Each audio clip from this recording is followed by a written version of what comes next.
subscribe so you don't miss any of the shows here on 96.5 The Fan.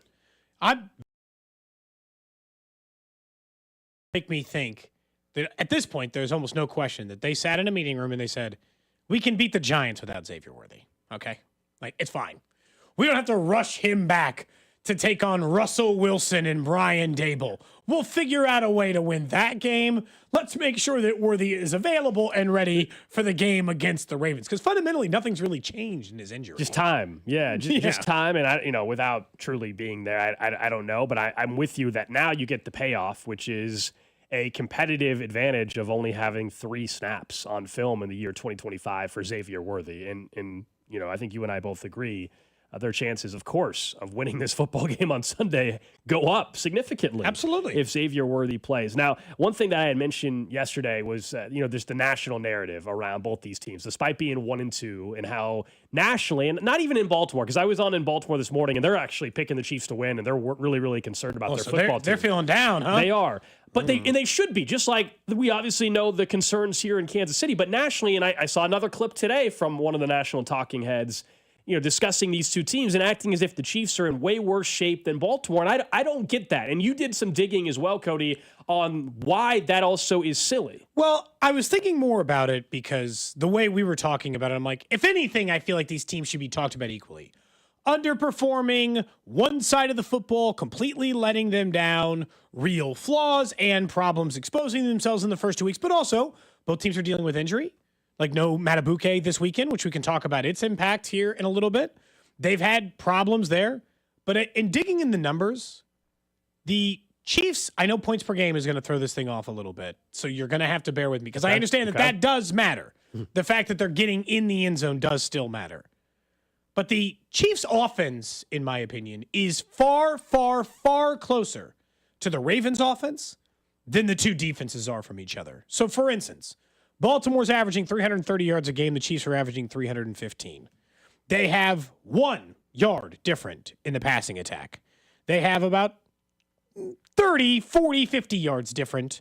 It's not even quite that much in the rushing yards difference. And most of that we can account for just having Derrick Henry. It feels like it should be more considering they have Derrick Henry in a massive game in week 2 versus, and they also have Lamar Jackson and Patrick Mahomes been running so much. So that's about the same. The only difference is points.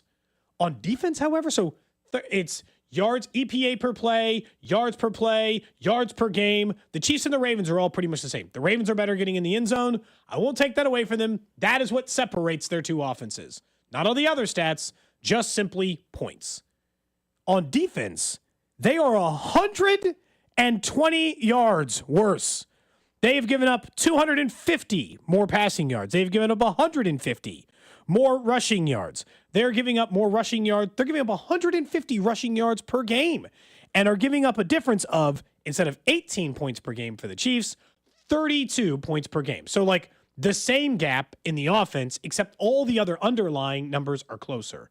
All I'm saying is that in any given week, the point difference on offense and defense is about the same. Every other underlying number, Gold, says that the Chiefs' offense is a lot closer to the Ravens one than the other way around. Than the defensive side. So the Ravens are in worse shape. Yeah, it's not even so the numbers are interesting. For me, it's just long-term as well.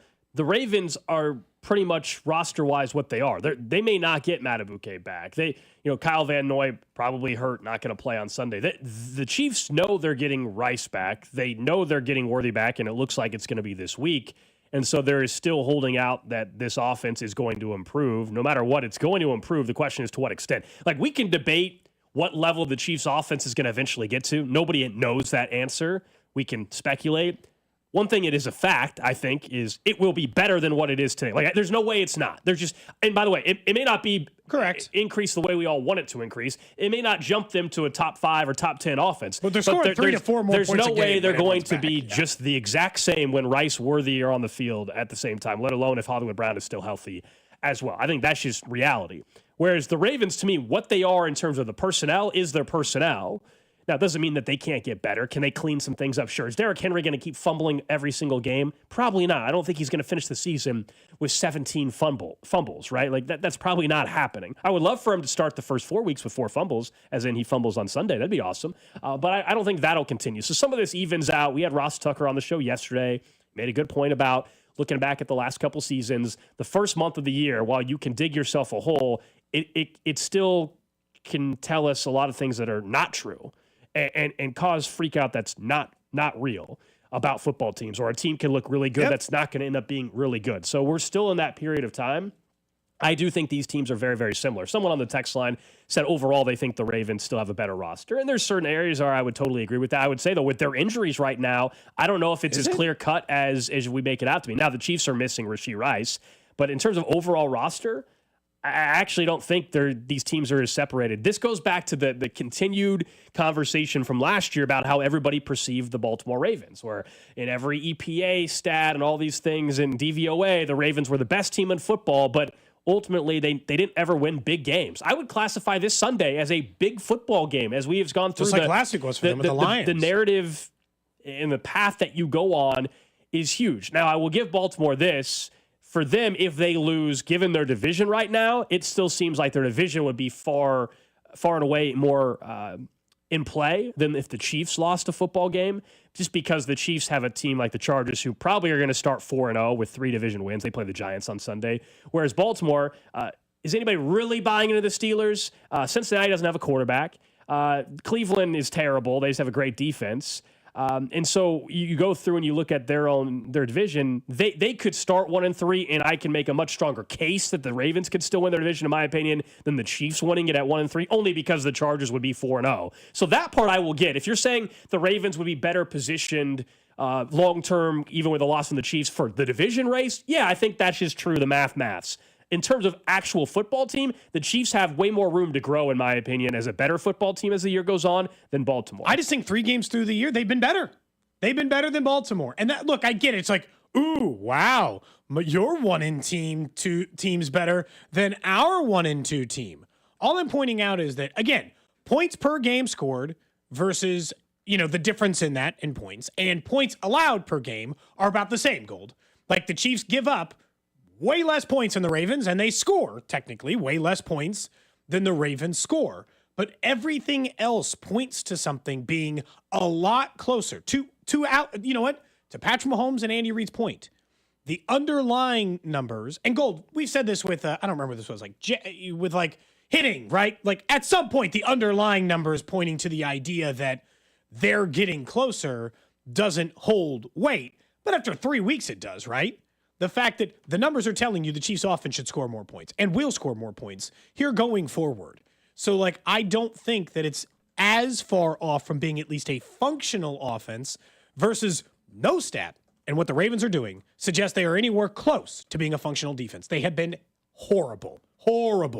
And I know that they face Buffalo, one of the top scoring offenses in the league, and the Lions, one of the top scoring offenses in the league. Can I always point out that sometimes, this is a conversation I think we got into last year a couple times with Drew, because they would say look at those offenses the Bengals are facing. No, at some point you're making offenses look good, and it's not just like the Lions don't score 40 against everybody. The Bills don't score 40 against everybody. They're scoring 40 against you. And so the amount of points they've given up stands out.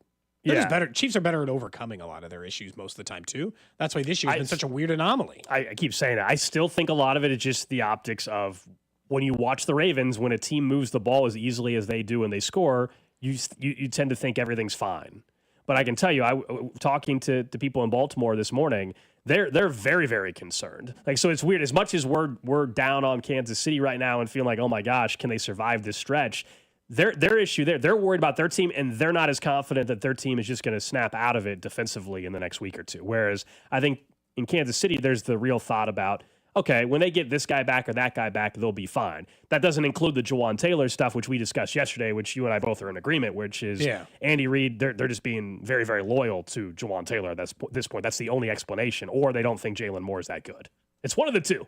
Either they're just being extremely loyal, or they don't think Jalen Moore is that good. I'm not buying the fact besides all the crucial penalties that are stalling out our drives at times, he's been really good. That's not a normal answer. No. For any other player. No, it's not. And I just think it's that I don't know. They've just decided that they like his pass blocking enough. I wish they'd just say it. We are willing to accept Jawan Taylor's amount of penalties for this. Because I heard the same clips, Jeff Schwartz, I think it was on the drive, or they played a clip from Jeff Schwartz on the drive where he's like, oh, Jawan can fix his problems. Can he? He's had 2-3 years to do it. Right. So I'm maybe not he buying can. that. As in, like, in a theoretical world, as in things can happen in time and space. Yes, Jawan Taylor can fix his problems. Will he? Absolutely not. He's made that point very clear. He is never, ever, ever going to change that. This was Jeff Schwartz yesterday on the drive talking about Jawan Taylor's penalty issues. He needs to line up on sides. It's like that. It's that simple. Because he's always been a good pass protector. You know, the negatives on him only are the penalties, right? It's like, look, you can at tackle, you can do what wide receivers do. You can get in your stance and you can turn and point to the side judge or line judge and say, like, am I good? And if you do that a couple of times, you're pretty much going to be okay. If you line up too far back one time, they'll give you a warning. But the penalties, like, you just have to stop it. Like, otherwise, he's fine. Otherwise, he's a big player. And there are lots of stats on what penalties do to stall offensive drives. And for so many years, the Chiefs' offense, it didn't matter. But now it matters, right? The margin of error has gone so small without the wide receivers, and maybe Thornton's helped with that a little bit last week. But first and 15, second and 15, like, they're not overcoming that at the rate they used to because the offense is not as good. And that's Jeff Schwartz. He obviously played in the league and knows way more about offensive line play than anybody on this show or anybody at the station. I guess it sounds like it should be correctable, but again, it's been 2 years. He's unwilling to. He needs to line up on sides. It's like that. It's that simple. I know. Well, tell Jawan that. And here we are, and yet it's been going on for 2 years. His example, I think, actually is a legitimate one. Jawan, I don't know if the coaches have told him this and he just doesn't do it. Legitimately. Yeah. I would look to the line judge. It sounds and be like hey, laziness. Man, it sounds like laziness. I would look to the line judge and be, hey, man, am I actually set? Because then I think even then, I think he also gets a break from the officials, though, right? Because if he's intent on, hey, I want to check my spot, I think the line judge, they're less likely to call something. I think if he's saying, hey, am I good? I want to make sure that I'm straight here and ready to go, instead of just showing up and lining up and thinking that and assuming that he's okay. It is insane to think he's ever going to change this. He's unwilling. This is not like speculative even at this point. Jawan Taylor is unwilling to fix this problem. He won't shouldn't do be it. playing then. I think it should be that simple. He won't do it. Fix it or don't play. Well, he knows they won't and bench it's on him. He knows they won't bench him. And this is part of the underlying part for why I think he does it. Andy complimenting him on the pass blocking and all this other stuff. I think Jawan Taylor knows the little advantages he continues to give himself, the amount of time he needs that advantage. Yeah. He thinks that if he started lining up online and started getting beat, he would lose his job and that he would not be the same level of pass protector as he was before. I think I think in general throughout his career, he's been a very good, non-penalty offensive lineman, however you want to describe it, that Andy Reid was doing, right? The problem is now, and maybe it's the knee injury, I don't know, he hasn't the last 2 weeks been as good, even take the penalties aside. Last week was pretty rough. That's the issue. But what Jeff Schwartz is saying, how it should be, it's that simple, it's correctable, that should frustrate everybody even more. Because if it is that simple and that correctable, then what's the issue? Are they not basically staying on him about it? Is it laziness that he was just not doing, or it's what you're saying as well, which is like he knows that he needs that advantage right now because of the knee injury? Either way, it's a problem, and one that continues to be shown every single week. What's interesting is, like he also mentioned, there is no version of the offense right now that can take on much water because of the wide receivers. Scott Kaczmar had put out a stat yesterday. I think this came out at one point last year, and now only stands out even more important as we think Patrick Mahomes will get his number 2 wide receiver back this week in Xavier Worthy, who was a full participant. Did you see the stat yesterday from him? Yeah, man, this is kind of crazy. Number of games missed from the top 2 wide receivers. Injured or suspended, just your number 1 and your number 2 wide receiver are missing. It's pretty lopsided. And this is not including tight ends, because I know you'll say Brady had Gronk, and obviously Mahomes has Kelsey. This is just talking wide receivers. Patrick Mahomes has already had 12 games in his career where he did not have his top 2 wide receivers. He's already had 12. For comparison, Tom Brady, obviously played for 20 years or whatever, had 3. And he didn't have a single top 2 receiver miss time until year 19. Now, we can get into the nitty-gritty of who his wide receivers were. I know if you're a Patriots fan, you're going to say, Patriots fans also tell me Edelman's a Hall of Famer, so you don't get to complain about it. For sure. Can't be both. So there's some more digging in the stat you can do. Drew Brees, only 2 career games where he did not have his number 1 and number 2 wide receiver, and that did not happen until year 20. That's Aaron crazy. Rodgers only has played 1 career game without his number 1, number 2 wide receiver. Peyton Manning did not have a single game in his career where he didn't have his top number 1, number 2. Number 1 or 2. Yep. In this case, both guys missing. That stat is crazy. Also, this goes back to the wide receiver thing, like maybe stop drafting guys who are oft injured or smaller wide receivers. You might be creating some of this problem yourself. But the idea that he's had to play 12 games and 2 this year without his number 1, really 3 this year, if we're being honest, because this stat does not include game 1, but in which 3 Xavier plays. Worthy had 3 plays of action. And then it doesn't include the game last year in which Rashee Rice was out after a quarter or whatever. So there are other moments in which he's been shorthanded. But 12 full games with no number 1 and no number 2, well, yeah, no wonder it's been a little harder lately.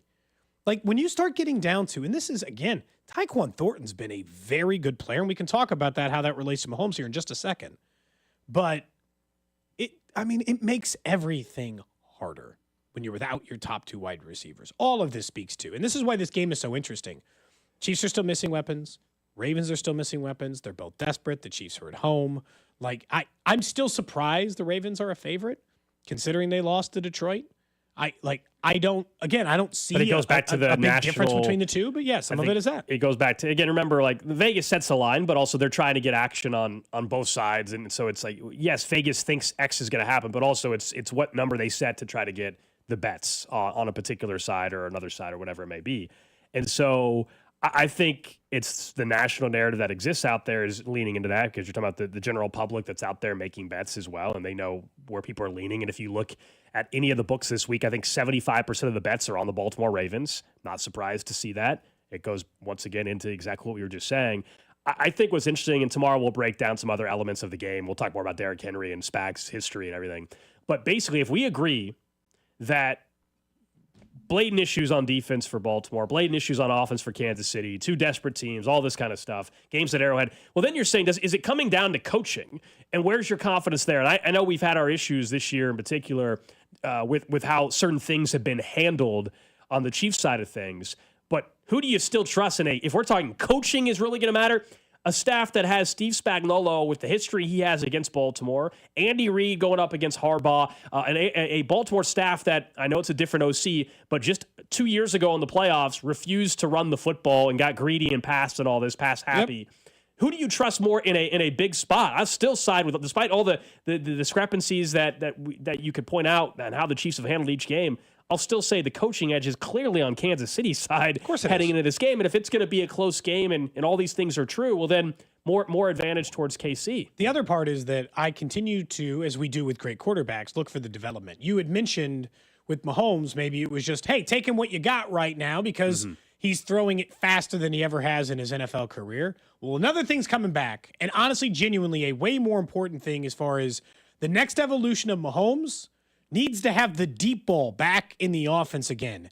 And now that we're 3 games in, the numbers are starting to dictate, Gold, that we are close to having that back. He'd mentioned his footwork in his press conference yesterday, and the fact that teams are blitzing him more and how this is all going to open up, and that is opening up more things. As of today, Tyquan Thornton is the number 1 targeted deep threat in the entire NFL. Tyquan Thornton is the number 1 targeted deep threat, I'll say it again, in the entire NFL. And Mahomes is second in the NFL in efficiency on deep passes this season. Are we back? Fellas, So we back? I won't Deep go ball as, back? I won't go as far to say I've been that waiting. it's I mean, we all want to see it, but I don't think we can go and say it's just back and good to go now. I will say there's very promising signs as we discuss even going to the Giants game. The one thing offensively they have been able to do each and every week. Like there's been some weeks where you could say X player played well or they were able to do this. One thing that has been consistent through the first 3 games has been their ability, whether it's scheme, whether it's just, hey, one-on-one coverage, Tyquan's going to burn past you. They have been able to have 1 or 2 opportunities where Tyquan is either wide open or making contested catch, because that was a great catch, of course, down at the 1. And then, of course, The play before he was open. He should have just hit him and he didn't have to make it hard. So they have been able to get Tyquan Thornton open down the field. And, yeah, Mahomes did speak yesterday, Cody, about his own footwork. It sounds like he's building a little more trust in his ability to stay in the pocket, although the deep throw to Thornton that led to the touchdown was him scrambling to the right, rolling out to the right. But his feet have not been happy feet, as he always has said, and we've discussed before. So, yeah, I think it's getting close. I'm not ready to say, it's just all the way back. But that's the one thing they have been able to scheme open. So what happens when Worthy and Thornton are both on the field? Are they going to be able to come up with some new wrinkles where now teams are really going to be keeping an eye on Tyquan Thornton going down the field? Pick your poison. What are you going to do if you're a defense? That's the whole point. That's what you want to set up. And the Chiefs maybe on Sunday are going to have both those guys on the field, and I'm excited to see what that means happens. It's got to be a tremendous sign that both Patrick Mahomes leads the NFL in how fast he's throwing the football and also is throwing it the most to an individual player. They're not throwing it the most deep out of anyone in the NFL. What I'm saying is they're throwing it to at least one player deeper than anyone else in the NFL consistently. And so he's trying to adapt to something that we have been saying has been missing from the offense for 2 years. 2 full years of no yards per attempt, no downfield passing game, and honestly, no deep passing game at all. And right now, you're telling me he's the second most efficient player as far as expected points added on the deep ball, and that Tyquan Thornton is the most targeted deep threat in the NFL right now? Hell yeah. That gives me, and they're doing it without, to your point, Worthy and Rashee Rice to help distract to anything underneath. They're able to do that while that's the case. And also, even though I don't think that the offensive line has played perfect, I also think that it makes sense that it's also encouraging to me that he's been able to do that without a perfect offensive line 3 games into the season. That if we've mentioned before, Creed Humphrey and Trey Smith play better, Gold, maybe there's even more opportunity to make this work and sign in. And so all to be said, I just think that when we start looking at it, they're in much better shape than they've been in a long time as far as the deep passing game. I'm almost about to believe that they've got it again. That the touch is back. You would think that based on how the Ravens secondary has looked, they should be able to take advantage of that again. The Ravens pass defense been pretty bad. Stinks. They're like 31st in the league in pass defense. They're 30th in run defense as well, but we know that the Chiefs don't run the ball enough. They should be able to take advantage of it. But more advantage now that they got Worthy back. Exactly. Sure. That's why that injury is so huge. Exactly. Yeah, him added there because Jair Alexander hasn't looked the same since he's been signed. He hasn't played much though. I don't think he even played last week, if I'm not mistaken. Probably maybe because he got cooked in the Bills game a little bit. But Marlon Humphrey Marlon Humphrey has always been one of those guys. I think people think he's better than he actually is. Interesting. I feel because I love Kyle Hamilton. To me, is a stud. Yeah, Kyle Hamilton's a safety though. He's great. I understand. Yeah, I'm just talking about their secondary. Like I think he's legit. There's no overhyping him. Yeah, Kyle Hamilton's really good. I mean, they also haven't gotten as much out of Malachi Starks as maybe they would have thought. The new safety out of Georgia, that I think was a really good pick at the time. Is Kyle Van Noy playing? Because Kyle Van Noy was out too last week. He's questionable, I think. I don't know. Because Isaiah Likely's a limited participant. Kyle Van Noy's questionable, and Matabuke's Likely hasn't out. played all year, so we'll see if he's. I think the whole point was to try to get him ready. If he's playing, ready. we know he's wearing white shoes, right? There's no way he's not after what happened last year. Maybe. I mean, I would think so. If he doesn't, then it's his own fault. That's another thing too. I think, Cody, because you brought up the offensive line real quick before we go to break. They didn't sack Jared Goff once on Monday, and I know that the Lions' offensive line is one of the best in football, but going into this matchup, like the importance in going along with what Jeff Schwartz said too, avoiding the 1st and 15, 2nd and 10 stuff, avoiding that is maybe the biggest key in terms of getting the offense going, and then potentially, of course, the deep ball as well with the run game and balancing it out a little bit more. All right, we're just getting started here on a Thursday. Up next, a wide open race in one element of college football, and one move that Cody thinks the Royals should already be considering for the 2026 season. That's next. What's up, Chiefs Kingdom? It's Chris Jones. You're listening to Cody and Gold. Weekdays 10 to 2 on your home for Chiefs football. 96.5 The Fan. Brought to you by Heartland Men's Health, the leader in men's sexual health. Thousands of men have been successfully treated for low T, ED, and more, all with discretion and compassion. Make your appointment at heartlandmenshealth.com. Man, if your stream isn't as strong as it used to be, or you're taking more breaks to the bathroom than the last 2 minutes of a televised football game, there's another timeout. We'll be back after this. It's time to get checked. An enlarged prostate, or BPH, could be the cause. And Kansas City Urology Care is here to help. Fast answers, trusted care. Don't wait. Come see Kansas City's largest, most experienced, and most advanced urology team. Visit kcuc.com today. At KCUC, you see the best in KC. Get your home ready for the change in seasons with a $69 HVAC tune-up from Hamilton Plumbing, Heating, AC, and Rooter. Our pros can help you lower energy costs, prevent costly breakdowns, and make sure your system is running at peak efficiency, right when you need it most. And it's all backed by our exceptional service guarantee. Over 40 years experience and more than 8,000 5-star reviews are great reasons to trust Hamilton. Visit callhamilton.com for detailed terms and conditions. License number 2025-11121. Twin Peaks is the best in the game. Here, it's bigger game days and bolder fight nights. I mean, where else can you find a scratch kitchen that always comes in clutch every day from lunch to late night? Only at Twin Peaks, the #1 sports bar. Football and Fireball is a match made in heaven. And by heaven, of course we mean Twin Peaks. Head over to your favorite lodge and spice things up next game day with a shot of our favorite cinnamon whiskey. Twin Peaks. Eats, drinks, scenic views. Before I met these lawyers, I was kind of spinning my wheels. After I met these lawyers, they gave me a sense of worth, self-worth. When someone's fighting for you, it just makes you feel like you're not alone no more. My lawyer gave me my life back. Visit MissouriLawyersHelp.org to learn more. The choice of a lawyer is an important decision and should not be based solely upon advertisements. Brought to you by the Missouri Bar. Having unexpected car trouble or just in a car accident? You need Jay's Southland Tow Service. They have over 20 years of experience servicing the KC Metro. They specialize in light, medium, and heavy duty, as well as commercial transport and construction equipment. Keep this number handy, 816-779-4869 or southlandtow.com. Use the tow service trusted by most local police departments, Jay's Southland Tow Service. There's nothing they can't do, so be in the know and use Jay's Southland Tow. I love a day on the water with friends, but my moderate to severe plaque psoriasis sometimes holds me back. Now I'm all in with clearer skin thanks to Skyrizi. Risankizumab Riza, a prescription-only 150 milligram injection for adults who are candidates for systemic or phototherapy. Teaching music is my passion, but my active psoriatic arthritis can limit me at times. Now I'm treating my joint symptoms with Skyrizi. With Skyrizi, most people with plaque psoriasis saw 90% clearer skin at 4 months. Or if you are an adult with active psoriatic arthritis, Skyrizi helps you move with less joint pain, stiffness, swelling, and fatigue. Don't use if allergic to Skyrizi. Serious allergic reactions, increased infections, or lower ability to fight them may occur. Before treatment, get checked for infections and tuberculosis. Tell your doctor about any flu-like symptoms or vaccines. There's nothing like clearer skin. There's nothing like better movement, and that means everything. Ask your doctor about Skyrizi. Visit Skyrizi.com or call 1-866-SKY-RIZZI to learn more. Your favorite neighborhood spots run unsquare. You know the ones. Maybe it's the popular shop that just opened a new location by you, or the big sports bar that's always packed on game day. These places make the neighborhood, and the money spent there stays in your community. Square powers more than 4 million neighborhood businesses worldwide. To learn more, go to square.com, or just stop by your favorite local business. See you in the neighborhood. Square.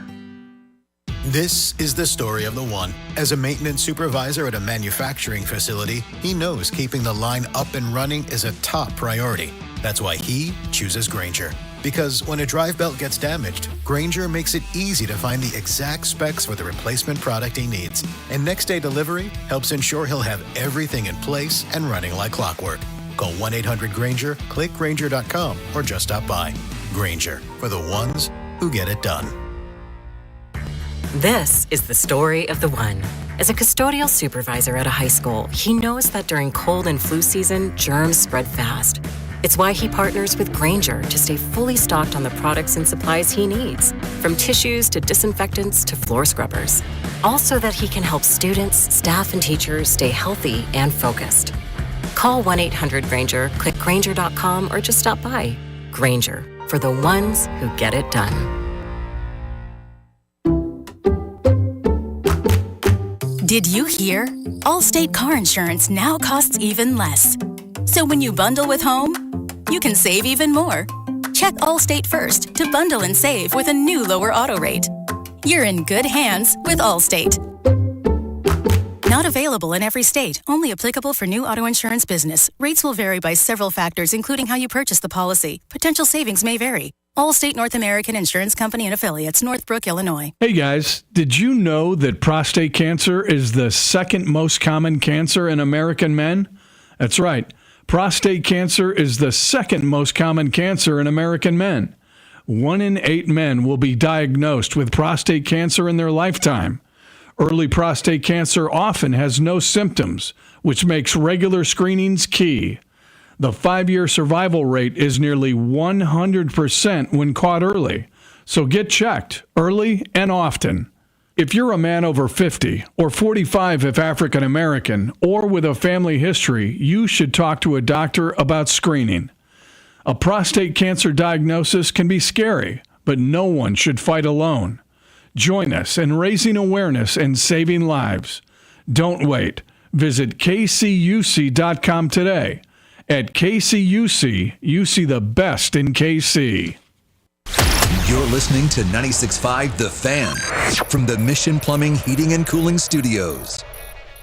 30 minutes away from talking to our guy, Danan Hughes. We'll get his perspective on the Chiefs wide receiver room, also what he makes of that Ravens offense and how tight is this matchup going to be on Sunday afternoon right here on 96.5 The Fan. Of course, coverage begins 3 hours before kickoff. Josh Briscoe, pregame coverage. Then, of course, Mitch Holthus, Danan Hughes, Josh Klingler, and then postgame with Josh Briscoe, all right here on your home for the Chiefs. 96.5 The Fan. We will get back to football in just a second, but briefly, let's pivot to the Royals. Obviously, 2 days ago, they were officially eliminated. We talked to Vern about a couple of the moves in the future and maybe some of the decisions that they have to make in the future. You were thinking more about Carter Jensen, what you've seen, and how that should impact 2026. Well, it's easy to see kind of how they're going to handle pitching. Fanside did an entire article out about the biggest winners at the trade deadline. And despite the fact the Royals will not make the playoffs, they got the second most WAR out of their trade deadline assets, including Adam Frazier, by the way. But I thought, as a part of it. I thought Cam Devaney was going to be the savior, and it was a terrible trade at the time. Can we do something tomorrow? Can we spend 5 minutes and I'll break down for you what Cam Devaney's season looked like this year for the Pirates? That's too many minutes. Hold on, wait. You want to dedicate 5 minutes? 3 minutes? 30 seconds. 30 seconds. Just so what? But no, it's actually not about Cam Devaney, and it's more about learning a lesson together. For anybody who texted into the show, this isn't your lesson for today? It can be, but who needs a lesson learned? In fairness, I had a lesson planned for today, and I had to move it to tomorrow because I forgot all my visual aids. I had visual aids. Well, you can't expect your students to show up a different day. It's the professor's fault. I think you have to wait till next week. Fine, I'll wait till next week. The point is, there are visual aids. But can we do like a quick lesson, almost like an online discussion board, if you will, Drew? Just to learn the lesson that is, if you came on this show and complained on the text line about Cam Devaney, called into the show, complained about Cam Devaney, went to social media to complain about it, we can avoid this kind of reaction the next time. Besides that, all right, let's talk about Carter Jensen. The Royals, in the J.J. Piccolo era of general management, which is the only era that matters for this purpose, has spent a ton of time and resources trying to figure out, Gold, how to have a leadoff hitter in front of the 3 guys they know can hit. Vinny Pasquantino, Salvador Perez, and Bobby Witt Jr. are stars and can hit, and they know that, and they have been trying to figure out ways to do it. They were willing to trade away a middle-of-the-rotation starter in Brady Singer to try to bring in Jonathan India. They tried Michael Garcia in the leadoff spot at times last year. They've mixed and matched and moved and all this other stuff. Just let Carter Jensen hit leadoff. I think it's pretty clear, even in just the 30 games and his entire minor league career, because Cag's problems and the things that he's shown were also things he did in the minor leagues. Carter Jensen's going to get on base. If there is one thing we know for sure about Carter Jensen, he's going to get on base, and he's going to get on base frequently. He has a great idea of the zone. And if the whole point of Jonathan India was not he hits for a tremendous amount of power or he hits for a tremendous average, but he very simply, like Moneyball, gets on base in front of the other guys, well, let's have Carter Jensen hit leadoff, have Bobby hit second, Vinny third, and then you can make your decisions. Michael fourth, Salvi fifth is probably the order I would do it in. But depending on how you want to structure it, get Carter Jensen ahead of the other guys and start it now. Start tinkering. 4 games didn't help you. Start at game 1 of 162 next year. It could get to that point. I don't know if that's how it's going to start the season in 2026, if they're going to open up that way. I mean, we are still talking about a 16-game sample size for Carter Jensen. Like, just put that in perspective. It is still just 16 games. Very small. And I love what I've seen. I don't disagree. I don't know if they're willing to do it. Also, if we just had JJ Picola on the show Tuesday, and things can change in the offseason, but he essentially was saying that they view Carter Jensen having the same type of role as Freddie Fermin had. Freddie Fermin had this. I'd like this a bigger season, role than Freddie right? Fermin's role. Like, but that he acknowledged like that's kind of what they're thinking now. Now maybe it changes, but I'm going into 2026 assuming that it'll be similar playing time. But for that was Carter only going to Jensen. be like 100 games for Freddie Fermin. There's a real chance. It also depends what is Salvador Perez doing, because if you're going to do what you're saying is that means he has to DH, and then you start figuring, okay, well then where's everybody else filling in? Because hopefully Jack Caglione is your right fielder, but we'll see. Vinny obviously is first base. They can play DH occasionally if they need to. Salvador Perez, we've all agreed that he should not be behind the dish every single time. So okay, I get you could lead him off as a catcher as well, obviously, but like how many games are they not going to have Salvador Perez catch and have Carter Jensen catch? They really haven't Hopefully 30. They really haven't had Carter Jensen catch much yet in this 16 games. Salvador Perez was more on pace for like 125 to 130 games caught until they traded Freddie Fermin, and then that number skyrocketed. Look, I could be talked into the flip. Maikel Garcia, to Vern's point yesterday, is hitting 350 in the leadoff spot. You want to tell me it's Maikel Garcia leading off? Go back to him. That's fun. And then start the season that way. And then Carter Jensen too. And then Salvi, Vinny, or not in that order. It'd be Bobby, Vinny, Salvi. I'm okay. Salvi can move down one spot in the order. It's not throwing anything off. Then what a luxury. Now all of a sudden, some of these other guys, Kyle Isbell, Jonathan India, and Michael Massey in a timeshare, they're in 7th or 8th for your team. That's a real comfortable spot, I think, for Jonathan India, where you notice less the contribution he's been adding to your team offensively. His numbers this year, they play as a 7 or 8 hitter, Gold. Nobody's complaining about his numbers this year. If he's the 8th hitter, this is going to go down as one of the biggest regrets they had this year was how long they let Jonathan India try to hit leadoff. And I'm not saying they'd go back to that next year. I think they've moved past that moment. But Carter Jensen gets on base. That's the only quality they've openly admitted to wanting in a leadoff hitter is getting on base. So put him on base. Yeah, I think he will. But again, we're talking about 16 games. And is 16 games enough to make that bold of a decision? I think there's a chance that it takes into the season to do it. Now, the argument, I hear what you're saying, is how long are you willing to wait? They waited too long, clearly, to move on from Jonathan India in the leadoff spot. And he of course, did not have a very good season, to say the least, in that trade that they made with the Cincinnati Reds. I don't know if it's something they have to do on opening day. Let's see how spring training goes as well. We have plenty of time for this conversation about worrying how the lineup's going to be constructed in 2026. But Carter Jensen is definitely giving you reasons to consider. That's the good news, even in the 16 games. I think part of the reason I'm bringing this up now is I was thinking more about it yesterday because Vern had mentioned that this offense is pretty much this offense.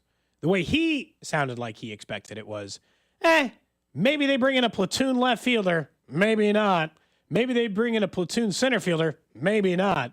So the offense is the offense. So now I'm like, okay, well then how can I get more runs out of this unit? How can I squeeze more juice out of this, right? Where do I add runs? And the simple solution is put people on base in front of the run producers. Like, Vinny is a 100 RBI guy 2 seasons in a row. I know he came up short last year, but for all purposes of this conversation, he's pretty much established himself as he's a 100 RBI guy.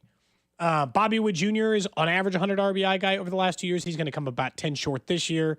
And then Salvador Perez had second most doubles he's had in his career, second most home runs he's had in his career. So, like, he's still got some juice left in the hitting department, too. This was always been their plan. I just think it is an unwillingness. It's kind of like the football end of this.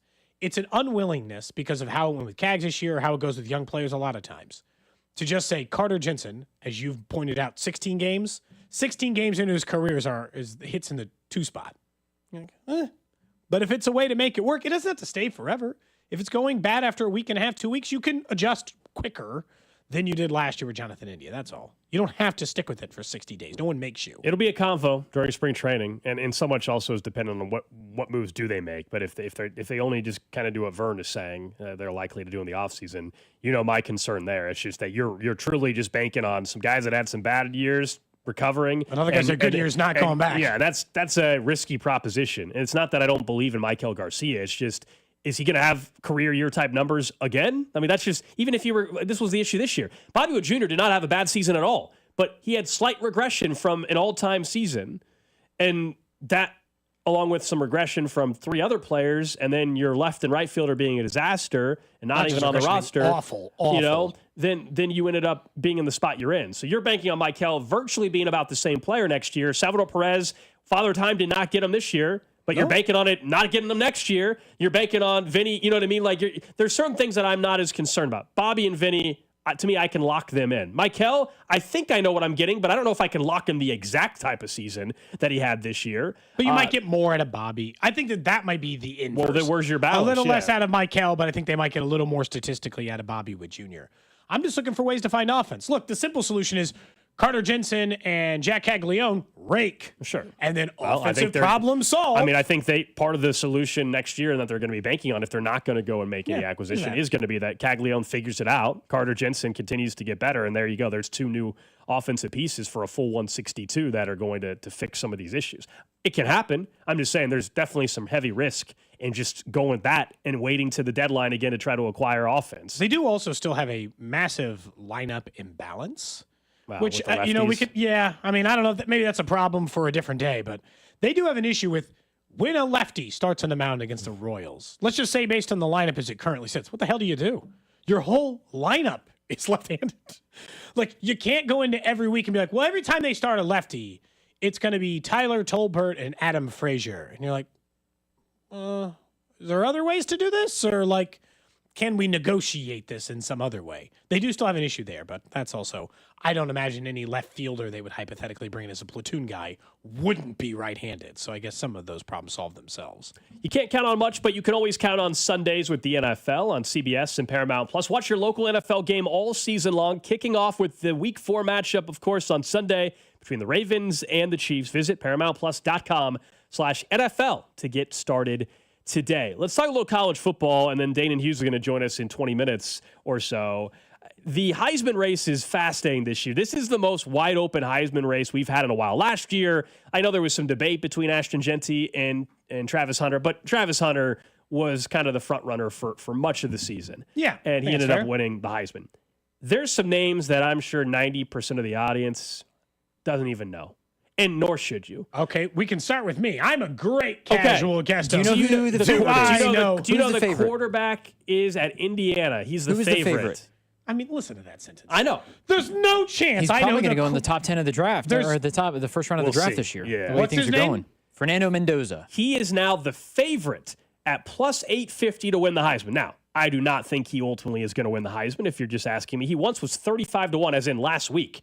But because of Mateer's injury, they also throttled Illinois 63-10. They did. But here's the only problem. So Illinois were top 10. 3 of Indiana's 4 opponents, Old Dominion, Kennesaw State, and Indiana State, hadn't played anybody. Finally, Illinois was a real test, and obviously he performed very well. I would not put money on the favorite, is all I'm saying. He'll be in the mix, but I wouldn't put money. Then you have some other names on top of the list. Carson Beck, you've heard that name. Yes. Okay, he's at Miami now. He obviously was one of the bigger quarterback guys coming out of Georgia. And is now at Miami. Second best odds at 11-1, along with Dante Moore at Oregon. And then you've heard of Jeremiah Smith, wide receiver, Ohio State. He's 11-1. Hard not to hear from him. He's Marcel Reed, Gunnar Stockton, also Joey Aguilar, right there around 14-1. And then Josh Hoover, to me, he's the interesting name. Josh Hoover at TCU, 15-1. And then Garrett Nussmeier, you've heard of at LSU. If I were to put new bets on players right now, Hoover was 50-1 last week, so unfortunately we missed the real opportunity. But still, he's 15-1, 18-1 right now. He's the TCU quarterback. He's been very impressive. They also have not been against cupcakes. 3 games, 1,000 yards, 11 touchdowns, 2 picks. And he's averaging 9.7 yards per attempt against SMU, 379 yards and 5 touchdowns. To me, he's the bet to make right now. Doesn't mean he'll win it, but he's a value play, I think, that you can still get there at 15-1. It's just crazy how wide open this is. I mean, you got guys Has Indiana ever had a Heisman Trophy winner? I mean, I'm just assuming. You got guys way down the board that are still. Haynes King, the Georgia Tech quarterback, 25-1. Bo Pribula at Missouri, 30-1. It's so wide open, you can't even say he doesn't have a shot at this point in time. No, because they've won back-to-back. If they win like their next 2 games against ranked SEC opponents, I would think his odds would be closer to 10 to 15-1, wouldn't they? I'm so surprised Ahmad Hardy is not higher than 60-1, 60. How's he not? 50-1 at FanDuel right now. 60-1 at DraftKings right now. Yeah. Is that not a bet I should make? Running backs win the Heisman all the time. That's not like uncommon. Yeah, it's so wide. should bet it's that. so wide open. There's not a clear-cut quarterback this year, so it opens the door for a running back. And obviously, we've had running backs win the Heisman, but he is on pace to have a season as good as Ashton Genty against SEC opponents. That's the pace that he's on. Is this just like a mediocre year as far as team dominance in college football? Is that adding to this? Still is it just early not is what it elite is, level quarterbacks at elite level programs? I think it's adding just to it's this? the way that I think you're onto something, and just the way that the season is. I think going into this year, it feels like the national title is more wide open. Like even because myself, I picked Clemson, not going to happen. A lot of people picked Penn State. You could have picked Ohio State, Penn State. Penn Like State. there's a variety of teams that are in the mix now, and it seems to be this way, at least over the last couple of seasons, just in terms of teams that are surprising, that have players that nobody thought of who are actually playing at a significantly high level. Like Fernando Mendoza was hyped up to be really good, but nobody thought he'd be a Heisman Trophy top odd candidate, I guess. So if I gave you guys each, $100 to make 2 or 3 bets, who are the quarterbacks you put, or the quarterbacks? One would be Hardy. 50 to 1, I would just Hardy take my would be chances. one. I told you about Josh That's a good Hoover. one. Josh Hoover would be the other one. And then just because you want to, be in play with it, I do think with what Miami has done, Carson Beck at 11 to 1. So I would probably I would want to ticket on Hardy, Hoover, and Beck. Those would be the 3 I would lay bets on. We'd have 2 the same. I'd have Beck and Hardy. I'd probably just go like Drew Aller or Gunnar Stock. One of the teams I think. Well, Drew Aller's at 25 to 1. Yeah, it'd probably be that. Just knowing that Penn State can win a lot of football games. He looks really good in one they big play Oregon game this weekend. He could take a good sized jump relatively Someone said quickly. they would put money on Jalen Daniels. That's from the text line. Obviously, Kansas's quarterback. I mean, they got to win the Big 12 and be one loss. He's at 70 to 1 on DraftKings right now. Yeah, that's tough. I would bet. I would do Hardy as well. I would also bet Jaden Mayava from USC. Okay. He's got over 1,300 yards already through 4 games. He's on a monster pace to have a good season. And USC's schedule is actually relatively nice going forward. So I think he could be a guy. I also think this is an interesting name. We haven't mentioned him that much. Thomas Castellanos from Florida State. Oh, the Boston College transfer? Yeah, obviously Florida State is right back in the fold of being a top-tier team right after the 2-10 season. They got Miami next week. That might be the game in which a Heisman moment could happen, either for Carson Beck or for Thomas Castellanos, where whoever wins that game and whichever quarterback plays better, all of a sudden the odds might shift again after next weekend. I think we're probably going to see, to your point, Gold, a lot of movement in this over the next few weeks because it's going to be game to game on who plays better, like who has a couple of big games. Again, I think this is where the reason why I like Hardy is they have massive games against massive opponents, as in like opponents people know. If 2 weeks from now or 3 weeks, because they got a bye week, maybe it's 3, whatever it is, whenever they got Alabama, it's like mid-October. 2 weeks or 3 weeks from now. Because they got like a bye week before this UMass. week, bye week, Alabama. So 3 weeks from now when they take on Alabama, if Hardy or Prebula go off against Bama, like that's gonna, like in Columbia, that's gonna not skyrocket, but no, I know what you're they're saying. not gonna be 50 to 1, People 60 to 1 anymore. People will They'll be more aware of Missouri. In no, I general. think this is a good week before the weekend starts. Like if you don't have any Heisman bets yet, this is a good week to start, sprinkling on a few guys. It's so open that you can go ahead and maybe take some guys that have good value. Again, we only have one player that is shorter than 10 to 1 to win it, and that's Mendoza. So that tells you how open it is, and there's some opportunity. I'm not saying that only bet on guys that are 50 to 1. The chances of, as much as I agree with you that Hardy should have better odds, like the chances of him winning are still fairly small. But at 50 to 1, though, you're like, okay, in a year where it's so wide open, why not take a few sprinkles on a long shot? So Heisman odds are fun to look at right now. It is very much anybody's year to win. I was about to say, I picked Penn State to win before the season started. Gold picked Ohio State. I wouldn't change those. Yeah, I'm not changing based Ohio on what's State. taken place so far. Who would your new selection be, Drew, to win the national championship now that your team's eliminated 3 weeks in, and it ain't going to be Clemson? No. I think Penn State probably is who I would, because I've got Penn State in the national title game. I then playing Clemson. I think Penn State's just, if James Franklin doesn't win a title with this group, he's never winning one at Penn State. The roster is just completely loaded. Are you going to watch the Penn State game this weekend now that you're talking about Drew Aller? because you know what this weekend is, Cody, correct? Loaded college football slate. They play number 6 Oregon. It's the whiteout night game against Oregon. They've never been in a whiteout night game. Someone check on Drew. No blue chew needed Mo for Bamba is him. going to be blasting at the beginning of the game. It's maybe the best environment in college football. Yeah, no, it's good. It's good. There's some great college games. USC, slate is Illinois, ridiculous. top 25 matchup. Ohio State, LSU, Ole Miss. I mean, Ohio State at Washington. Washington's the one team that nobody's talking about. They're second in the country in offense. They are the line's been cut in half. I think it started at 14.5. It's at 7.5 now. Yeah. Sometimes it's and tough. it's in Seattle. And then LSU, Ole Miss though is huge. Auburn, A&M's. I know Auburn just lost, but still Auburn, A&M's pretty good. There's some And really then good. Alabama, Georgia. Yeah, that's the later game, right? 6:30. Yep. Give me that schedule, man. That's slate Oregon, so Penn good. State, Alabama, Georgia. What would it take for Kansas to get ranked? They got to win 2 more in a row, 3 more in a row. If What they would win, get them in the top if they 25? win this weekend, I think if they win this weekend, I think they're in. Well, think about it. The USC and Illinois, one of those teams is 21 and 23. One of them is losing. So you would think whoever loses probably gets knocked out of the top 25. Last week. They play Cincinnati, who also only has 1 loss. And I think the fact that Kansas got a lot of votes in this most recent poll. So I would say if Kansas wins, especially if they win 41-10 or somewhat similar like they did last weekend, then Kansas is definitely in. Plus, the more Missouri win, the better it helps Kansas at least a little bit. Even though Kansas lost the game, it still is the one loss that they have is to an opponent who is continuing to win games. And Missouri winning helps Kansas out a little bit too. Yeah, absolutely. I've said before like that, both for Missouri and Kansas, they should both hope the other keeps winning because it's going to only strengthen the resume for either. It's still a long shot that Kansas will get to the college football playoff. Missouri right now, according to ESPN's metric, their FPI metric, they have the 12th best odds. They have a better odds to make the college football playoff according to their numbers than anyone in the Big 12 does. And we know one of the teams in the Big 12 has to go. So it's like they're saying Missouri's got a better chance to make the college football playoff than anyone currently in the Big 12 does. That probably speaks a little bit to the Big 12 versus the SEC, but still of note, at least that be the case. There are a lot of good matchups. No, it's a good weekend. It's a good weekend for college football. Absolutely, it is. I like the standalone night one, so I guess catch me for that Penn State Oregon one. Sometimes in the middle of the day on Saturdays, I got to do stuff. You got kids. Different activities. My kid goes to tennis on Saturday morning, and then my daughter goes to dance. Although at tennis, it's all just like lesson work.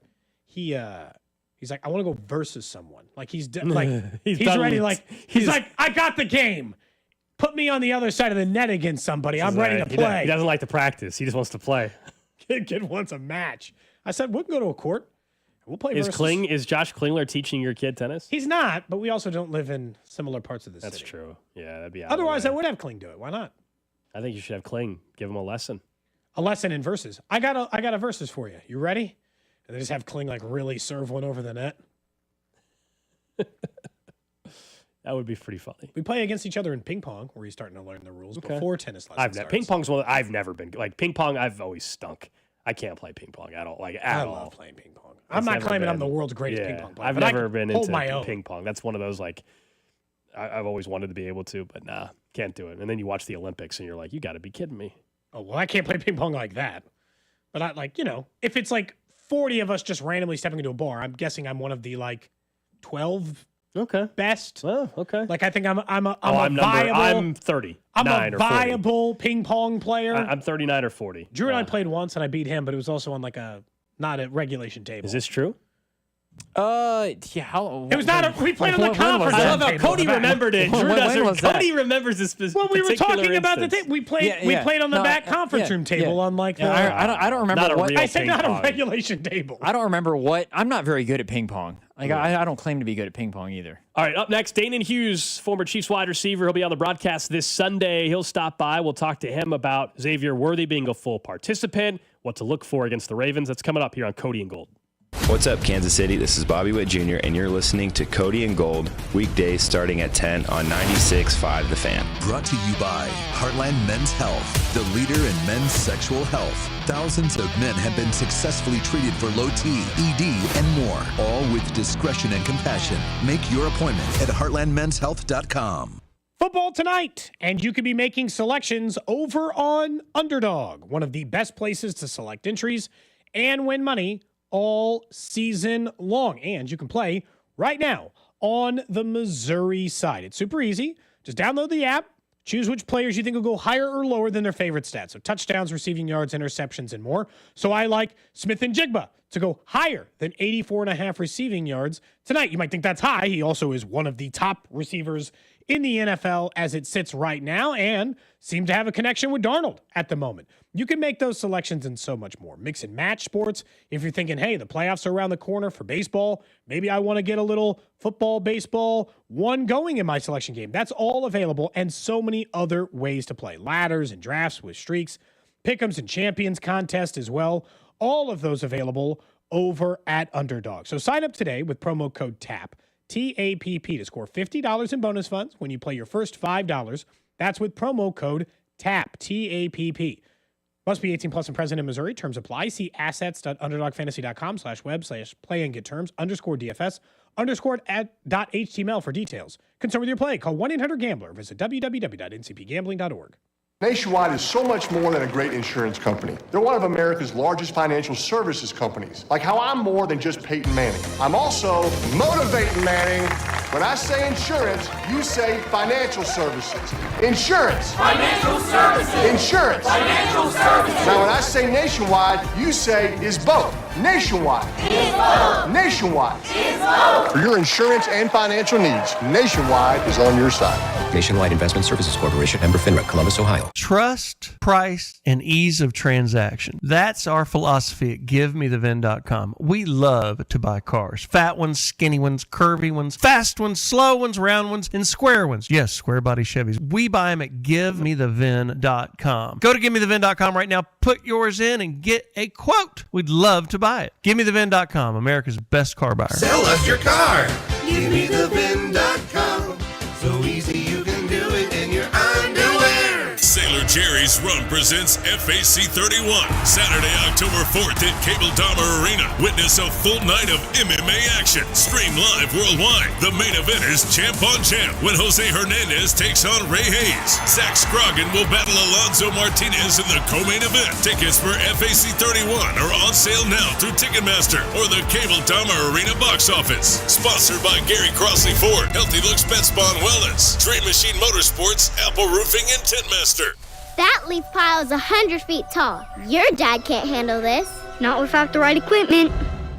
Yard work piling up? Gear up for fall with John Deere. Get $750 off select mowers, $2,000 off select Gator UVs, and $3,000 off select compact tractors. Did I hear your dad got a John Deere? Yep, bad day to be a leaf pile. Gear up for fall at an authorized John Deere dealer, now through September 30th. Learn more at johndeere.com/gearupforfall. More than a few of our patients have talked to me about their first time, but it's not the first time you're probably thinking about. It's the first time that erectile dysfunction ruined the moment. This is Jeff for Heartland Men's Health. And if you're over 50, it's likely that you've had that first time yourself. But the good news is that if you're like most men, that first time can be the last time that ED impacts your sex life. At Heartland Men's Health, we're experts in treating ED. We've treated tens of thousands of men using protocols with success rates well over 90%. And those treatments have, in most cases, made sex great again for both them and their partners. You could even find that you're performing like you haven't in years. So if ED has been affecting your intimacy, it's time to make the last time that happens the last time that happens. For just $99, you'll receive blood work, a medical consult, and if medically advised, a test dose. And if that test dose doesn't work in the office, your visit is free. Call 844-447-6600. That's 844-447-6600. Or go to heartlandmenshealth.com. Pro Savings Days at Lowe's means up to 35% off select major appliances. Plus, save an additional $1,000 when you buy 4 select LG major appliances. Valid through 9/26. Selection varies by location while supplies last. See associate or Lowe's.com for more details and qualifying items. Morning, Zoe. Got donuts. Jeff Bridges, why are you still living above our garage? Well, I dig the mattress, and I want to be in a T-Mobile commercial like you. Teach me, Saldana. Oh, no, I'm not really prepared. I couldn't possibly. At T-Mobile, get the new iPhone 17 Pro. On them, it's designed to be the most powerful iPhone yet and has the ultimate pro camera system. Wow, impressive. Let me try. T-Mobile is the best place to get iPhone 17 Pro because they've got the best network. Nice, Jeffrey. You heard them. T-Mobile is the best place to get the new iPhone 17 Pro on us with eligible trade-in in any condition. So, what are we having for lunch? Dude, my work here is done. With 24 monthly bill credits on Experience Beyond for well-qualified customers plus tax and $35 device connection charge. Credits ended. Balance due if you pay off early or cancel. Finance agreement iPhone 17 Pro 256 gigs $1,099.99 and new line minimum $100 plus a month plan with auto pay plus taxes and fees required. Best mobile network in the U.S. based on analysis by Ookla Speed Test Intelligence data 1H2025. Visit T-Mobile.com. Your favorite neighborhood spots run unsquare. You know the ones. Maybe it's the popular shop that just opened a new location by you. Or the big sports bar that's always packed on game day. These places make the neighborhood, and the money spent there stays in your community. Square powers more than 4 million neighborhood businesses worldwide. To learn more, go to square.com or just stop by your favorite local business. See you in the neighborhood. Square. This is the story of the one. As a maintenance supervisor at a manufacturing facility, he knows keeping the line up and running is a top priority. That's why he chooses Grainger. Because when a drive belt gets damaged, Grainger makes it easy to find the exact specs for the replacement product he needs. And next-day delivery helps ensure he'll have everything in place and running like clockwork. Call 1-800-GRAINGER, click Grainger.com, or just stop by. Grainger, for the ones who get it done. Wildcat fans, this is Wyatt Thompson. Tune in all season long to the play-by-play of the 2025 football season, right here on your home for K-State Athletics, 96.5 The Fan. KFNC FM and AM, HD1 and HD2, Kansas City, an Odyssey sports station. 11 o'clock hour here on Cody and Gold. We'll get to the trash of the day in about 20 minutes or so. Also, Matt Verderame in about 30 minutes. Sports Illustrated writer, get us a national perspective on not just the Chiefs, but talk a little bit more about the Chargers, the rest of the NFL, and some of the surprises that we've seen now heading into week 4 already. And it kicks off tonight, right? We've got some Thursday Night Football, Cardinals and the Seahawks. But let's focus in on the Chiefs some more with former Chiefs wide receiver Danan Hughes. He joins us each and every Thursday. You hear him every single week during the Chiefs broadcast with Mitch Holthus and Josh Klingler. And it's brought to you by Blue Cross and Blue Shield of Kansas City. Discover the benefit of blue. And brought to you by Flight by Yingling, the next generation of light beer. We were talking some college football, Danan, and how Indiana's quarterback is the Heisman favorite right now. I was looking. I didn't realize until about 30 seconds ago your Hawkeyes have the Heisman favorite coming to town. Yeah, we got our hands full. Especially, I've been surprised with my Hawkeye defense. And maybe I've been spoiled because the defense is really what's been leading the Hawkeyes for, the last decade, I think. Offense has kind of sputtered here and there, and I was at the game last week on the field against Rutgers back in Jersey, and I was a little surprised at the first half, how we gave up 21 points, some big plays. Defense didn't look like I've become accustomed to seeing, so hopefully that was a wake-up call for the defense because they're going to have their hands full against Indiana. I was surprised last week. I think everyone knew Indiana was a good football team, a really good football team, but Brett Bielema, my former teammate and classmate, didn't have his Illinois guys ready, and Indiana looked really good. So our Hawkeyes going to have their hands full, but I'm still confident. When you look at what we've got this weekend, I'm going to ask you about Xavier Worthy and some of these other guys specifically in a minute, Danan. But is the deep passing game back? For 2 straight years, we've been asking whether or not they can develop it again. Tyquan Thornton is the most targeted deep receiver in the NFL, and Patrick Mahomes has the second most EPA efficiency on deep throws this year. Do we think that it's here to stay? I think so. I think Patrick addressed it, and I thought it was well spoken in regards to the confidence and the correlation between the confidence of protection and the willingness to take what's downfield. And I've always been a strong advocate, and maybe this is the part of me as a former wide receiver. I've said it during the broadcast. The main thing I always wanted at the college level, I didn't play wide receiver in high school, but at the college level and at the pro level, I wasn't a burner. I wasn't going to pull past anybody, but I always wanted the quarterbacks to have the confidence in the ball will either be incomplete, but it won't be intercepted. Like, just if you feel like throwing it up to me or if you want to give me a chance on 50-50 balls, just know that it's not going to be intercepted.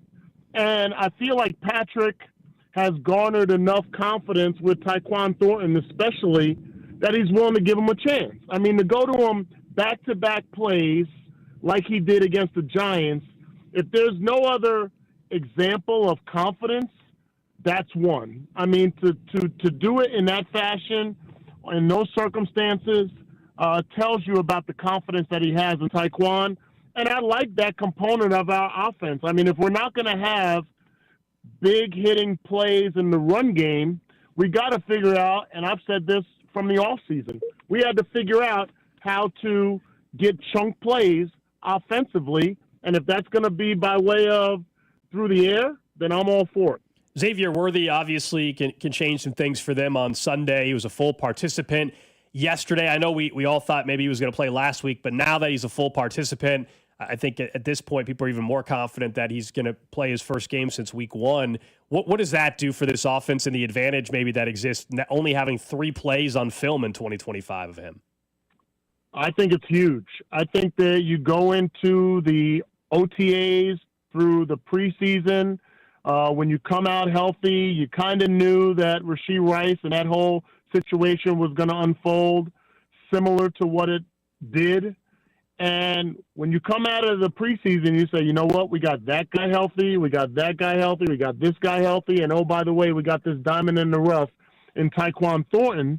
I feel like you probably generated game plans for the ability to stretch the field and to utilize Xavier Worthy. And the one thing I'll say about Xavier is what was most impressive about him last year as a rookie was how quickly he was able to absorb the offense. Think about what we were throwing his way in the first quarter of the season, the first game of the season, and what he was able to do with it. It wasn't about, hey, let's bring him along slowly. It was about, hey, you're smart enough to absorb everything. So we got you going in motion. We got you shovel passes, jet sweeps. We got you running the whirly whirl motion. We got everything and we're throwing at it, and it didn't look like it overwhelmed him. So to me, the encouraging part of it, not only did it not overwhelm him, but he was able to flourish. 9 touchdowns last year, stretched the field. We saw it in what he was able to do in the Super Bowl against the Chargers early in the season as well. And I wanted to see what that sophomore campaign would look like. What were we going to get with Matt Nagy and Andy Reid having 4, 5, 6 months to generate opportunities to expose Xavier Worthy? And I think we got shortchanged up to this point, obviously, but I like the idea that now that he's healthy, we're going to get a glimpse of what they had in store for us back through June and July and August. Danny, you've been around a lot of players, so I'm not saying that on paper things can't be fixed. We heard Jeff Schwartz talk about Jawan Taylor's penalty issues. Like, he can fix them. He can line up on side. At this point, Dana and I start to think it is an unwillingness to fix it, not an ability to do so, if that makes sense. And Andy, I think, all but admitted they're willing to accept the penalties, knowing how good of a pass blocker he is. Do you think that Jawan will ever go about fixing some of the lineup issues, or is he just accepted that the risk is worth it for him, knowing that if they don't call it for him most of the time, he gets the advantage he feels like he might need? I think it's a mixture, and I'm not trying to dodge the question. I think it's a mixture. Here's the one thing. You guys play cards. I heard you guys talking about ping pong, but you guys have played cards and poker at different times in the past. The first hand, you don't show your tell. The second hand, you don't show your tell. Most good poker players, of what I've heard, are waiting 2, 3, 4 hours into playing poker to recognize tendencies. I feel like Jawan Taylor, like, if he's offsides on the first series, then to me, that's a lack of focus. But everybody goes back to their normal routine, their normal approach when you start getting a little tired, when the game gets a little longer, when the drives get a little longer, that's when you go back to what's normal for you. And what's normal for him is trying to get that jump. I will contend that more times than not, when he jumps with the ball, and he is just quicker off the ball than everybody else is. So it looks more egregious because he's quicker off the ball. I'm not saying all the time, and I'm definitely not giving him any excuses. But there are times where he's moving with the ball when everybody else is not moving with the ball. Having said that, on the other side, if we got, I played with Neil Smith and Derek Thomas. Those guys would get double-digit sacks, and every once in a while they'd be drawn off sides. We take it. When the offense is sputtering and we're not scoring at the clip that we want, I think it's more glaring of an issue. But if we can get to a point where we're scoring in the mid-20s and back up above 30, I don't think anybody's really caring about the one or two penalties if he's protecting the front side of Patrick Mahomes. It's just when it's going bad or when it seems like it's a negative play that throws us out of field goal range or puts us in a predictable situation that it kind of opens up everybody's eyes. So if Andy Reid and Matt Nagy and the offensive staff is okay with it, I'm going to trust them. I just like for it to be cleaned up, but I also know that it's a tendency thing. It's one of those things where later in the game, as you get tired, you start to lose focus on specific things, and that's when it happens. We're talking to Danan Hughes here on 96.5 The Fan. What about what you've seen from Baltimore? They're putting up points. The offense has definitely not been a problem other than Derrick Henry's fumbles in crucial spots. Defensively, though, they've got some major problems there. What are you seeing from Baltimore where I feel like nationally people are talking like Baltimore's 1-2 and they'll be fine, they'll be good and all this, and people are way more negative towards Kansas City being a 1-2 team? It's interesting because I cannot ever think – there's very few organizations in professional football that have an identity that has lasted decades, that lasts year after year, coach to the next coach, quarterback to the next quarterback, leadership to the next leadership. And Baltimore is one of those that when you say Pittsburgh, when you say Baltimore, you speak defense. That's what they've been able to sustain since they came into the league. And to look at their numbers and see them 32nd in the NFL in yards per game, 31st in points per game, 30th in rushing, 31st in passing. I feel like we're in the twilight zone, to some extent. And I'm sure it's definitely something that they are having a tough time digesting in Baltimore. That's just not the Ravens' way. I'm assuming they're going to try to correct it, and they're going to look to this opportunity to change things around defensively. But offensively, Lamar Jackson is Lamar Jackson. They have some weapons. You can expect Derrick Henry to try to come out and prove that 3 fumbles in the last 3 games and costing them 2 games because of it is not who he wants to be or who he wants to be remembered as in a Ravens uniform. So we're going to have our hands full against their offense, but the defense with their injuries, there's some opportunity for us there, and we cannot allow this game to be close. And in a close game, low scoring, and that plays into their hands. And so we got to open up the gates a little bit, get them in predictable situations, keep Derrick Henry on the sideline so that they're throwing the ball more, and spy Lamar Jackson, and we'll come out with a win. But take advantage of a wounded defense has to be at the forefront of our minds this week. I thought it was interesting you said there towards the end, Danan. So do you think, maybe I misheard, do you think a lower scoring game favors Baltimore more than Kansas City? I think so, because I think if we're not scoring offensively, we're playing into the confidence build that their defense needs. Gotcha. You know what I mean? So they've given up you're talking about yards per play, 5.76 yards per play. They've given up 32 points a game. So if they come in here and we're in the fourth quarter and it's 17-14, there's a confidence build in that they can say, you know what, we're finally doing our part. Look at our defense and what we've done in the first 3 weeks. Well, we can look back at specific games. The Giants game was relatively close until the fourth quarter. To some extent, the defense on the sideline could be like, hey, guys, we're doing our part. We gave up 9 points. And there could be a confidence boost in that. And now you're looking at the other side. Now do your part. So I don't want the Ravens to have any of that come Sunday afternoon. I want them to be still questioning the identity of their organization when they leave town about 7:30. I know that they wanted Christian Fulton to be in the mix in order to allow Trent McDuffie to move around. It feels like anytime Jalen Watson is healthy, I'm reminded of, oh, cool, they're fine at corner just as long as he's available. It's when he's not available that they're trying Williams or trying Najee Johnson and like moving things around that make it look like a problem. It seems as simple as when Jalen Watson is healthy, they can stop anybody.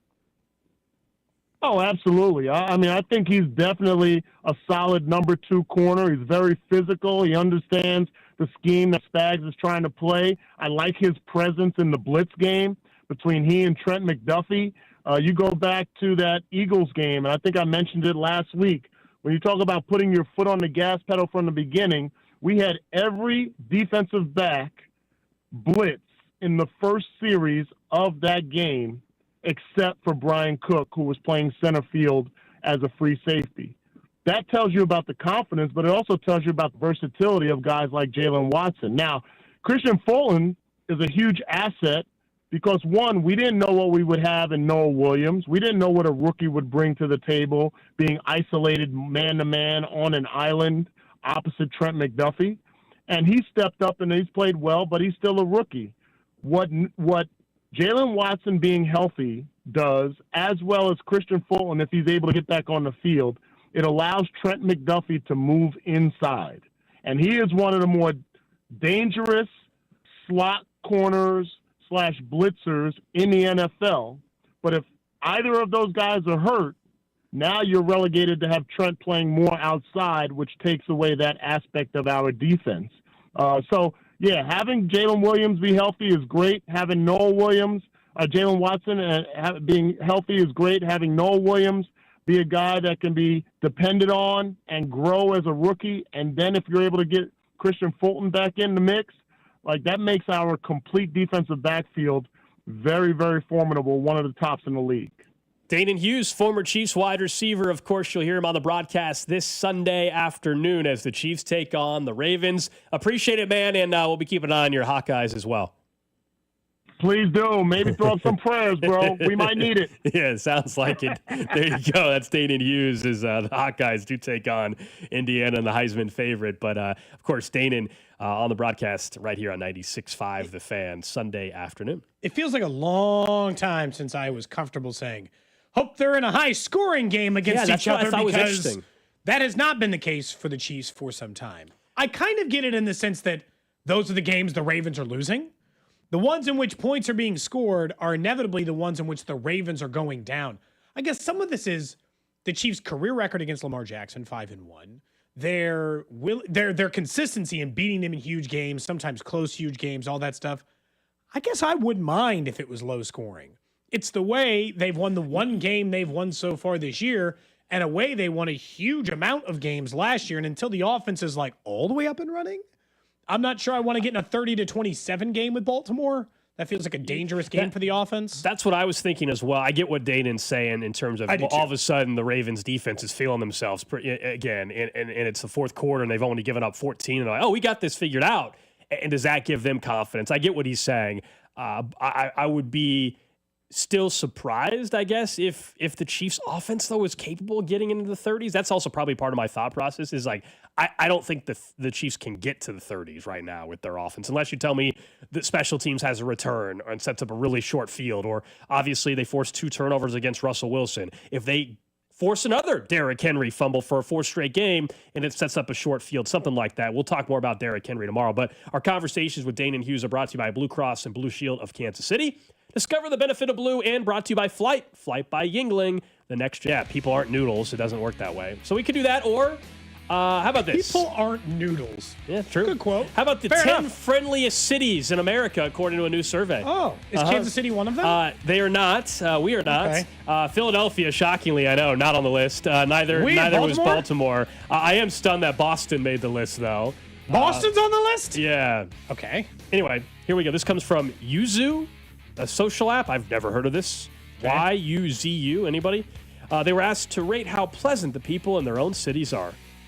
Number 1. I think they're just all in a good mood because the weather's perfect. Number 1, San Diego, California. Like, you know what?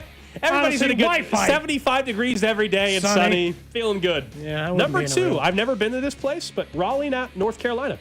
Oh, okay. All right. Raleigh, huh? Phoenix. Number Honestly, 3. I don't think anyone cares to be angry there. They're all either, retired. It's all a bunch of retired people. I spent a lot of time in Phoenix. I don't remember anyone being particularly angry people were in that nice. city. Now, I'd be angry after 35 days in a row of 110 degrees, I think. I think I'd be a little upset then. Miami, number 4. Okay. Houston, number 5. A lot of warm weather. Your experience in Houston did not go that way. I have to disagree with Houston being number 5. Now, look, I met some very nice people. I still have some friends that I made while I was in Houston. But, yeah, I mean, look, this isn't a survey about crime. It's just about friendly. Crime, getting robbed at gunpoint didn't make it a very friendly city to me. But that's not, that doesn't, every city has crime, okay? If you made me start guessing the friendliest cities in the United States, Houston wouldn't have been anywhere. No. I would have ignored them, Boston, New York. A lot of major cities have been off the list. And then the bigger cities in like the less populous states, they're like only nice to the people who are in their own city. Yeah. So maybe that's why Boston's on the list. Okay. They're nice to other Bostonians. Mm-hmm. You're a visitor, get the hell out. Number 6, urban Honolulu, Hawaii. Okay, again. Number 7 was Boston. Yeah, give me a break. Number 8, San Jose, California. A lot of warm weather. Number 9, well, it changes. Number 9, Minneapolis. I actually Twin find Cities. Minneapolis to be incredibly friendly as a city. I've been there one time, and I enjoyed my time there. Minnesota. And then very nice people. Number 10, Denver, Colorado. And I would tend to agree. I actually have had very good experiences in Denver. I'm a big fan of that city, actually, other than the football team. Beyond... Maybe that's calming everyby down. Everybody's laid back. I don't know. Yeah, we say that, and it's legal. It's legal everywhere now. just about now. I think it's just like a laissez-faire attitude that comes with some of the places like that.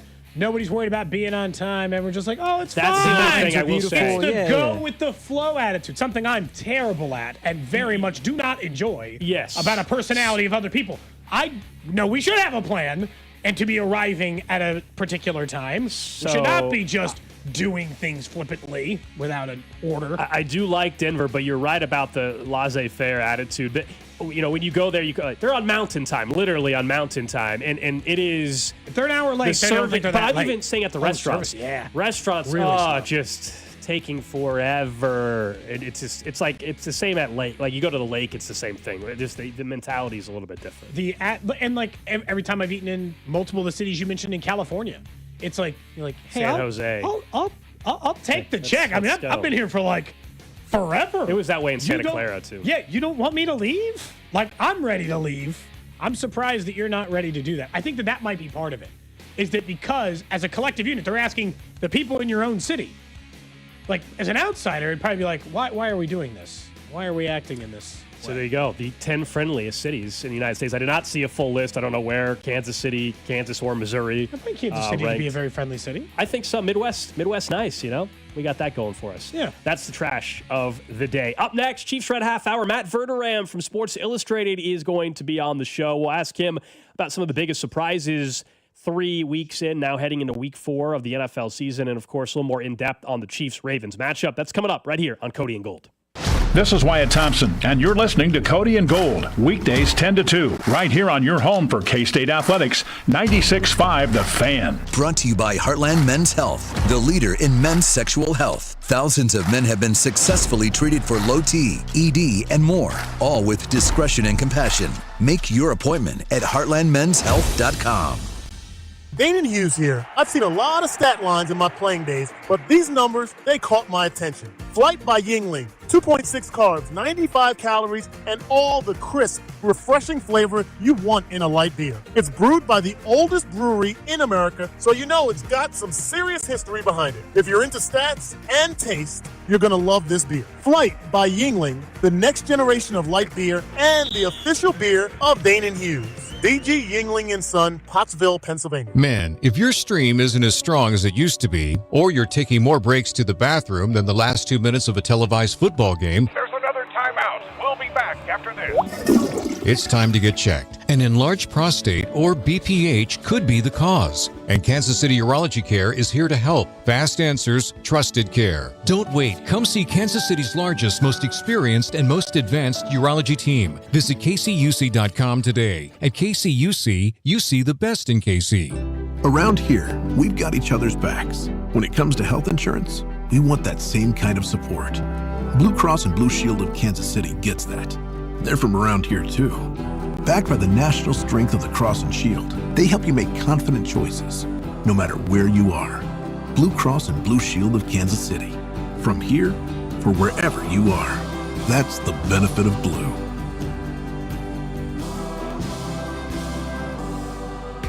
Get your home ready for the change in seasons with a $69 HVAC tune-up from Hamilton Plumbing, Heating, AC, and Rooter. Our pros can help you lower energy costs, prevent costly breakdowns, and make sure your system is running at peak efficiency, right when you need it most. And it's all backed by our exceptional service guarantee. Over 40 years experience and more than 8,000 five-star reviews are great reasons to trust Hamilton. Visit callhamilton.com for detailed terms and conditions. License number 2025-11121. This October, the whole family can ride along for the wildest weekend in Kansas City. PBR Outlaw Days, October 3rd through the 5th at T-Mobile Center. Cheer on your Kansas City Outlaws as they battle the world's best on the dirt, under the lights. KansasCityOutlaws.com. Get your tickets now at PBR.com. Kansas City Outlaws. All grit and no quit. $5,000. That's the average amount of money people in the U.S. are now spending on gas in a year. $5,000. That's crazy. If you drive, you have to download Upside, the free app that gives you cash back every time you get gas. That's right. You can earn real cash back with Upside just by buying the gas you're already buying. You can literally start earning cash back today. I use Upside every time I fill up, and I've already made around $300. You're putting gas in your car anyway. Why not get real cash back? If you like free money, download Upside. I'm saving the cash I earn from using Upside to help pay for a vacation later this year. Download the free Upside app now to earn cash back every time you buy gas. Use promo code CODE to get an extra 35 cents per gallon on your first tank. You can cash out anytime right to your bank, PayPal, or a gift card for Amazon and other brands. Just download the free Upside app and use promo code CODE for a 35 cents per gallon bonus on your first tank. That's code CODE for a 35 cents per gallon bonus. I'm Mitch Holtis, voice of the Chiefs. Everyone develops cataracts naturally as they get older. When your vision is affected by cataracts, you should see my doctor, Dr. Steven Silverstein at Silverstein Eye Centers. Dr. Silverstein is a world-renowned cataract surgeon who performs life-changing laser-assisted cataract surgery with premium lens implants to correct your vision up close and far away. Trust my eye doctor, Dr. Steven Silverstein, Silverstein Eye Centers, 816-358-3600 to schedule an appointment. Tulsa is my home now. Academy Award nominee Sylvester Stallone stars in the Paramount Plus original series, Tulsa King. This distillery is a very interesting business, and we gotta know the enemy. From Taylor Sheridan, co-creator of Landman. What are you saying? I'm a rat! If you think you're gonna take me out, it's gonna be really difficult. Tulsa King, new season now streaming exclusively on Paramount Plus. Do Crohn's disease or ulcerative colitis symptoms keep coming back? Tremfya, guselkumab, may help, with rapid remission achieved at 12 weeks and lasting clinical remission at 1 year. Some even saw visible improvement of their intestinal lining at 12 weeks and 1 year. Tremfya is a prescription medicine used to treat adults with moderately to severely active Crohn's disease and adults with moderately to severely active ulcerative colitis. Serious allergic reactions and increased risk of infections and liver problems may occur. Before treatment, your doctor should check you for infections and tuberculosis. Tell your doctor if you have an infection, flu-like symptoms, or if you need a vaccine. Healing is possible with Tremfya. Approximately 3 out of 10 patients were in endoscopic remission at 1 year, based on areas visualized on colonoscopy, which may not represent the deeper bowel layer or entire GI tract. Individual results may vary. Ask your doctor about Tremfya today. Call 1-800-526-7736 to learn more or visit tremfyaradio.com. Your favorite neighborhood spots run unsquare. You know the ones. Maybe it's the popular shop that just opened a new location by you, or the big sports bar that's always packed on game day. These places make the neighborhood, and the money spent there stays in your community. Square powers more than 4 million neighborhood businesses worldwide. To learn more, go to square.com, or just stop by your favorite local business. See you in the neighborhood. Square. If Old Spice Deep Sea Super Hydration Body Wash were music, what would it sound like? Start with the deep sounds of Old Spice's ocean waves and kelp. Layer on the smooth, renewing moisture. You wouldn't hear any parabens or phthalates because Old Spice Deep Sea hasn't got any. But you would hear that vitamin B3 for healthier looking skin. So while your regular body wash sounds like this, Old Spice sounds like this. Sounds like it smells amazing.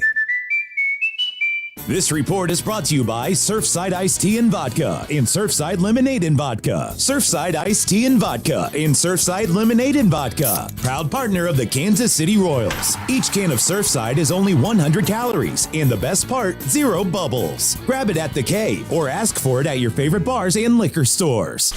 You're listening to 96.5 The Fan from the Mission Plumbing, Heating, and Cooling Studios. Welcome in to the Chiefs Red Half Hour. Every day at 11:30 with Cody and Gold on your new home for Chiefs football. 96.5 The Fan. Chiefs Red Half Hour brought to you by All Weather Decks, Kansas City's most respected deck builder. Check them out at allweatherdecks.net. Well, it is the Chiefs Red Half Hour here on Cody and Gold, and we are joined by Matt Verderame over at Sports Illustrated, NFL staff writer, of course, the Matt Verderame Show over on Patreon. Matt, it's always good to have you on the show. I wanted to just start broadly about the NFL as a whole before we dive deeper into the Chiefs specifically. 3 weeks into this thing now, we have obviously seen some surprise 3-0 teams. What's the biggest takeaway, I guess, you have now heading into week 4? You know, I think it's that of all the teams in the league, I'm not sure that any of them feel overwhelming. You know, normally you look at the 3 weeks of the season, you go, okay, this team's playing great football. That team's playing great football. They're the early team to beat, which, you know, what does that mean? Who knows? It depends on your definition. But look around. Who's the team that you're like, that team just looks like the odds-on favorite? I mean, Buffalo is a miracle against Baltimore away from being 2-1 at best. They could have lost the game to Miami at home. I mean, they were. If Zach Siller doesn't take a roughing the punter penalty, he might have lost that game. Baltimore's 1-2. The Chiefs are 1-2. The Packers would have been the team I would have kind of pointed to. They lost to the Browns. Detroit is probably the closest to that, but you know they're 2-1.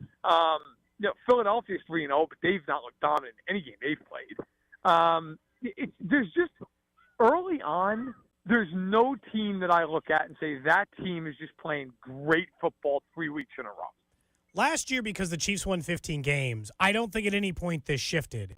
Because of the way the Super Bowl ended, because of the way they've looked human at the beginning, do you think the rest of the teams in the league right now aren't taking Kansas City as serious as they were before?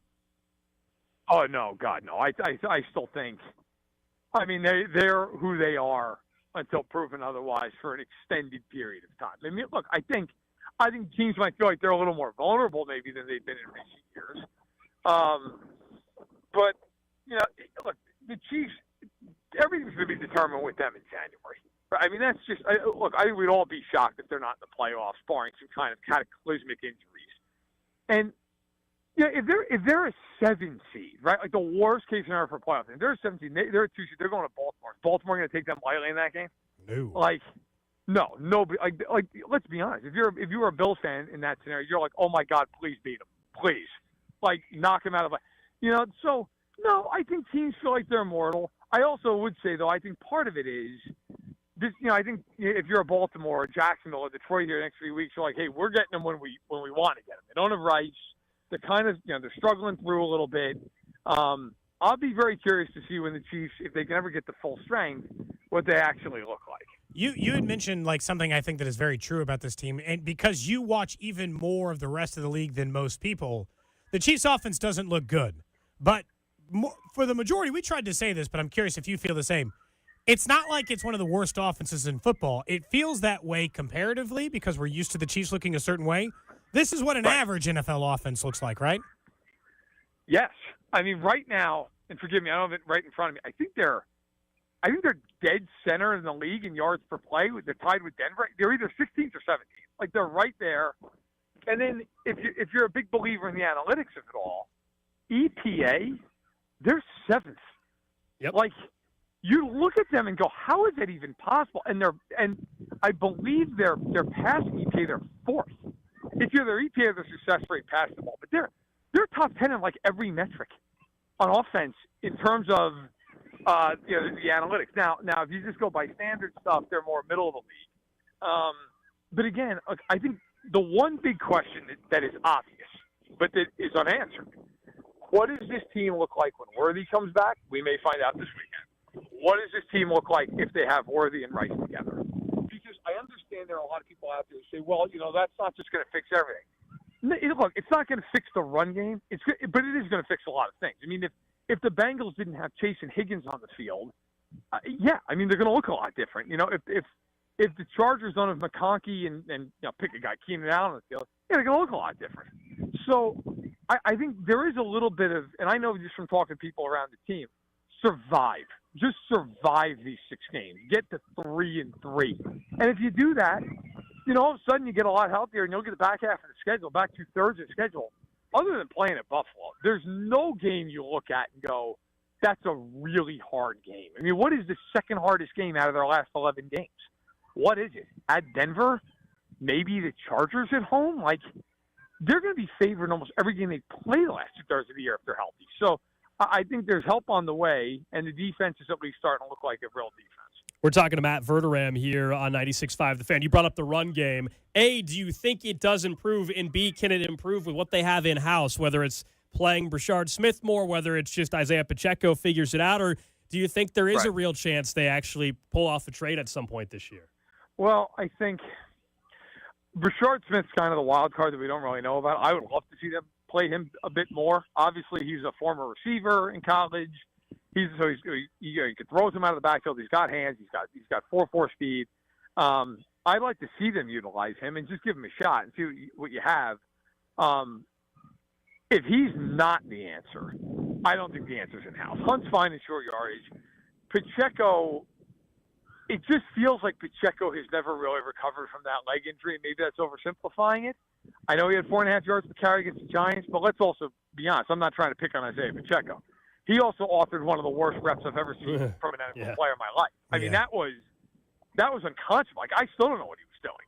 So, if you're the Chiefs, look, you're not going to invest heavily in trading for a running back. No one's saying that they should be calling up and giving up a first-round pick. There's nobody out there they do that for anyway.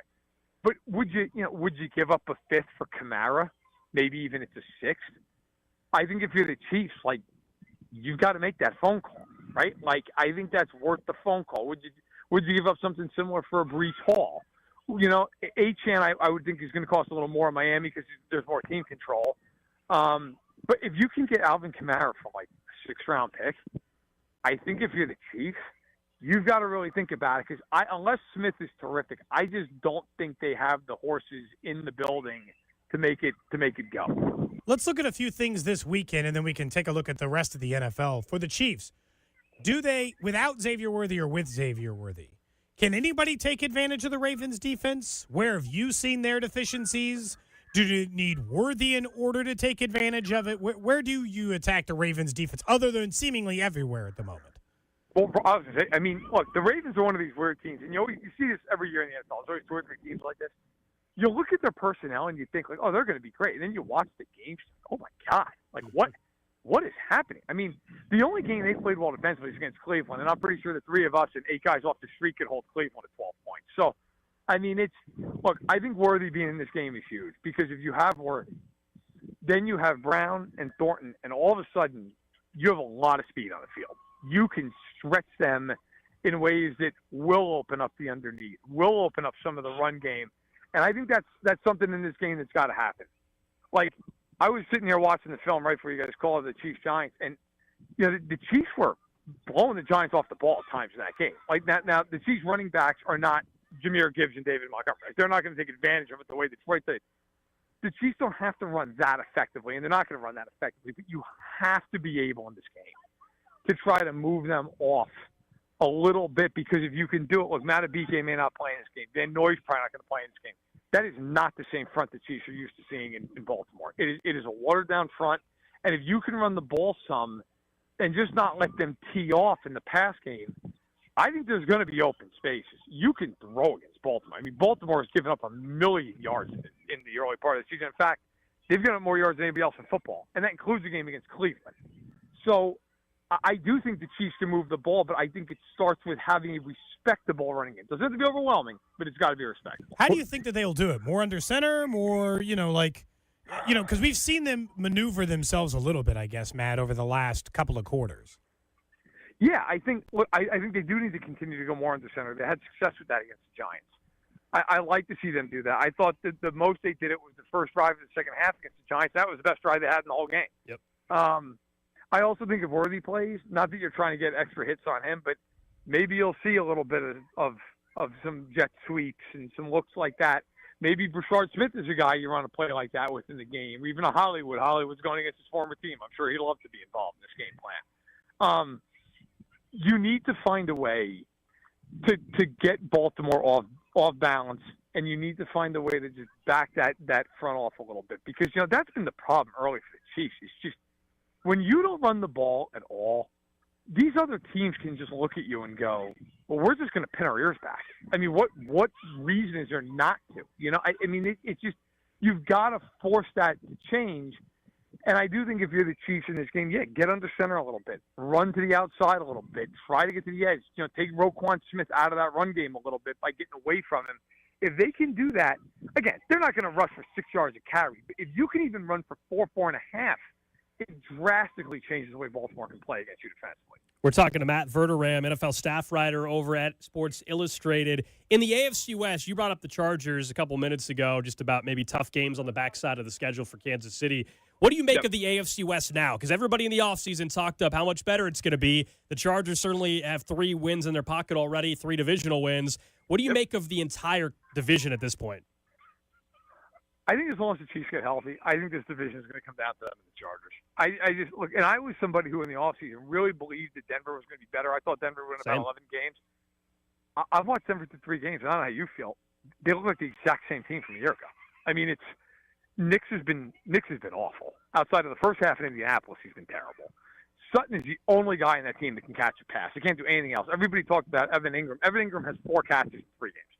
Like, I don't know what you're doing with that offense. It's Sutton and it's J.K. Dobbins, and that's it.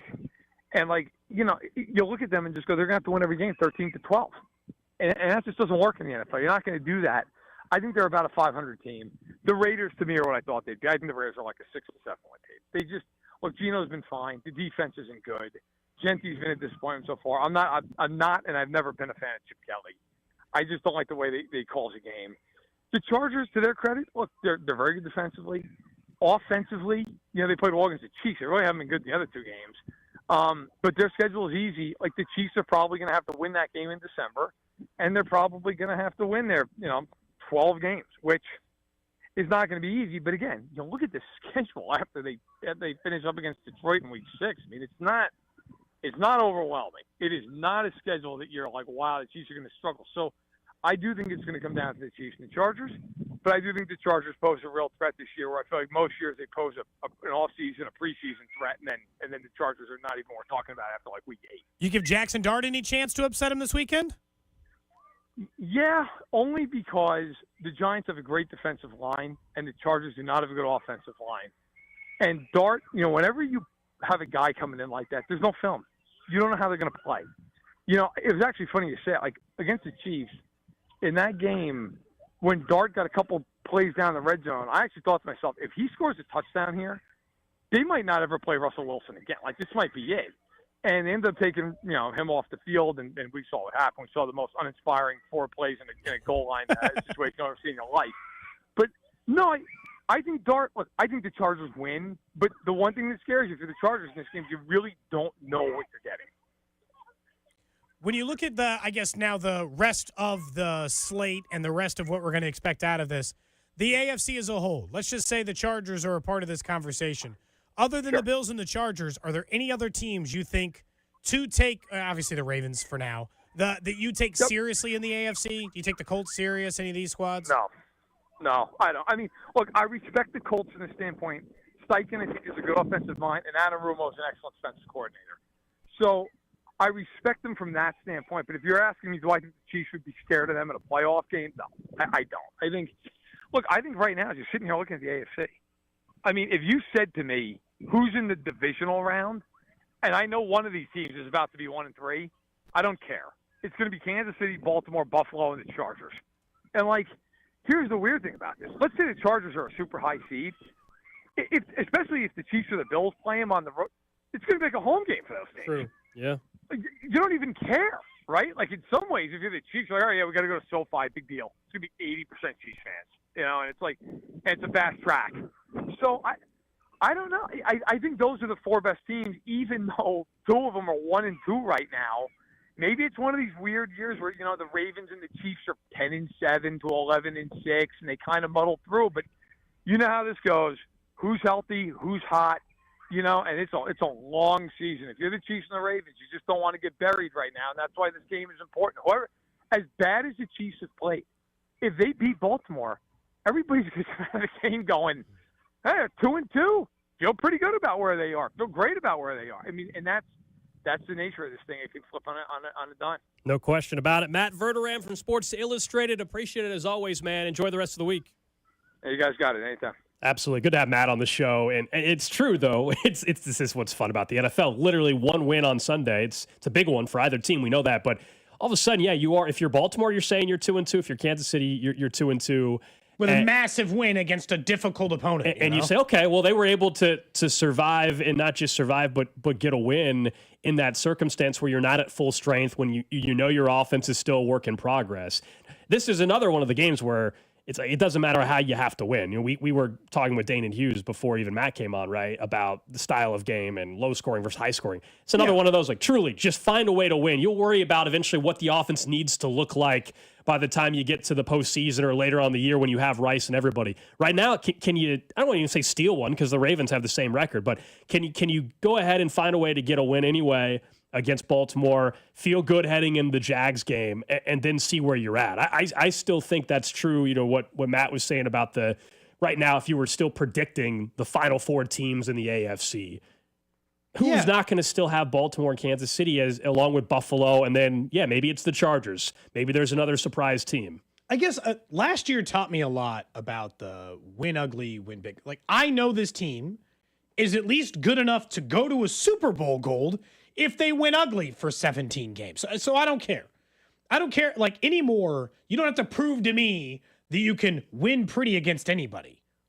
Winning ugly against the Ravens is fine with me. I don't care if it's 6-3 or 42-39. I'm not saying there aren't exposure points in which you can run into problems as a team, but they've shown enough over the last couple of years that they know what they're doing and they know what they're capable of in those moments, that they're going to get plenty of wins outside of that. So I don't send myself into a panic, I guess, regularly on that, but I don't know, man. They're in an interesting spot because we know what their problems are. Everybody knows what their problems are. They're not even where their things going wrong. And we all are just waiting for another month until Rashee Rice comes back, until we know, because it is really it's 3-4 weeks still. We're ways away before he plays a football game.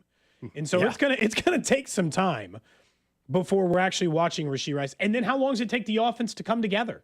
As we previously mentioned, probably another 3 or 4 weeks, Gold. And so I'm not going to get too caught up in it. I do think getting Worthy back is huge. Well, it's massive just because if you're an opponent, what would we say the first 3 weeks? If you're an opponent, who are you really worried about offensively other than Patrick Mahomes? Now you add Worthy in the mix. Everybody knows on tape now, Tyquan Thornton's a legitimate deep threat in the NFL and for this football team. And so you start to have to worry a little bit more. Does that open things up for other guys? Is it all as much as we're talking about having Worthy back most likely on Sunday and then Thornton's emergence, it wouldn't surprise me on Sunday if actually it's a game in which Hollywood Brown has one of his better games just because so much of the focus might have to be on those others. Now, I will say he's been disappointing in the explosiveness part. Yes. He looks like Juju, but 3 years younger. Like the explosive, like when I thought of Hollywood Brown at his peak, Gold, he was like an explosive, deep down the field threat. And when you've been talking about deep down and I'm not saying you're alone, you're hey man, when they get Worthy back up, Tyquan and Worthy, I'm like, when they signed Hollywood, we were talking about him like a deep threat, right? I'm not saying that hasn't changed, but that was definitely part of the conversation at some point, right? Yeah, the explosiveness hasn't been there. It's become more possession-y for Hollywood Brown. Which they need right now, too. They can't just be throwing a Tyquan 25 yards down the field every time, which is what his current yards per attempt, I believe, is when he throws to Tyquan. I'm not saying they don't need a possession guy. Sure. Fine. But, like, what is your role once Rice comes back? Because Rice is definitely that. Yeah, you're trying to figure yourself out, and there's been times under Andy Reid teams, of course, where they got off to slow starts. We're excited tomorrow on the show. We're going to have former Chiefs quarterback Alex Smith join us. We haven't had him on the show before. I don't think he's really done many interviews in Kansas City post-playing career either. I don't think so. And it'll be good to get his perspective because in 2015, his team started 1-5. He was the quarterback. Andy Reid obviously was the head coach. And if you're wondering, they ended up winning 11 straight games down the stretch, including a postseason Didn't win. lose until they lost to the Patriots in the divisional round. Yeah. So, and that who was, I think went on to go win the Super Bowl, or at least go to the Super Bowl, probably knowing the Patriots. Yeah, so it'll be great to talk with him about how they're handling things and how close are they, and how they got to get through these next couple weeks and talk bigger picture stuff as well. So we'll have Alex Smith on the show tomorrow on a Red Friday. Yeah, very, very excited. Honestly, Alex is one of the people I've enjoyed covering the most when I've had to cover teams or athletes. That's normally one of the first questions people ask you. Who do you like talking to? I'm like, is it nice for me to tell you the people I didn't enjoy covering? Doesn't feel like that's nice for anybody involved. But I can tell you the people who are agreeable and you can get along with and also understand their place and where they were. Like Alex has always had a very firm grip on his playing career. And I'll be interested to talk to him about young quarterbacks too. Because Jackson Dart and the Giants situation, how they're handling their young quarterbacks. I hate the way teams have been handling young quarterbacks for years. I can't imagine Alex thinks it's any better, knowing the fact that he was put in a disadvantageous position and then he was the original, in my opinion, Sam Darnold.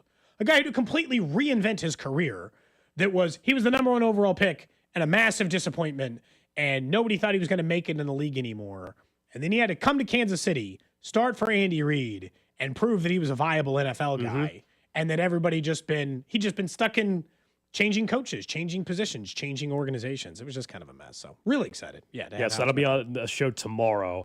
Looking forward to a busy Red Friday in Kansas City. Someone, just because we were talking about Hollywood Brown, this is interesting. Someone just texted this in. They said the last touchdown Hollywood Brown scored was week 8 of the 2020. Is that right? That can't be right. Did he score? I don't know why he would have scored a touchdown for the Chiefs last year. He was hurt last year. Is it really since 2023?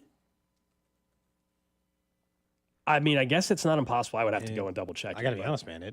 Is that really the last time he scored a touchdown in the NFL? It very well might be. Well, look, just go look at his Pro Football Reference. Last year, did he score a touchdown? He obviously missed a ton of games. He obviously doesn't have one yet this year. So he has not scored a touchdown since 2023. That is a fact. Look, but here's the thing. Crazy. Once Worthy and Hollywood are firmly back, I don't need Hollywood to do 19 games, Cody. What Hollywood's been doing for this team is perfect once everyone's back. As a 4th wide receiver, what you've seen out of Hollywood Brown, perfect. No notes. I'll take it. Yeah. Their problem is that they're relying on him to be a much bigger part of it right In his last 19 games, he has 4 touchdowns. And that's not having any this year or last year. But he only played 3 this year. He played 2 last year, and then he played 14 his final year in Arizona. Some of the stats about the wide receivers, I got to be honest, they depress me. Like I saw someone after Tyquan caught that touchdown and said, Tyquan now has as many career receiving touchdowns as Sky Moore. I'm like, I don't need to hear that. That's not helping anybody. I'm not surprised by that development, but also gross. And that's not great. It should make you feel encouraged, though, that he's on the team currently, he's being encouraged that he's already having the success, meaning talent-wise, this guy clearly has it, just needed his opportunity, and he's taking advantage of it. Can somebody get the Men in Black thing and just erase that Sky Moore was a wide receiver so I don't have to think about it? It doesn't have to eat up any brain space for the rest of my life. You say that, and I still get people that won't stop talking about George Pickens and McCole Hardman and DK Metcalf, and McCole Hardman and picks like that. So, no, people won't give it up. I mean, I'd still like those wide receivers on the Chiefs, but I'm not bringing it up anymore. And at the very least, we don't have to bring it up as it relates to Sky Moore. If you just want to say, I wish Pickens was on this team, fine. It doesn't have to relate to the guy they didn't take instead now. I'm over it. All right, up next, let's get to what's trending and a little bit of the evolution of Patrick Mahomes that we've seen in the first 3 weeks of the season. That's coming up right here on Cody and Gold. You're listening to Cody and Gold. Tune in for the Chiefs Red Half Hour every day, starting at 11:30 right here on your home for Chiefs football, 96.5 The Fan. Brought to you by Heartland Men's Health, the leader in men's sexual health. Thousands of men have been successfully treated for low T, ED, and more, all with discretion and compassion. Make your appointment at heartlandmenshealth.com.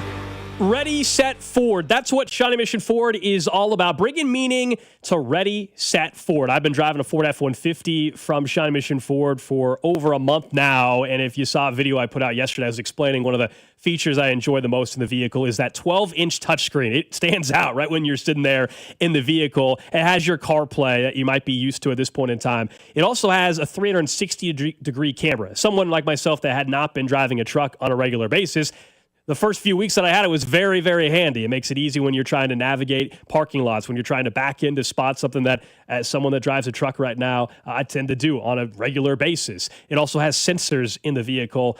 And one of the other very neat features that it has as well, of course, with the CarPlay is your ability to go ahead and have your navigation, whether it's Apple Maps or Google Maps, right there for you. It's something that I've enjoyed quite a bit in the F-150. And you can check it out for yourself over at Shawnee Mission Ford, where right now they're offering customers the largest discounts on every new vehicle, along with those rebates and top trade-in value, not to mention pre-owned vehicles, over 100 of them right now on the lot to choose from at prices and terms that are well within any budget, no matter what your situation might be. And after the sale, I've told you they got their mobile service. They'll come out to your office. They did that here at Odyssey a couple weeks ago, and multiple employees had their oil changed. Shawnee Mission Ford is on a mission to do more. Trust, price, and ease of transaction. That is GiveMeTheVin.com. We love to buy cars. People don't trust car buyers. People think the price is going to be wrong, and people think it's going to be a hassle. Trust, price, and ease of transaction. That is what we do at GiveMeTheVin.com, and that's what makes us America's best car buyer. Go to GiveMeTheVin.com right now and get a quote on yours. Sell us your car. GiveMeTheVin.com. So easy you can do it in your underwear. Count on Sundays with the NFL on CBS and Paramount Plus. Here we go. This week, it's a must-see matchup as Lamar and the Ravens visit Mahomes and the Chiefs. Oh, my goodness. Visit ParamountPlus.com/NFL to get started today. Airman here for Midwest Heating.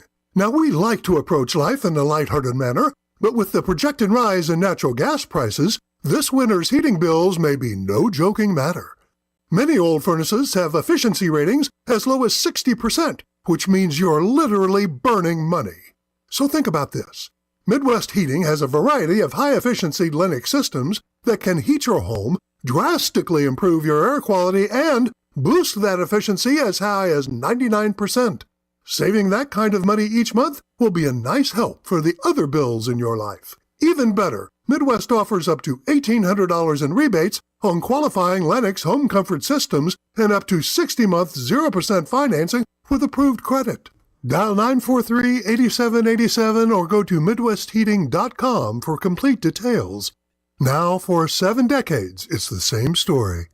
Trust your air to the best. Midwest. Midwest Heating, Cooling, and Plumbing. Twin Peaks is the best in the game. Here, your favorite drafts are poured at a frosty 29 degrees, and rare barrel-aged whiskeys are served just the way you want them. It's bigger game days and bolder fight nights. I mean, where else can you find a scratch kitchen that always comes in clutch every day from lunch to late night? Only at Twin Peaks, the #1 sports bar.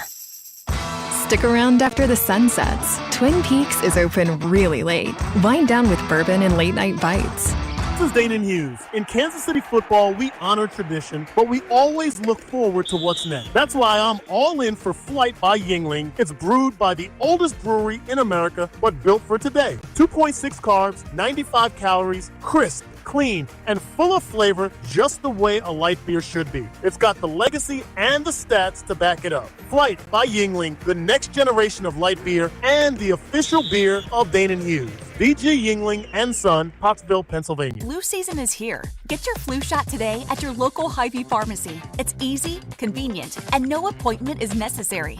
Plus, when you get your flu shot at Hy-Vee, earn a 20-cent fuel saver. That's right, a 20-cent fuel saver. Get your flu shot when it's convenient for you. Schedule online or just stop by your Hy-Vee pharmacy. No appointment necessary. Help your family stay healthy.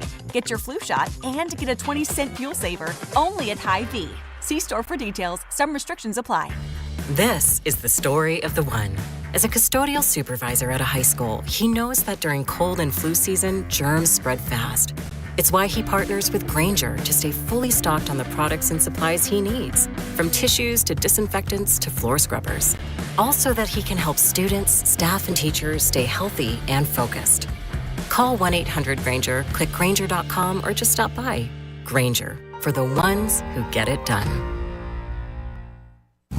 My ride smells just right, just right, just right, just right. Y'all gotta try that Febreze car. Just right, just right, just right. Yeah. La la la la la. With up to 40 days of consistency, all low Febreze car clips right on your vent. You know my car's my happy place. Keep that smile on my face. When it smells just right, just right, just right. Yeah. Breathe happy Febreze. La la la la. Your favorite neighborhood spots run unsquare. You know the ones. Maybe it's the popular shop that just opened a new location by you, or the big sports bar that's always packed on game day.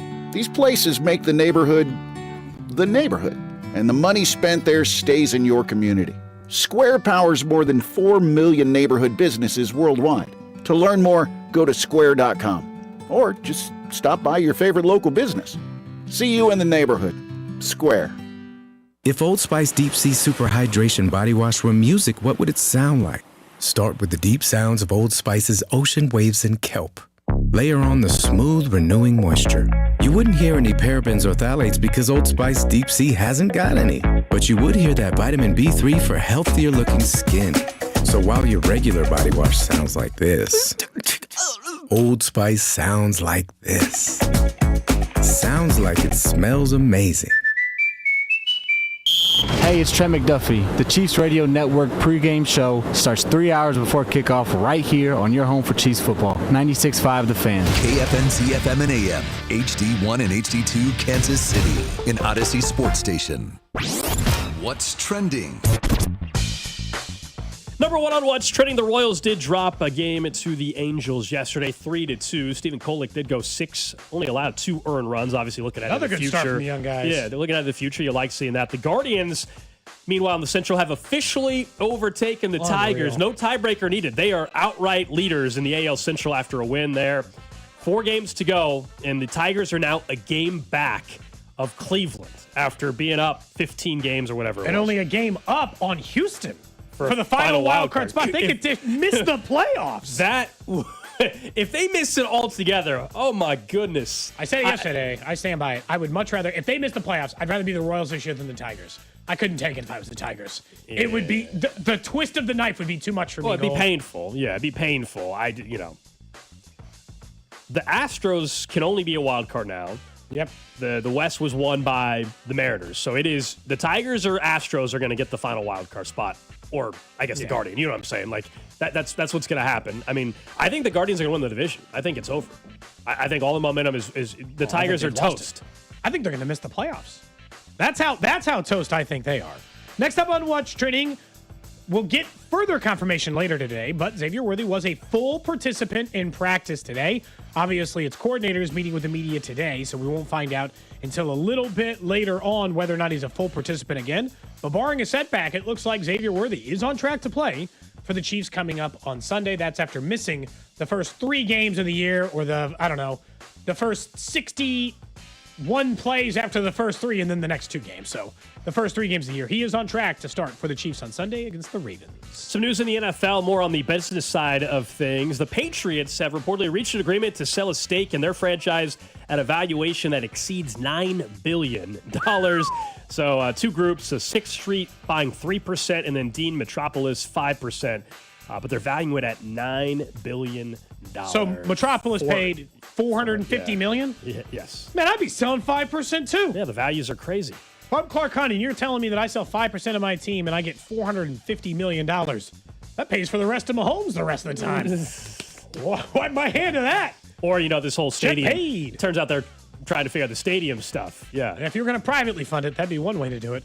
Sell off a part of the team. Next up on What's Trending, kind of surprising news out of San Francisco today. A meeting with the media, Kyle Shanahan admitted that Brandon Ayuk is, quote, not close to returning to the field. That, according to their head coach, said more damage was done to just the ACL, so there were other parts of the knee that were a problem, and more recovery time is needed.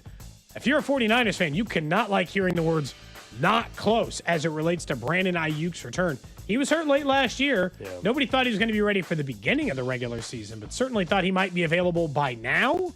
And now Kyle Shanahan saying no, it's going to be a little bit. So they're going to have to continue to win without, they're starting quarterback, they're starting tight end, they're starting defensive end, they're starting wide receiver. That's buried them in previous years where they've been like 6-win teams with all the injuries. They're 3-0 at the moment. The real question is, can they continue to scratch and survive? One final note on what's trending. Roger Goodell recently had an interview with CNBC. He was talking about some of the international games. Of course, this Sunday in Dublin, it's the Steelers and Vikings. And he was just asked about a London-based franchise, saying it would be possible, but the NFL is weighing other possibilities too. Quote, I would say that the markets outside the U.S. are very, very attractive, and we've got pretty good coverage here.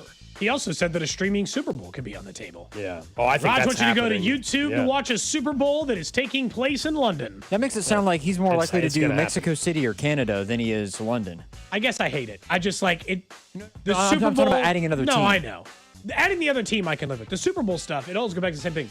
It is a uniquely American sporting event, and no other league on the country in the world puts their championship game on foreign soil.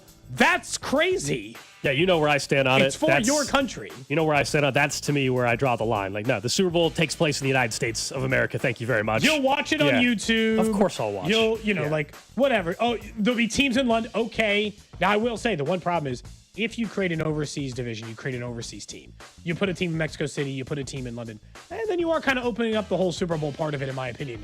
Because now it's a not United States league. It is a league that belongs in other countries. I think we know where it's trending. Within the next 10 years, the Super Bowl will not be in the United States. I hate it. It's going to happen, though. It's inevitable. It's a fact. I think streaming, also with where TV is going, there will be a Super Bowl that's on streaming, and people will make it'll be historical, but also like everybody will still be able to watch it, and it'll end up being okay based off of where things are trending. If they're already adding more and more streaming games every year, we know that's where it's heading as well. That's what's trending.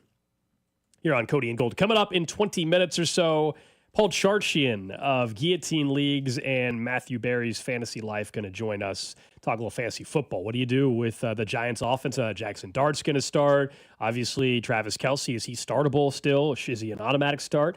And fantasy football plus tonight, Thursday Night Football. You got Darnold going up against Kyler Murray. So we'll get into all that with Paul Charchian here around 12:30. I will say, Malik Neighbors was drafted last year, right? Yes. I saw that this year is the 2 for him. 6th quarterback he will catch a pass from. That's just, you wonder why some of these, and he still put up crazy numbers, but you wonder why some of these wide receivers won out after a while and struggle. And give Jackson Dart a chance, of course, but yes. Well, and he even said last year, he was asked about it, and I think he basically said it's not the quarterback. He basically called out Brian Daboll essentially single-handedly. He's like, it's not a quarterback problem. Yeah. I mean, did you hear that? I mean, I'll be honest. More often than not, it's a quarterback problem. And here's why I'll say this. Did you guys see the clip of Mike Tomlin? No. Mike Tomlin was meeting with the media.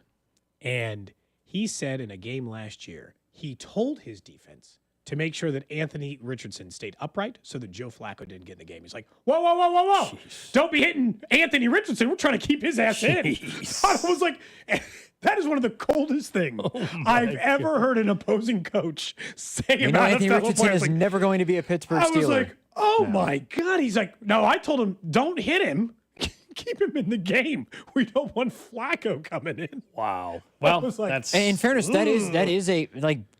I think it also could be a coaching issue though. Like he's trying to save his job, so he's putting whoever he thinks can save his job in there, even if it's not right for. Oh well, that's the only reason why Jackson Dart's starting this week. But that's horrible for Jackson Dart. Exactly. Sure. Well, and it might work out for him because he might be that dude. In his debut, he's going up against the Chargers defense versus the Saints a week later. It's like, but there's the urgency because Brian Daboll knows his what is on the line. That's just the reality. By the way, one other thing in what's trending, Cody, we forgot to mention. I don't know if you saw the news from on the Kay Adams show. Seahawks running back Sean Alexander expecting his 14th child. What? Hey, the Alexanders versus the Rivers. Alexander family. versus Cromarties and River. We're almost close to being able to do like a true tournament. A whole division. Yeah, a whole division. That'll be the international division as well. Yeah. Congratulations to him crazy. and his wife. 14th child. Woo. I gotta say, it's too many. 14 is too many. There's you go. I think it was half of that too is many. maybe It was too at many. like 6. Yeah. I mean, as one of 9, I guess, including my 2 stepbrothers. Yeah, 14, 9, he 7. could almost field two teams. I genuinely cannot imagine. It feels like an absolute obstacle to get my 2 children to their things. And they're not even in that many activities. What the hell? And I think about when I was a kid, and my parents almost never took me to any youth sporting event. I was always with the parent of a different kid. Well, how can you coordinate that's probably that? how this went. How can you coordinate, like, legitimately, like, and truly, like, congratulations to Sean Alexander, but, like, I've always thought this, like, to me, there's no way that you don't screw up your kids' names when you have 12 kids, 14 kids. Like, there's no way you're, like, especially when they're literally, like, I mean, there's no way you just don't call the kid the wrong name. There's no way. You got 14 of them. I think, yeah, that's probably pretty common. It's also just got to be weird to be the oldest one. You're probably, like, 26, and you're like, what, I just got, like, a baby brother now? Yeah, I don't know how old his oldest is. Or anything. I don't know. Whatever. Congrats, Sean Alexander. That's a lot of kids, my guy. That's a lot of kids. But you know what? We'll get that. Could have been all 32, which we'll get to here in just a couple of minutes. But I want to talk a little bit about where the Chiefs are and where they're headed, at least as it sits right now. Because I told you earlier, and I gave the stats to support it. We don't have to go through all the numbers again. The Chiefs and Ravens offense, everything but points per game, which I'm not saying is not nothing. The Chiefs are a lot closer to the Ravens. No part of the 2 defenses are the same. The Ravens are giving up 150 more yards, 100 more in the passing game, 100 more in the rushing game, 15 to 17 more points per game. They're way worse on defense. The Chiefs are at least moving the ball as efficiently as the Ravens. They're not as efficient in putting it in the end zone. They're way worse at settling for field goals. Mm-hmm. But the matchup this weekend, that's where the worthy part feels like such a big part for me. And the lack of Matabuke. I had said on social media, after the Ravens got lit up on that Saturday night game, or the Monday night game, I wasn't sure that the Chiefs were in a good position to take advantage of a Ravens bad defense. With Worthy back and no Matabuke, I'll be honest, I think they're in a much better position to take advantage of a bad Ravens defense now. They are. I also put some pressure, I think, even more on the Chiefs offense, though. Like, there was some promise against the Giants, but if you look at the defensive fronts, they play the Chargers, they've played the Eagles front, they just played the Giants front. I know the Giants as a football team stink, but their front doesn't.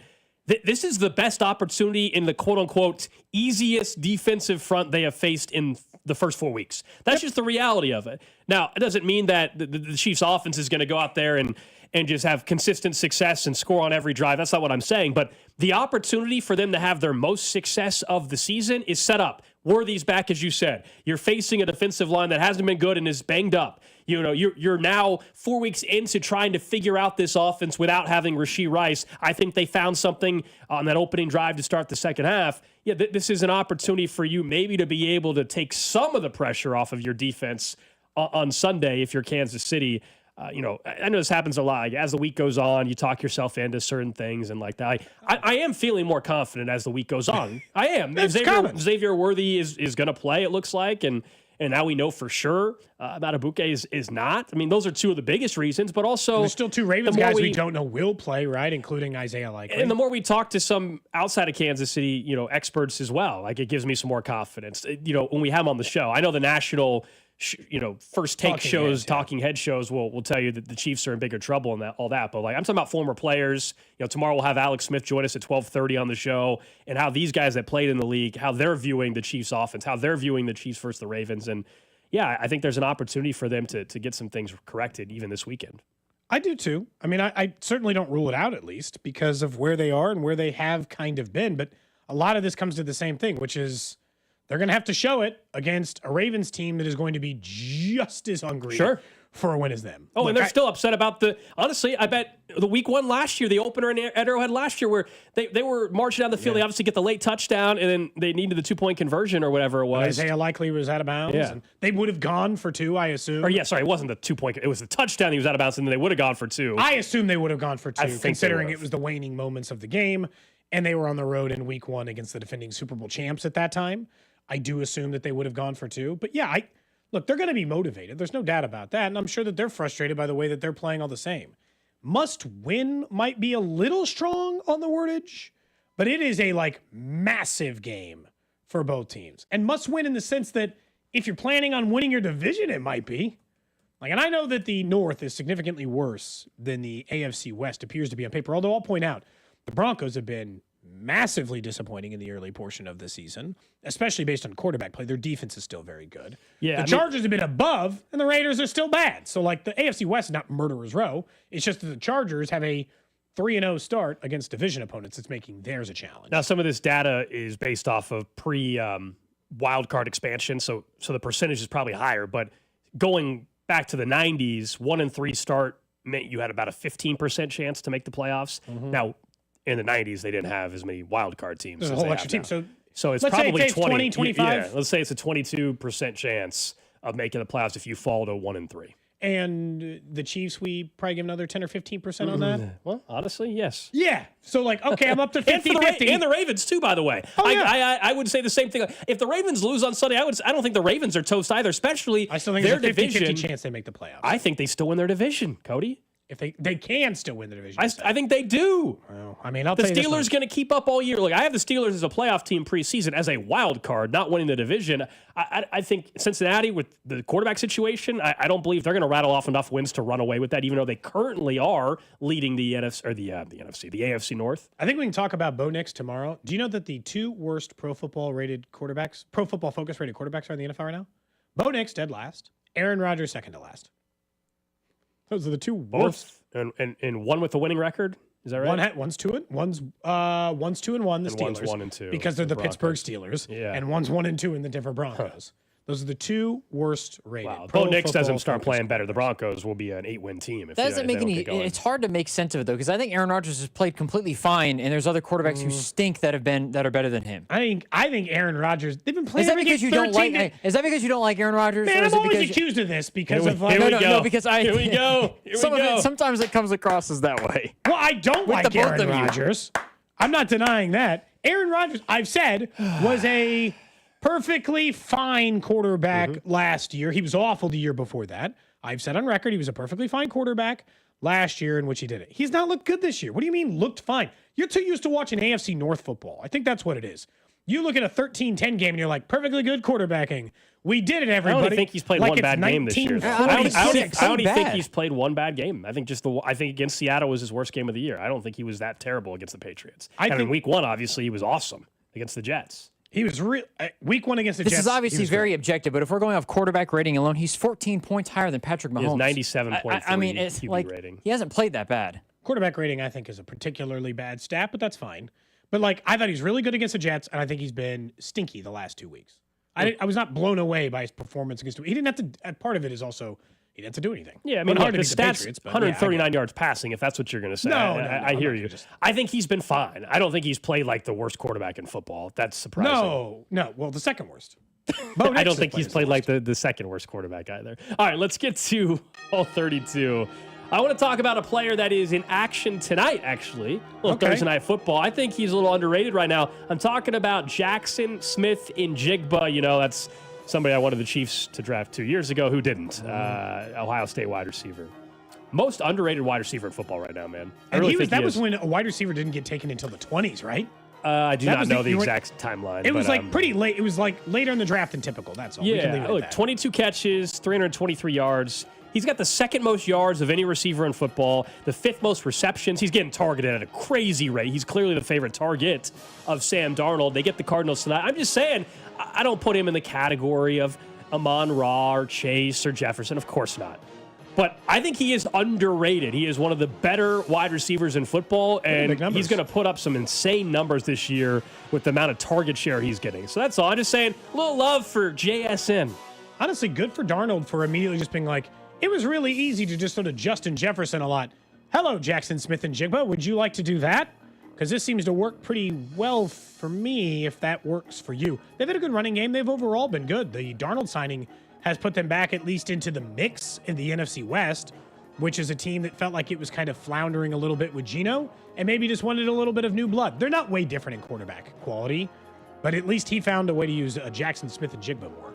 I think a big thing that we all should be watching for the next 2 or 3 weeks in the NFL is the Chargers' offensive line.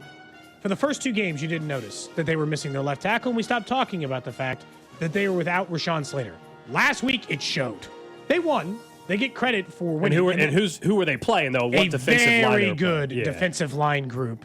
No doubt about it. But the question is, as you've mentioned before on the show, did they expose something that other teams can expose or just a talent? I'm not saying their offensive line has no ability to block for Justin Herbert, but he got hit a lot. And if you look at the season-long numbers, he's been hit at a slightly decent rate in the early going. Eventually, he's just going to catch up with them. That's why I'm saying for the next 2 or 3 weeks, pay attention, because this is what happened with the Chiefs. We got lulled into a false sense of, our offensive line is okay. Look, is it perfect? But they're getting by. That's what we said about the Chiefs, Gold, in the middle of the season, until it was a massive problem. And so I'm just saying, keep an eye on what the Chargers' offensive line looks like. There could be some exposure problems for them there. So mile 32, I'm going to go to a team that's currently 0-3, the Houston Texans. It feels like C.J. Stroud, we know how much of a struggle it's been for him. I think some of it is the offensive line, but DeMeco Ryans, I think, he's a good coach, but I wonder if C.J. Stroud needs an offensive-minded guy, because one of the things I think that came up this past weekend when they played was the rotation of OCs he's had, and it hasn't helped him out, just the same as we talk about, the Giants and Malik Neighbors with the coaches as well.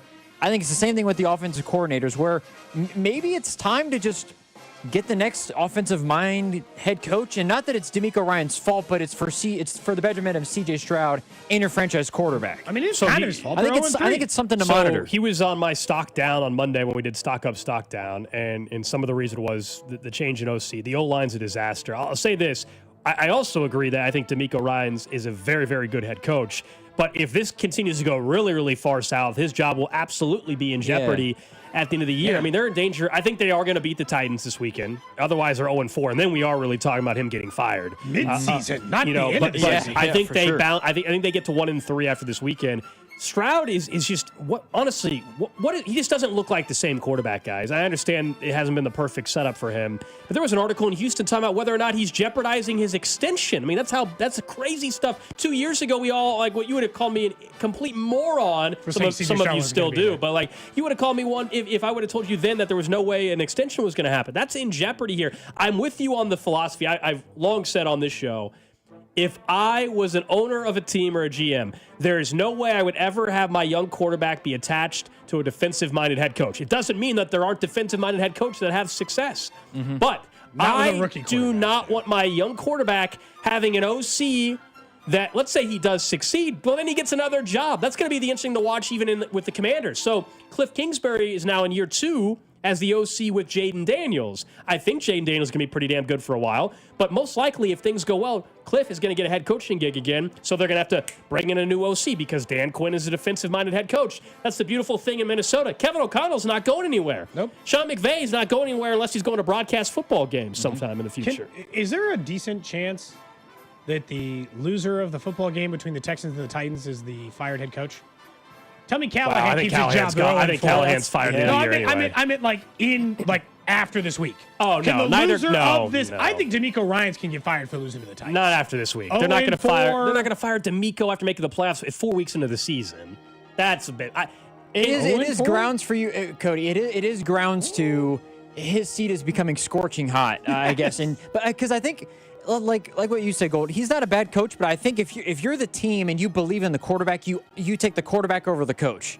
Well, sure. I just don't think firing. I think this would fall out. I don't know if it happens in the middle of the year. He's been to. I mean, been to 4 Brian playoff Callahan, games I if he's think, 500. Cody, if they do, it depends on how they look. I guess if they get blown out by, let's say, C.J. Stroud looks the best that he's looked all season by a mile, and it's against your team, that would be grounds where I don't think he'd get fired after 1 week, but I think by the end of the year, we can basically begin start writing the eulogy right now. His job will be in jeopardy at the end of the year if they end up being a 3-win team or something for sure.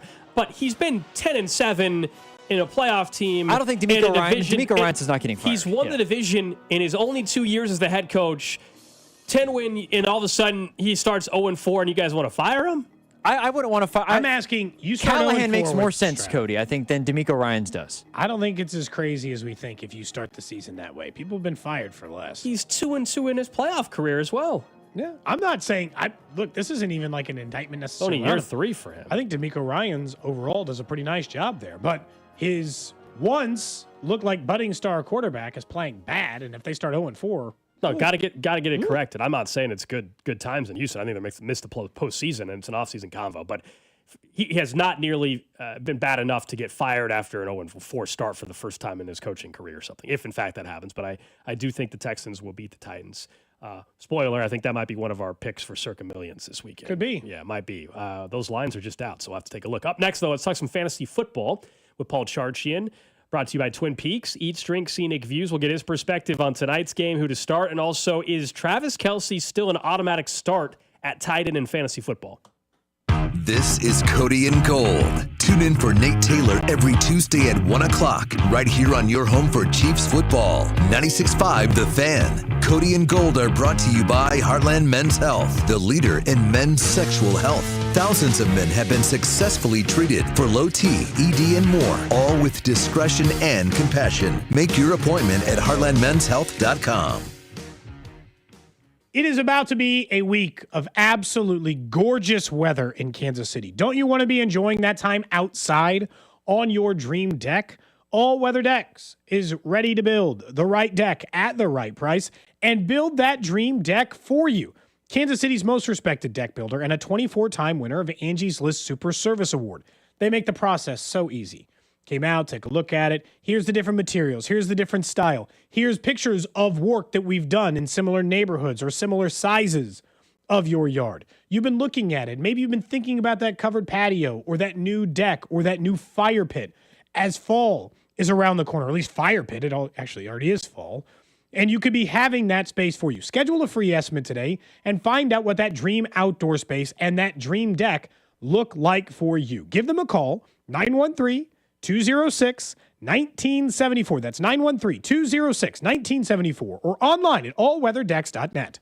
Inside the Huddle is brought to you by Blue Cross and Blue Shield of Kansas City. Discover the benefit of blue.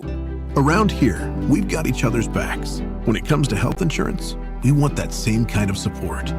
Blue Cross and Blue Shield of Kansas City gets that. They're from around here too. Backed by the national strength of the Cross and Shield, they help you make confident choices, no matter where you are. Blue Cross and Blue Shield of Kansas City. From here, for wherever you are. That's the benefit of blue.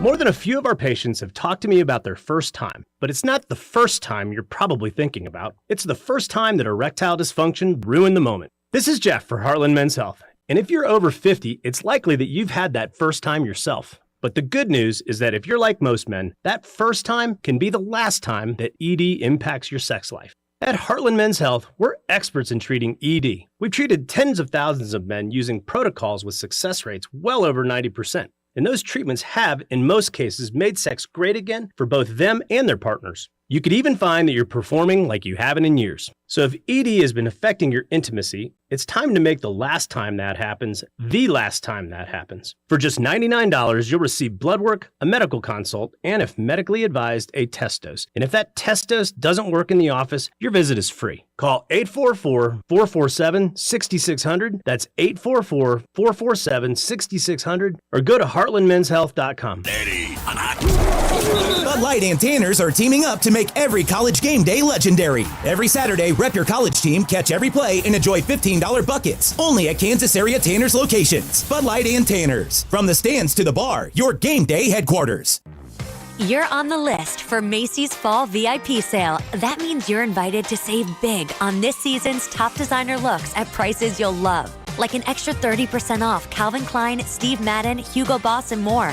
Plus, get 15% off beauty and fragrance from Estee Lauder, Lancome, and so many others. This only happens a few times a year. Don't miss the Fall VIP Sale. Today, only at Macy's. Savings off regular and already reduced prices. Exclusions apply.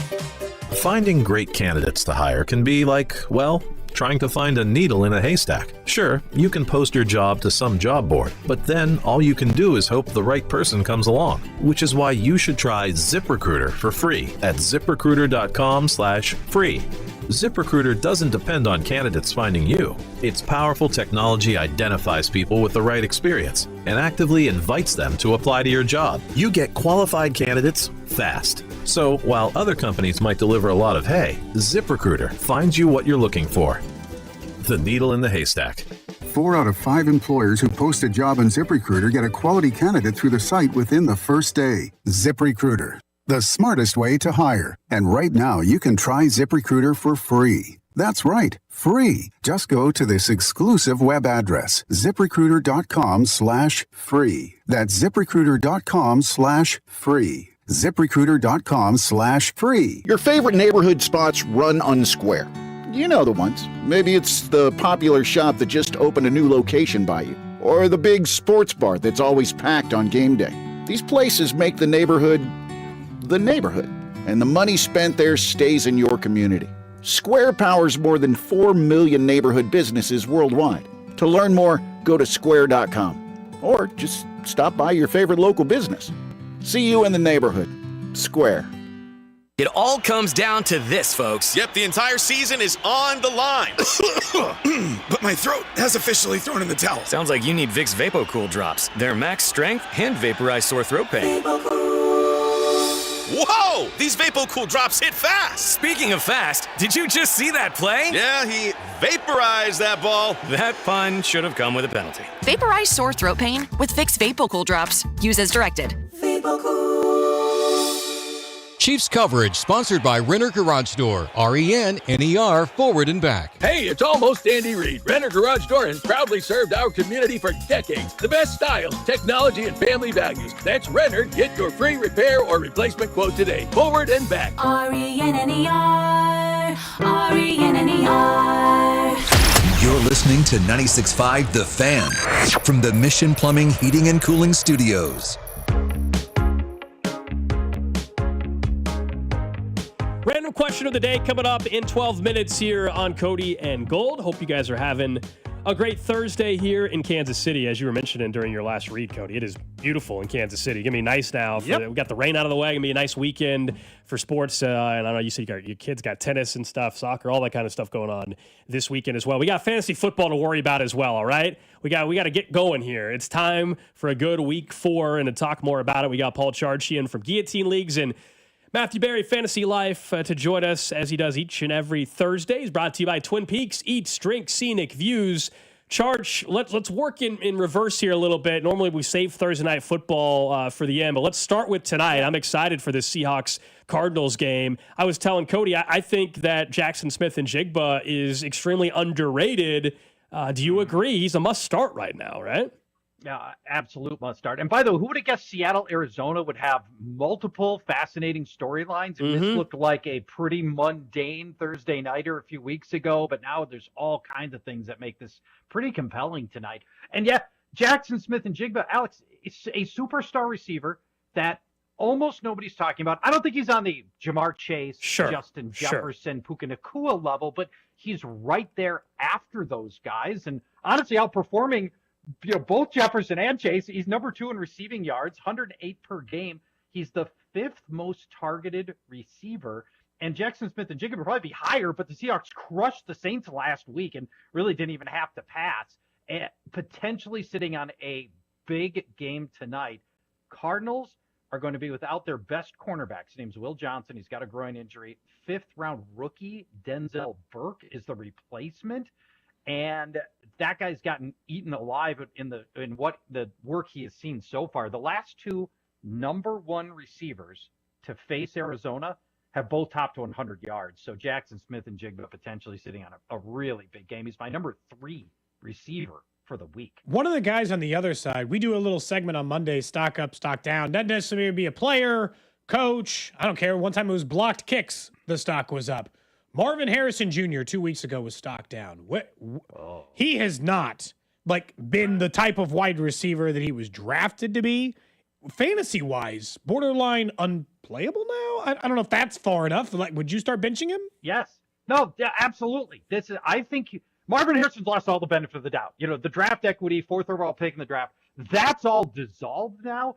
And I think it's fair at this point to look back at the full season in 3 games that Marvin Harrison played, because Cody, you could say, well, we're going to erase last year. That was his rookie year. Now he's a sophomore. The problem is it's all the same stuff this year that we saw last year from Marvin Harrison from a pure fantasy standpoint. When Marvin Harrison does not score a touchdown, he is an auto L for your team. His average finish when he does not score a touchdown, which isn't all that often, is wide receiver 65 for Marvin Harrison. And here's the problems to my eyes. Number 1, drops, consecutive games with drops, and they're ignominious drops at that. He has the worst separation rate in the NFL, including tight ends. So tight ends, the way that Next Gen Stats bundles up receivers, they bundle up wide receivers and tight ends together. Marvin Harrison has the worst separation, including 260-pound tight ends that are lumbering out there, getting more separation than he's getting. And then all these Kyler Murray misfires with him that we don't necessarily know if it's on Murray or if it's on Harrison, but we know those two fail to connect a lot. And you roll all that together, and with a good Seattle pass defense tonight, and I only have Marvin Harrison in one of my leagues, and I'm benching him. I would recommend, if you've got any other good modest alternatives, that you do the same. Obviously, the Cardinals lost James Conner. Of the two, Trey Benson or Cam Scatterbo, the guys who look like they're now full-blown starters, which one do you like in the long haul? Well, that's a great question. I think I like Trey Benson because he's going to get all of the work. He is going to be a massive workhorse runner for the Cardinals. And Scatterbo looks straight too, by the way. Did you guys see the backflip he did? Yeah, pretty impressive. How does a guy built like Cam Scatterbo how can he do a backflip? What is not to love about that guy's game? He's prime Peyton Hillis. It's back. It feels like that all over again. There's a little bit something to that. I had not heard that analogy. I like that. With Trey Benson, the workhorse is going to start tonight for a couple of reasons. One, they want to de-emphasize Kyler Murray and a bad passing offense. I think that's certainly part of it. But also, Seattle seeing the 3rd most rushes and the most overall running back touches against them. So teams, Seattle's a good pass defense, as I mentioned. So teams are trying to run on Seattle a lot. They've actually been a pretty good run defense. They're getting eaten alive through the air. And Trey Benson. All right, I think we lost our connection there briefly with Paul Charchi and talking a little fantasy football with him, specifically this Thursday night matchup with the Cardinals and the Seahawks. And then I do want to ask him about Travis Kelce from a fantasy football perspective. Is he still an automatic starter? But yeah, I think Trey Benson is going to be very good for Arizona. Look, James Conner, it's unfortunate the injury. That's probably it for James Conner being a starting running back in this league. So now it's Trey Benson's time, and it sounded like Charch was a big believer in what Trey Benson might be able to do, and they're going to maybe lean on the run game tonight due to maybe the issues with Kyler Murray. As we got Paul Charchian back with us here, I was just saying, it sounded you like Trey Benson quite a bit. It sounds like.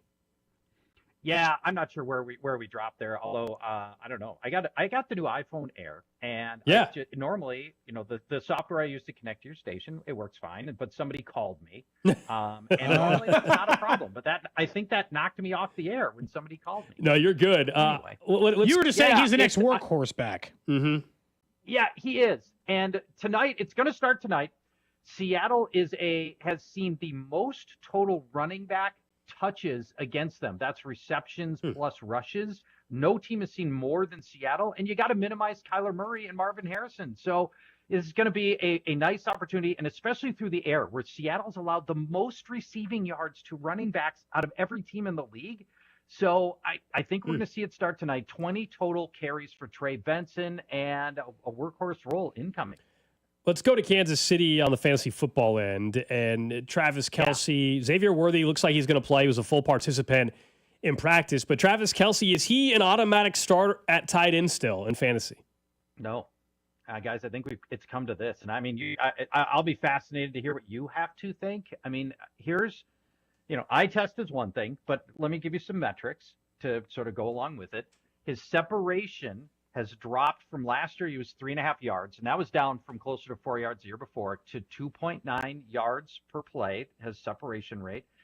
Kelce isn't catching downfield. We talked about this a week or two ago. His ADOT, his average distance of target has shrunk to 6.5 yards. That is his shortest number in 11 seasons. So he's not being targeted downfield. And then get this, and I bet even you guys don't know this.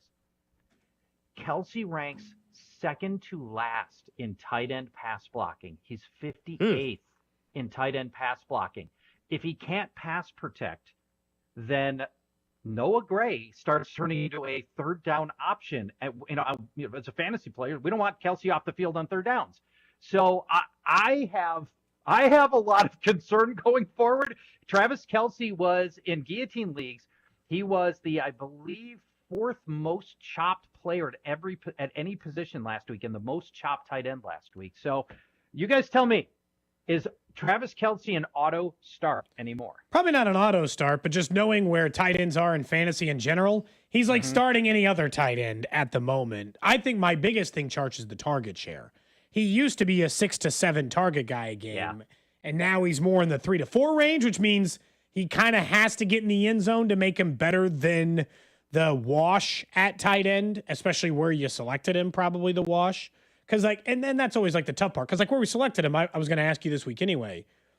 Everyone's draft strategy this year, in my opinion, was get rid of the quality running backs we know are good. We're all starting over. All the rookies are going to carry us to freedom. And it's been the opposite so far. So, is Hampton, Genty, are any of these guys, Charch? Who do you like the best, I guess, out of that group to be better than they have been to start? Well, okay, so Genty, it's now or never for Genty. It's Chicago this week. That defense has been ravaged, injury problems. They were bad against the run last year. They're bad this year. They were good against the pass last year, but they're all injured now. So for Genty, do you see this stat? This is a great stat. For Genty, he's got 155 rushing yards on the year. 156 have come after contact. So he has been hit behind the line of scrimmage pretty much on every snap, is what you're saying. Every play. And when he does get a little bit gets a little window, Genty ends up performing pretty well. And he's making guys miss, and he looks like the Ashton Genty we thought he was going to be. But if you can't get it done here, this has got to be the time you turn it around against Chicago. They allowed the most rushing touchdowns last year. You have to be able to turn it around against Chicago. And I want to believe that's going to happen, if only to save the narrative that we all walked into the season on, that Genty was going to have a very, very special year. And I want to believe that's going to be the case. Bears allowing the second most rushing yards in the league so far this season. All right, before we let you go, Charch, a lot of people asking about the Giants with Malik Neighbors now having a new quarterback there. Yeah. What does Jackson Dart do for people that own Neighbors? Well, he can only help. Unlike Russell Wilson, Dart actually cares. He's a fierce competitor. What we saw from Russell Wilson sleepwalking through Sunday night's game was professionally embarrassing. And honestly, that chisels away at his chances at the Hall of Fame. I think he's hurting himself more than the stat padding is helping him get into the Hall of Fame. So let me ask both of you. Russell Wilson, is he a first ballot Hall of Famer? Is he an eventual Hall of Famer? Or is he not a Hall of Famer? I think he's an eventual Hall of Famer. I don't know how he would be a first ballot Hall of Famer. I think, everybody now is seeing the last couple of years. We forget, though, still how good he was in Seattle. I thought there was a good conversation earlier this week. I can't remember what national show. And it was like, I know Eli has 2 rings, but if you think Eli's a Hall of Famer, it's hard to argue against Russ being one. Yes, it is hard to argue. It's more than just rings, right? He should have, in some ways, he should have 2 rings. Yeah, thanks, Pete. But he did throw the game-losing interception, so that's kind of on him. They just never should have been passing the ball in that situation, of course. I think I'm with you. Eventual Hall of Famer he gets in, but I think he's damaging himself here. But Jackson Dart. So Dart, super exciting opportunity for him. First of all, he's a special runner. He could end up in a category of Jalen Hurts and Josh Allen because he's big-bodied. And, big quarterbacks who are allowed to run. If he gets designed runs from Brian Daboll, and Lord knows Brian Daboll should use every asset available to him, he could be a special runner, and that breaks open your scoring system for your fantasy league. But he's also got to be a better passer.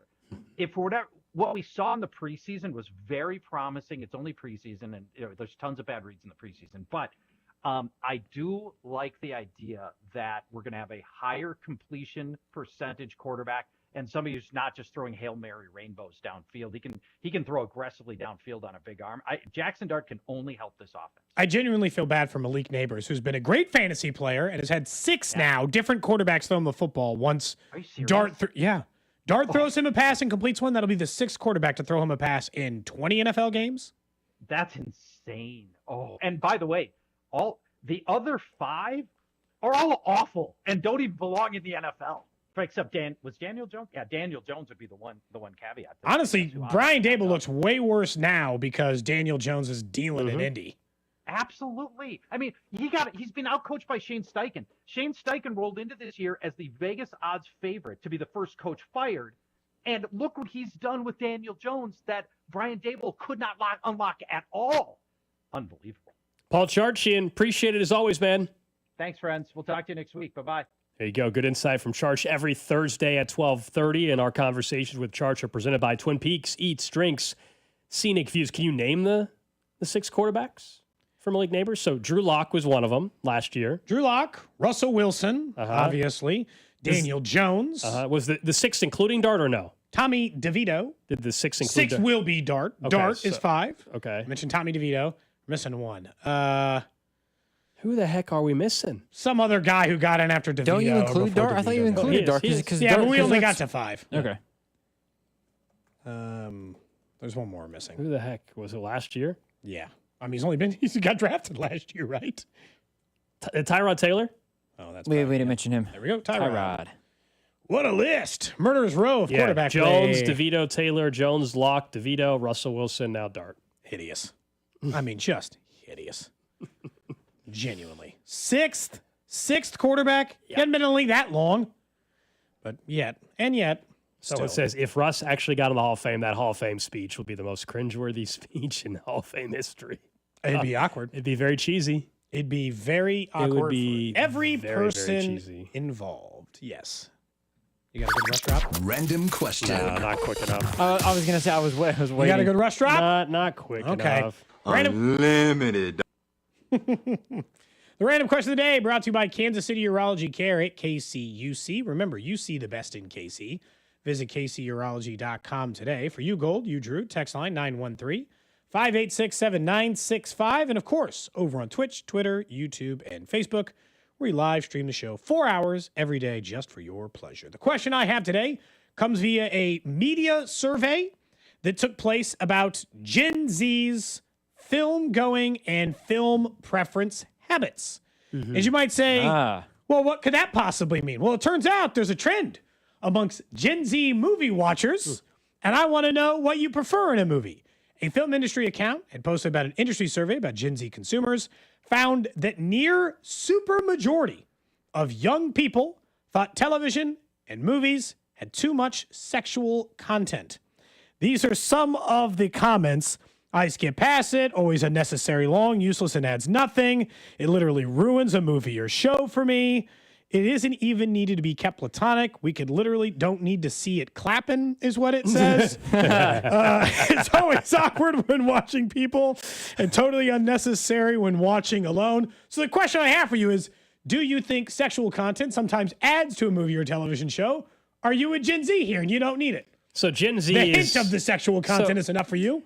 Or do you prefer your TV shows Game of Thrones-y or Bridgerton-esque or whatever other versions of show you like where the sexual content's a little ramped So up? Gen Z is not people born between 97 and 2012. So that's not you, that's not me, and it's not me either. I'm a millennial technically, yeah. Okay, so that's none of us on this show. We're all millennials technically. They call me a geriatric one, but I'm 1995, baby. Geriatric. I count.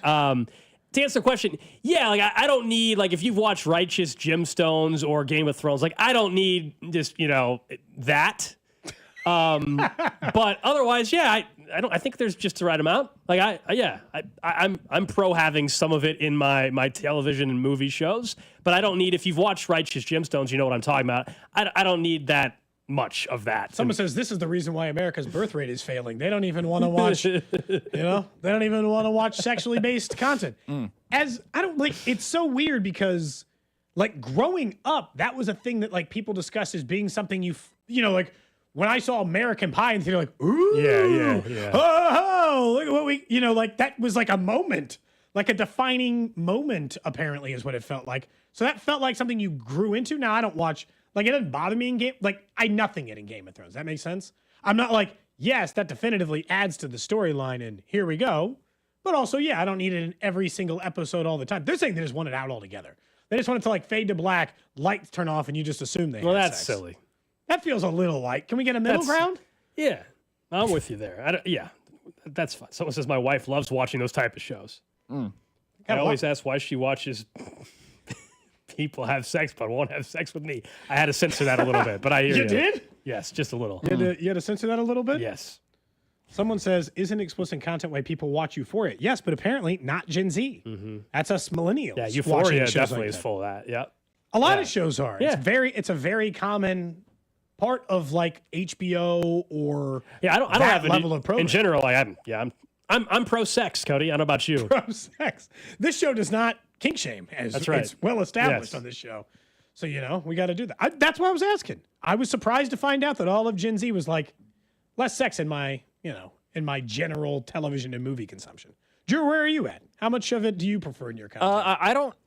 I guess I don't necessarily. Well, he's watching Scooby-Doo, he said, so there's none there. Yeah, there's none there. They don't even like, Fred and Daphne don't even kiss in that show. There's not even like a hint of sexual tension. They don't even date. Yeah, but we know that they were together though. Like I think that's I think it can be assumed. Is that no? It can't be assumed. What was the cartoon not that long ago when they said they're not actually? No, not SpongeBob. Hold on, wait. Oh, I know what we're talking about. It said they were just lifelong friends. Princess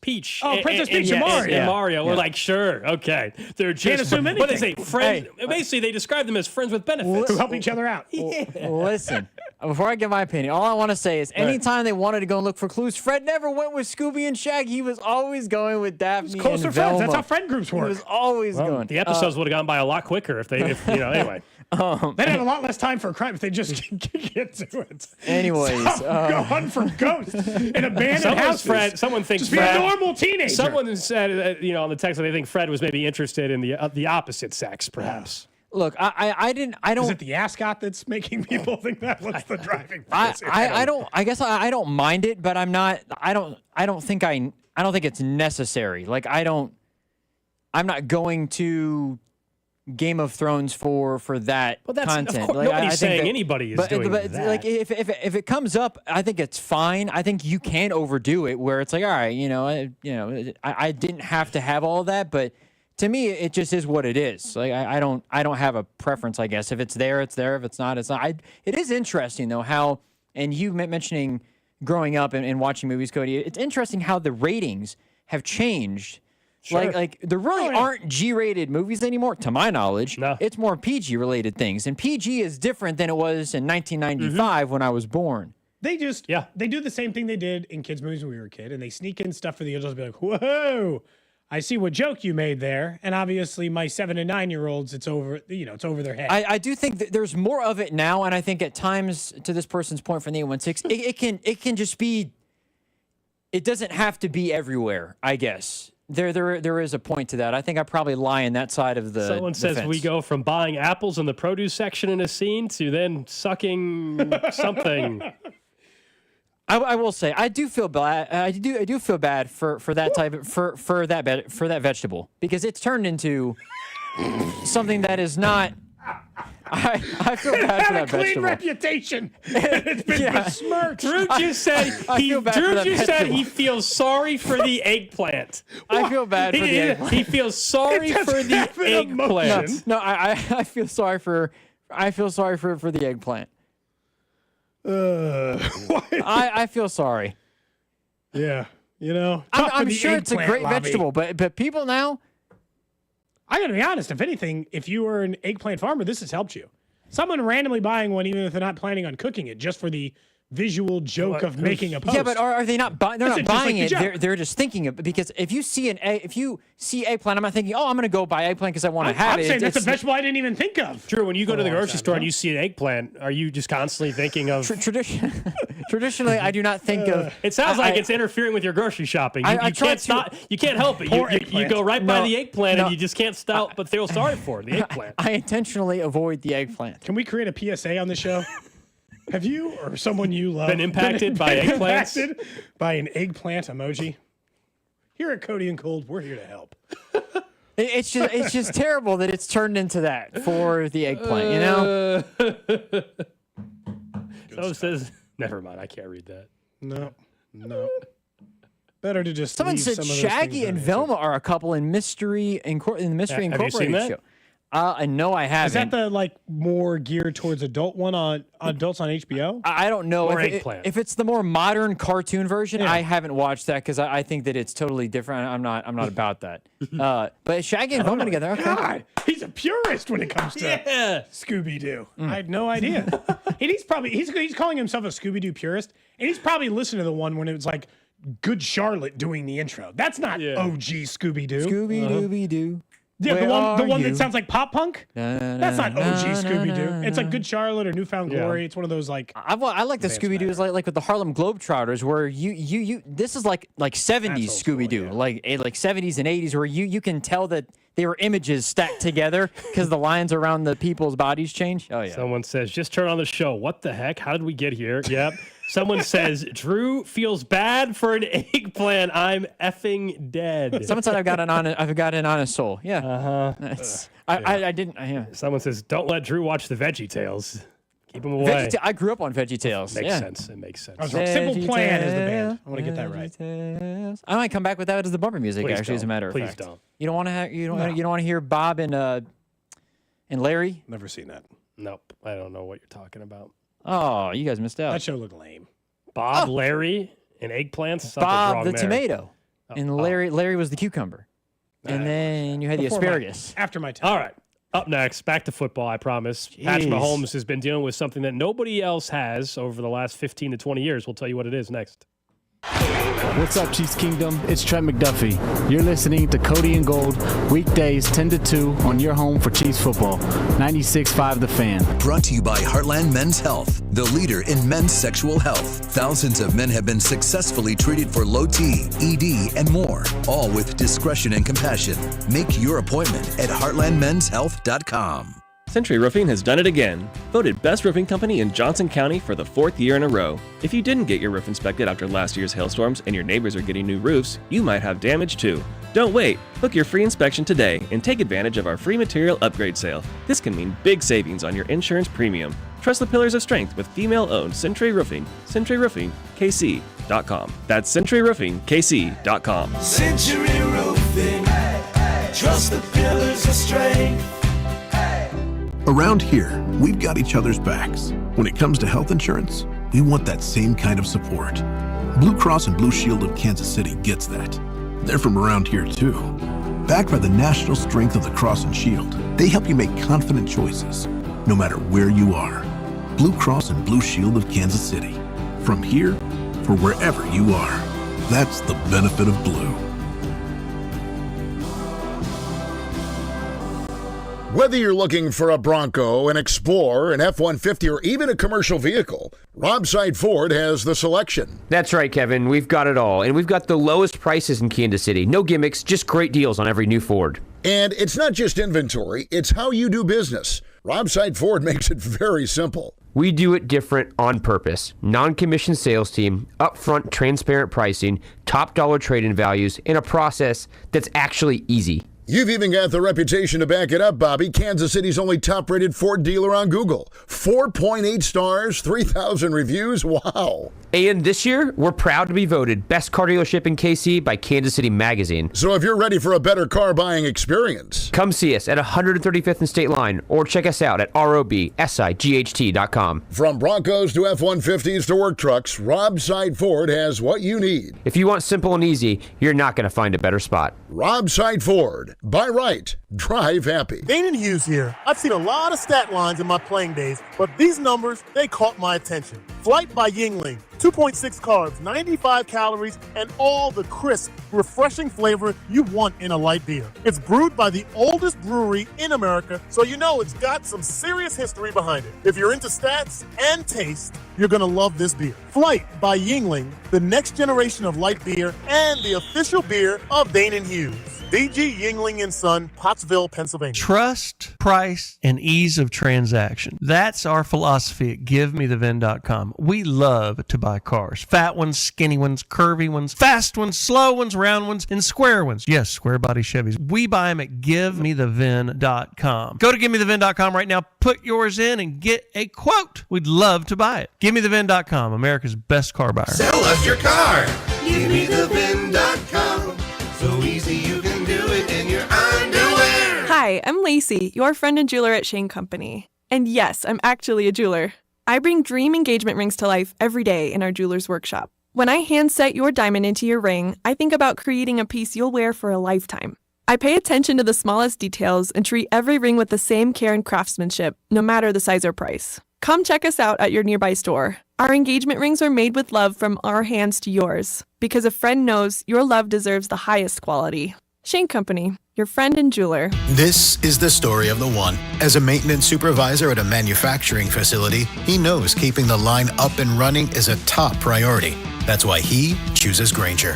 Because when a drive belt gets damaged, Grainger makes it easy to find the exact specs for the replacement product he needs. And next day delivery helps ensure he'll have everything in place and running like clockwork. Call 1-800-GRAINGER, click Grainger.com, or just stop by. Grainger, for the ones who get it done. Your cold is coming. Your cold is coming. When you feel a cold coming, shorten it with Zicam, the #1 cold shortening brand. Oh no, not before my big trip. The big trip you've been planning is coming up, and so is your cold. But Zicam can shorten your cold and get you back to planning sooner. Thanks, Revere. We really should keep Zicam in the house. Shorten your cold with Zicam. Take it from America's most revered messenger. Shorten your cold at the first sign with cold shortening products from Zicam, the #1 cold shortening brand. Available in stores or see where to buy at Zicam.com. Morning, Zoe. Got donuts. Jeff Bridges, why are you still living above our garage? Well, I dig the mattress, and I want to be in a T-Mobile commercial like you. Teach me, Saldana. Oh, no, I'm not really prepared. I couldn't possibly. At T-Mobile, get the new iPhone 17 Pro. On them, it's designed to be the most powerful iPhone yet and has the ultimate pro camera system.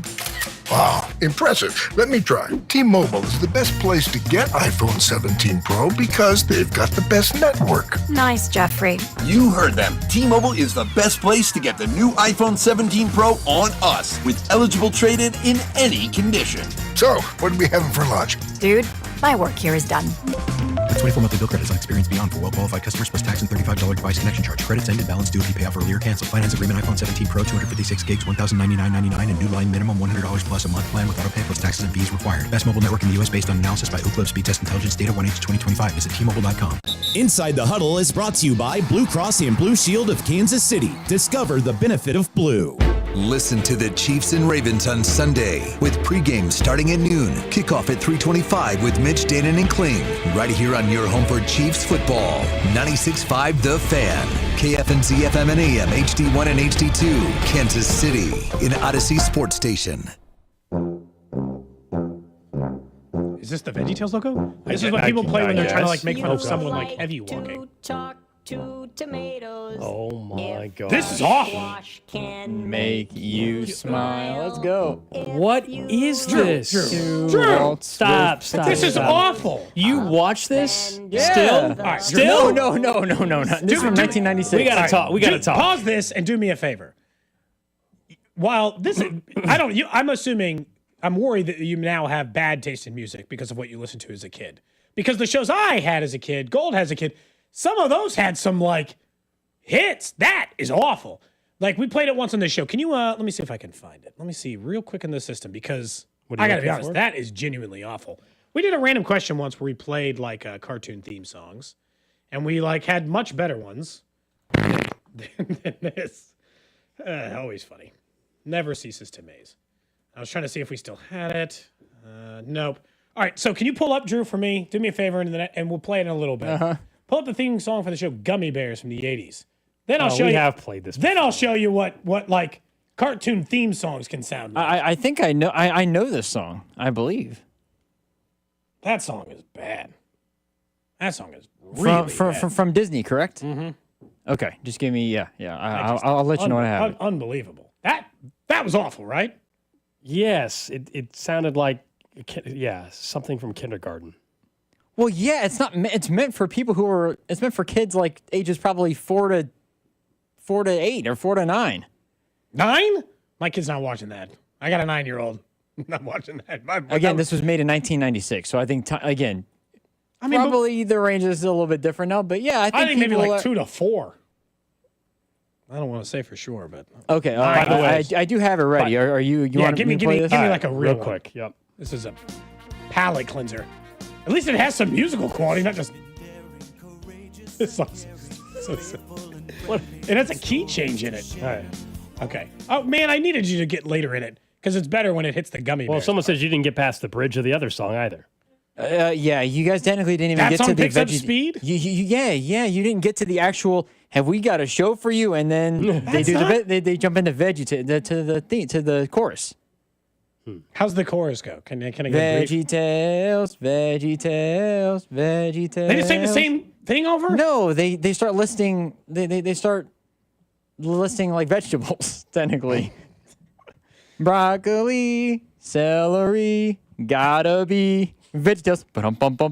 Sounds awful, dude. Yes, awful. People on the text line. There's people on the text line who know what I'm talking about. I feel bad for the eggplant. It's an all-time drop. Eggplant. I mean, you got to get that saved in the system. I will go back and find it. Yes. Anyway, by the way, because our professor forgot his materials today, Unbelievable. Snitch Line is coming back here in about 10 minutes or so, 15 minutes. Nice. We'll have a Snitch Line Thursday. We haven't done it in a while. 913-586-7965. We're already heading that direction today on the show, it sounds like. Anyway, anything you need to get off your chest, anything that you've seen in your workplace. I really needed to let my feelings be known about Snitch the eggplant. Line today in about 10, 12 minutes or so. 913-586-7965. Completely anonymous. Let us know what is on your mind that you need to snitch about, something you did, something you've witnessed. That's coming up in just a bit. But let's talk a little football, all right? As much as I would enjoy, or Drew would enjoy talking more about eggplants, we need to talk some sports. No, we are done. Yeah, let's talk some Thank sports. I think what stood out, and you and I both saw the same stat, and I think it should probably speak to our willingness and why I am still willing to wait to see what version of offense the Chiefs have this year. They put us out from Scott's Caxmar. He put out the number of the number of times a quarterback has been without his number 1 and number 2 wide receiver option at the same time, whether it be for injury or suspension, but just missing your number 1 and number 2 wide receiver, which the Chiefs have done for each of the last 2 games. I would argue 3 games, although that's not a part of this stat. Yeah. And all the other times, they've been out those guys throughout the season. Peyton Manning, 0 times in his entire NFL career was he without his number 1 and number 2 options. Aaron Rodgers, 1 time in his entire NFL career. Drew Brees twice and 0 games until year 20 in the NFL. Tom Brady 3 times and none until year 19 in the NFL. Patrick Mahomes 12 times in his NFL career, and mostly over the last 2 seasons. He's been without his number 1 and number 2 wide receiver option in the same game at the same time. And he's still leading in every conceivable category and fastest to by the age of 30. And so it should tell you something that the offense can still be unlocked. The last 2 years, I'm not going to let drive me down yet. This year's offense can still be great. Not really good, great. But it starts with, can you be better than you were last week now that you got Worthy? And then 3 weeks from now, when you get Rashee Rice, can I see some instant improvement into the greatness category within a few weeks? That's how I'm going to judge them, I think, moving forward. It puts it in perspective because, if you just box score watch last year, this year, and, like most things, context is required and it can kind of explain certain things.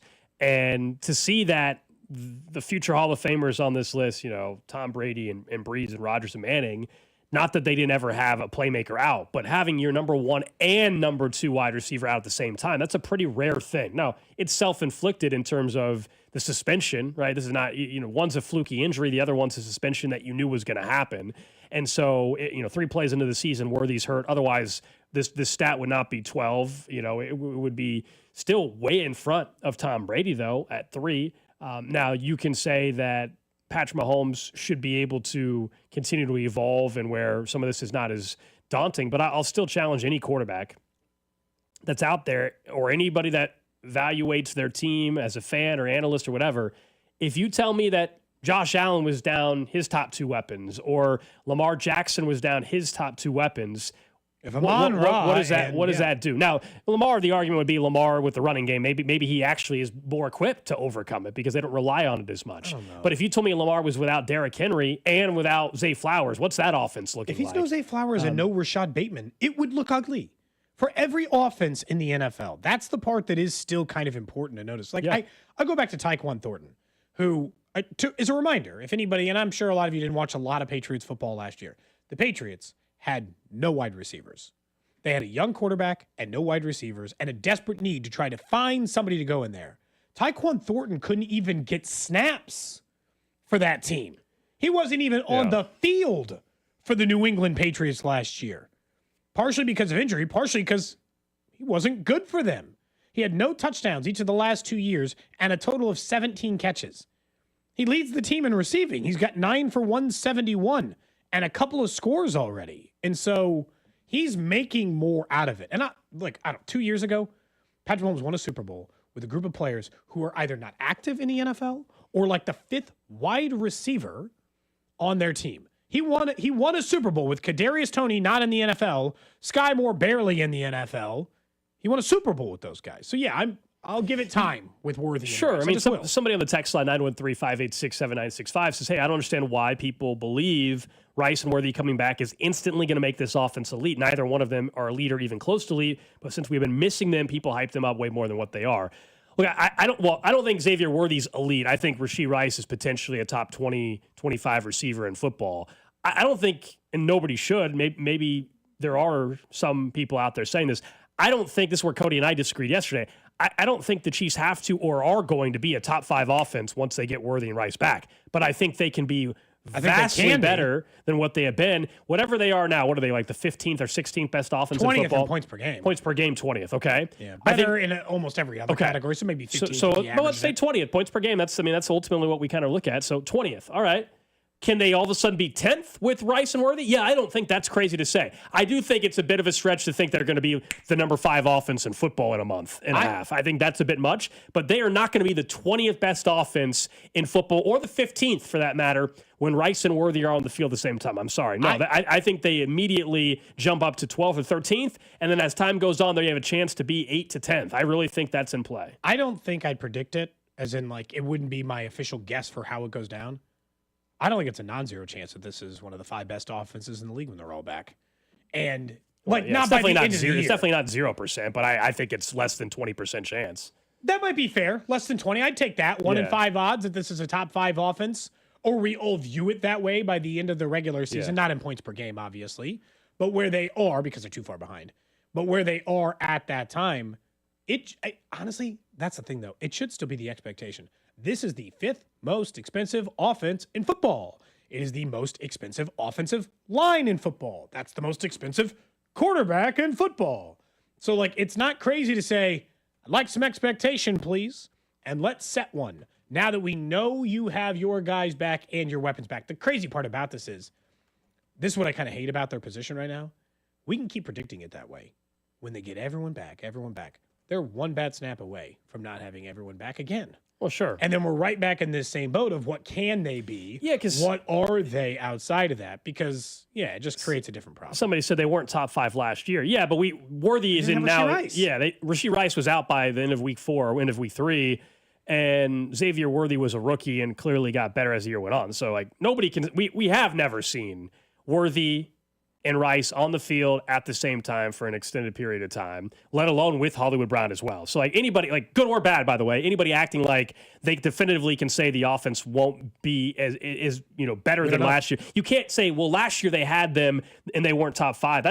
I'm just saying, I don't think they'll be top 5, but you can't use last year as the reason why they won't. We never saw it. Were they top 5 for 3 weeks? I don't know. Rasheed Rice was playing like a top 5, top 10 receiver 3 or 4 weeks. Now, Steve Smith made a good point earlier in the week when we had the former wide receiver join us. Yeah, was that going to continue? We don't know. But he was a 938-yard receiver the year before. Okay, so here's the simple math. The last couple of years, the 2 years before this one, and obviously this year so far, they have been the 12th best, and this year they're the 21st, and they were like the 13th best in those years. The wide receivers are the ones I mentioned. They were Sky Moore, Kadarius Toney, MVS, Juju Smith-Schuster. Not exactly murderer's row. If you're saying this can't be a top-ranked offense, let me tell you the last time they were a top-ranked offense. Yeah. It was the year of 2022. They were the number 1 ranked points per game offense in the entire NFL. Not terribly long ago, but obviously a little bit of time ago. They had one star catching footballs. It was Travis Kelce. He had 1,338 yards. So they're not going to get that. Juju was the next leading receiver at 933. That feels like the Kelce role. MVS was next with 687, McKinnon with 512, Justin Watson with 315, and a bunch of other guys with a couple hundred yards receiving. If Rasheed Rice is a dude again, all the other numbers I just mentioned, those fill in nice. They fill in real nice with all the numbers I just gave you in the sense that that's why I don't think it's off the table that they would end up there. I can't imagine. A huge unknown, I can't imagine them somehow getting to the level that you're saying, though, unless you tell me they acquire a different back or Brashard Smith is a bigger factor or magically Isaiah Pacheco figures it out. Like, remember, some of those years. Look at how they ran that year now. Because even when they focused in on, Rice, they still had some sort of complementary running game going. Right now, you would admit, like, Pacheco's not the same player he was 2 years ago. Well, 2022, he was their leading running back at 830 yards. He averaged 4.9 yards per carry.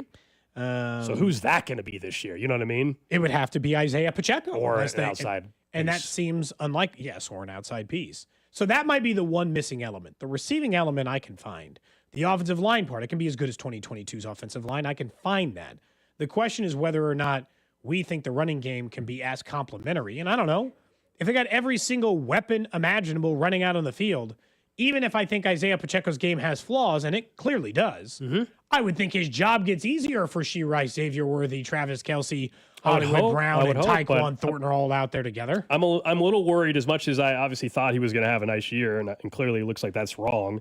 I'm a little worried that maybe Pacheco just doesn't have it anymore. I thought being fully healthy throughout camp, getting back to what he was, I thought that was all going to work, and it just has not shown itself. And now you start to wonder if it's just the running back shelf life hit him, and he's just not the same player. I hope I'm wrong, and I hope he goes out there this week against the Ravens and has 91 yards rushing and a touchdown, and we can all say, all right, it's still there, and we all, we can feel a lot better. But I'm a little worried that that's just not there anymore. That the top back for this team currently is Kareem Hunt, and that's also not sustainable all year, just given his age. I don't think he can hold up across another 14 games or more than that, honestly, but with the postseason, if in fact they get there. The Snitch Line. You learn the 2 greatest things in life. Never rat on your friends and always keep your mouth shut. Where snitches mostly get away with it. You are a cover-up artist and you are a liar. But not a snitch. The Snitch Line on Cody and Gold on Kansas City's FM sports station, 96.5, The Fan. It's been a while since we did the Snitch Line. You know what? Again, because Professor Tap over here. Unprepared for class. Not prepared. And I said, you can't just reschedule class. We're done for the week. We're done for the week. I can't reschedule. It's canceled. We don't go to class on Fridays. Yeah, we're not. We don't go to class on Fridays. That's fair. No school on Fridays. Yeah. So you have to. I actually respect that decision. You have to wait until next week. So let's do a little Snitch Line. 913-586-7965. Something you've witnessed, something you've been doing, something you need to get off your chest. Now is the time to do it here on 96.5 The Fan. Let's start us off. This is from the 913. Drew, you're going to the races this weekend, or the race on Sunday, I think it is, in particular. I know you're not going Saturday, but Sunday for the NASCAR playoff race. This is from the 913. It says, we go to NASCAR when it comes to town. This person says they've been lying and selecting military Stolen valor? ticket discount for years because they're way cheaper. Goes on to say the people running this are too dumb to check for IDs and never have made them enter anything when purchasing or at the gate. They're going the honor system. Look, it's one thing if you're trying to fake the senior discount.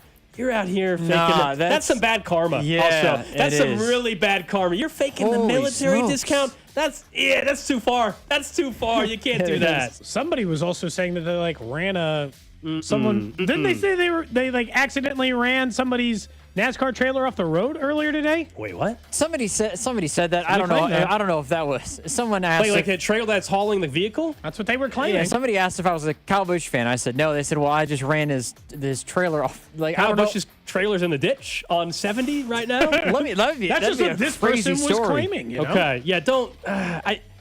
That's one of those you can't How much be cheaper? Yeah, are you how saving? much money are you saving? You saving $8? What are you saving? Yeah, that's messed up. Yeah, that's very messed up. I don't like that one. I don't like that one. 913. Yeah, there still might be tickets available. 586-7965. Are they usually sold out?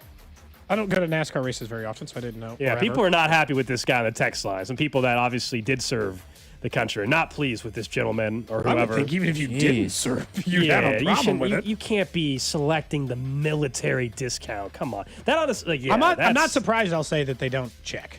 Yeah. Because I bet that they're like, what, every person I scan, I'm going to check a military ID? Another one says they don't. They saw you cut in line in front of a homeless man at a soup kitchen. It's not true. Man, the morals are low right now on the text line. That's what they should have said. When was I at a soup kitchen?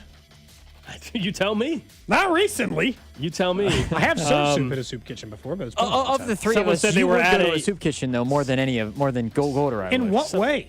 Yeah, exactly. I was at the Because you're the food guy. Well, that's not what it. That's not what a soup kitchen is. Soup kitchen is like serving homeless. the unhoused. Yeah. Oh, well, I thought it was like in Seinfeld where they have the actual That's shop. not what a soup kitchen is. Well, soup kitchen is for those less fortunate. Sorry about in that. In need of a meal. Sorry about that. Let's see. Where were we? I did not cut in front of anybody, to be clear. Jeez. Someone says they're an eggplant. They'd appreciate if people would stop using me as an emoji. They agree with Drew. Someone else says they've been raiding the break room refrigerator for about 3 months.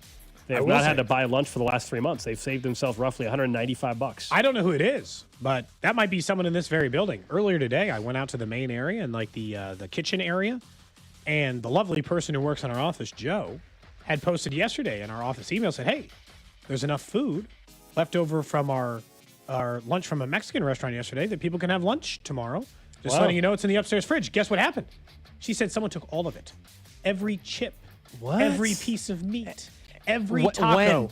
It was a mountain of food, and they took it all. And when? Cleaned it out. She Were said they either donating overnight it? Were they or early donating in the it? morning. Do you think they were donating the food? Who's to say? So I just took all the food home? Took it all home. I mean, they did send an email, but... They didn't say for you to take all of it. I mean, have a little courtesy here. Yeah. They took all of it, every single piece. And then I said, well, is there a chance that maybe it got thrown out by the cleaning person? And she said no. She checked with her, and she doesn't throw anything out of the fridge unless confirmed by us. So someone in this building took every piece of leftover food that was meant for the entire building home. Yeah, that's for themselves. messed up. That's messed up. Someone says, in Drew's defense, there is a restaurant in Wichita called Soup Kitchen. That's clearly what Drew was thinking That's of. what I was thinking, yeah. Yeah, that's clearly the spot Drew was thinking of. No soup for Drew. Well, that's why I said the Seinfeld reference when Cody brought it up. Yeah. No, I got you. Let's see. What else we got from I the do use line? a teacher's discount sometimes. Well, you are. On some of the website. You're a teacher. I don't feel like it really counts most of the time. Like, I don't feel like I'm a real teacher, if that makes sense. It feels like it's meant for the people who are in the trenches every day, and I show up twice a week. 913-586-7965.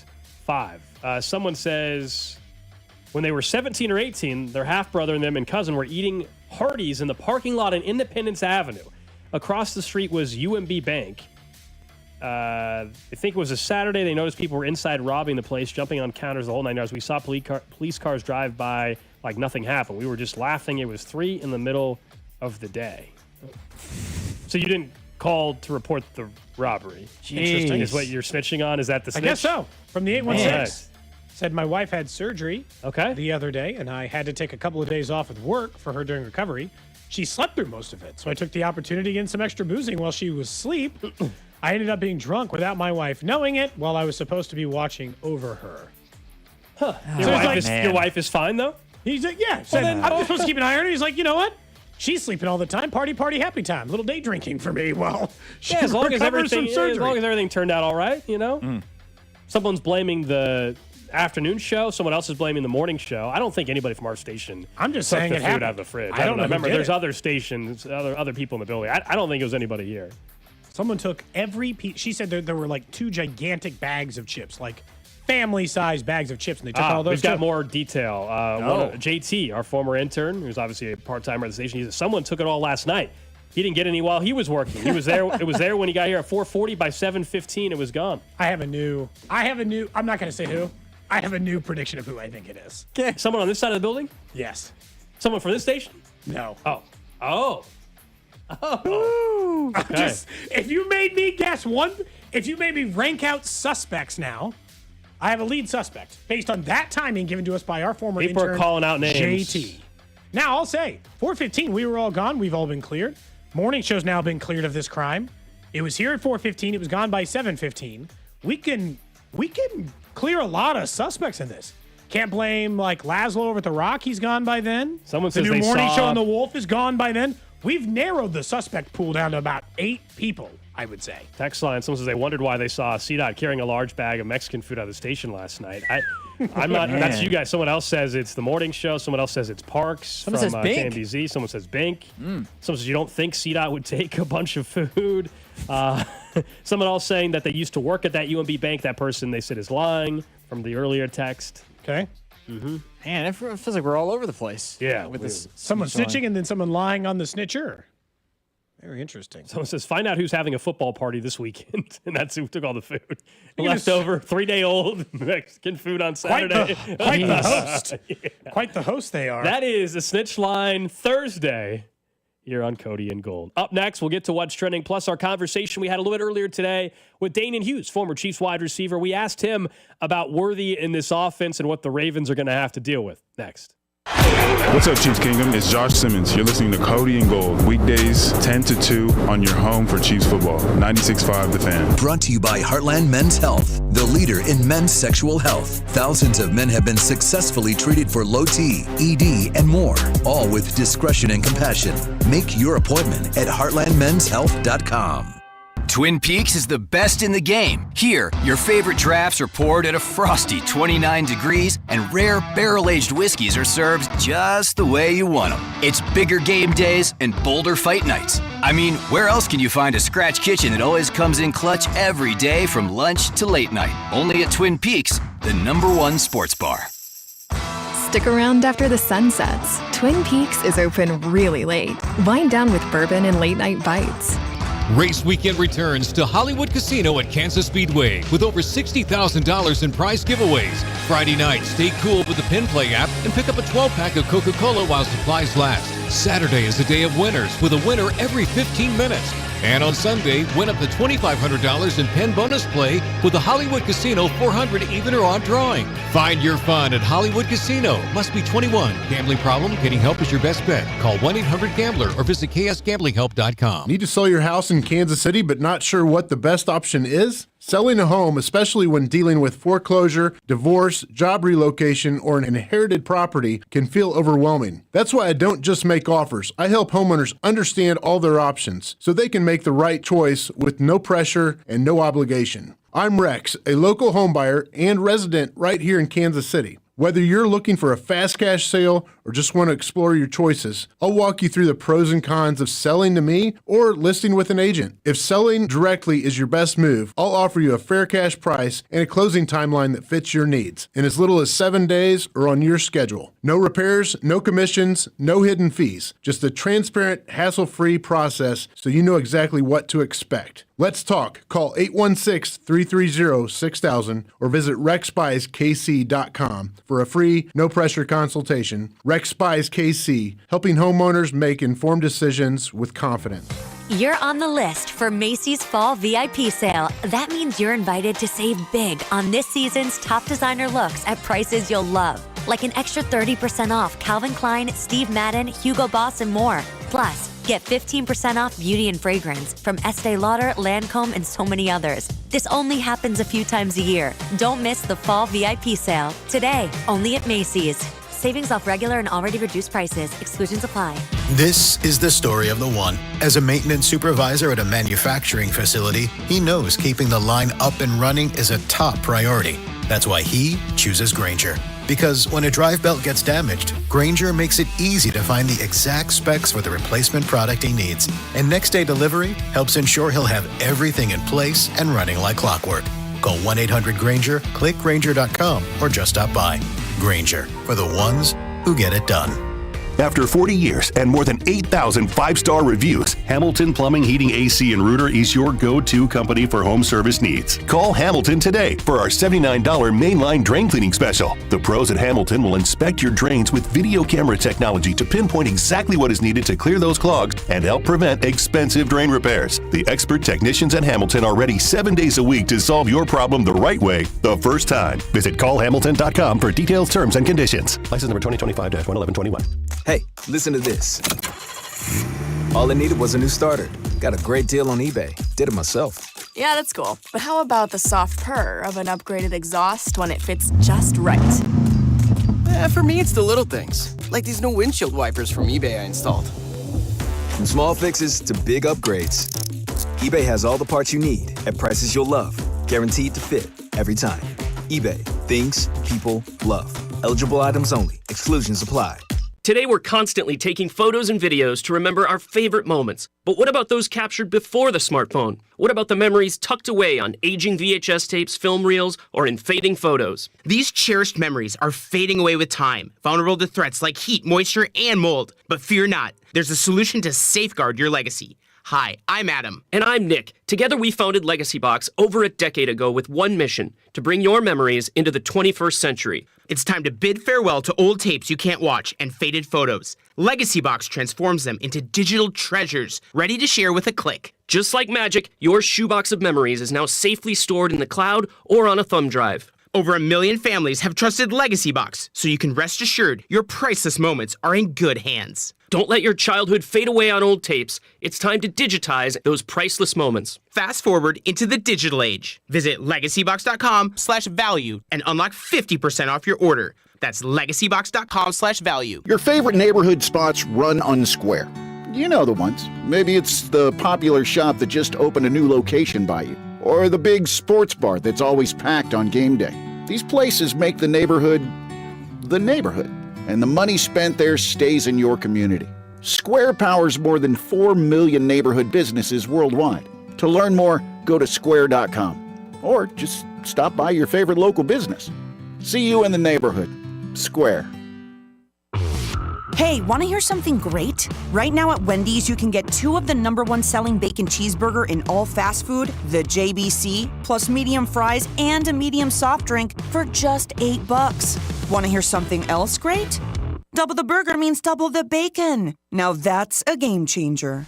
2 of the #1 bacon cheeseburgers with fries and a drink for just $8. Gotta be Wendy's. Limited time only. U.S. price and participation may vary. Request $8 JBC meal deal to obtain discount. Individual items at regular price. Chiefs coverage brought to you by Metal by the Foot, your metal project superstore. Where can you find an extensive line of Blue Demon welding supplies, filler, rods, and wire? Metal by the Foot, located in Casey and Topeka. Online at metalbythefoot.com. When you need a piece of metal, remember, metal doesn't have to cost an arm or a leg, just the foot. You're listening to 96.5 The Fan from the Mission Plumbing, Heating, and Cooling Studios. What's trending? The Royals continue their series in LA against the Angels tonight. Remember, down to just 4 games left in the 2025 season. It'll be Crazy. Michael Lorenzen on the bump. 8:38 first pitch tonight. Vern's on deck show at 7:30. And after talking to Vern yesterday, yes, I will have a bet during pregame for him. The final one of the year. Long shot. Yeah, absolutely. Three people all hitting a home run parlay. Yeah, Get it in. For Vern's pregame show, it's definitely going to be a parlay. I can promise you that. I don't know what it'll be yet, but you're right. I'm not just going to do a standard money line bet. There'll be a long shot, at least 10 to 1 or worse odds. Yes, exactly. Next up on What's Trending, Xavier Worthy is a full participant in practice yesterday, is back on the practice field again today. Everyone will practice once again for Kansas City, according to the Chiefs earlier today, which means Mike Dana, Christian Fulton, Xavier Worthy, and others will be available. We won't know until the practice report comes out later this afternoon who was a full participant. There were only a couple who were limited participants. That was Mike Dana and Christian Fulton. Everyone else is a full participant, so hopefully right back to that today. Some other NFL news on the business side. The Patriots have reportedly reached an agreement to sell a stake in their franchise at a value exceeding $9 billion. So there's two groups, 6th Street buying 3% and Dean Metropolis for 5%. So they're selling 8% of the team at a valuation of $9 billion. So yeah, over $500 million is essentially what Robert Kraft's going to bring in. Yeah, $450 for 5%, so like $600 million is what he'll get in cash for selling 8% of his team. Yeah, seems okay. Big money in the NFL, obviously. Update on some injuries in the NFL. The Jets said that Justin Fields will return to practice today, although he is still in concussion protocol. He's just in the part of concussion protocol that he can actually return to practice. Yeah. Not yet cleared to play for Sunday. But also the San Francisco 49ers said Brandon Ayuk is, quote, not close to returning to, according to Kyle Shanahan, said more damage than just the ACL and more recovery time is needed. I don't know about not close. That doesn't sound very good for the 49ers. They're going to be without Brandon Ayuk for a little while. Yeah, that's a team that's just so beat up. Yet they're 3-0. They found a way Who to they get got to this week? That's a great question. I do not know who the 49ers have this week off the top of my head. I thought it was like a kind of a bad team. Who is it? Might be one of Jags. Okay. At home, for what it's worth. They're like 2.5 point favorites or something. 3.5. 3.5. Lastly, on what's trending, Roger Goodell was doing an interview for CNBC as the NFL is in Dublin, Ireland, Sunday morning. Steelers, Vikings. He said a streaming Super Bowl could happen down the road, and obviously a overseas Super Bowl is on the table. And look, it's going to happen at some point. I'm very anti-overseas Super Bowl, but I recognize it is something probably in the next 10 years or less. It will happen. I think we all recognize, therefore, a streaming Super Bowl will happen. The streaming Super Bowl doesn't faze me that much because it's just, as we continue to evolve, like that's just where everything is trending anyway. Like we're already watching so much on streaming platforms. If your if your team is in the Super Bowl, they will have to make it available locally too. So, I think that the first streaming Super Bowl, my guess is that it's both. Is that they make it worldwide on YouTube and take their check, but it's also just like nationally on ABC. Yeah, that's what's trending here on Cody and Gold. Earlier today, we had Danan Hughes, former Chiefs wide receiver, join us on the show. He, of course, will be on the broadcast Sunday afternoon at Arrowhead here on 96.5 The Fan, along with Mitch Holthus and Josh Klingler. Pre-game coverage starts 3 hours before kickoff with Josh Briscoe, then the broadcast of the game, and then, of course, post-game with Briscoe as well.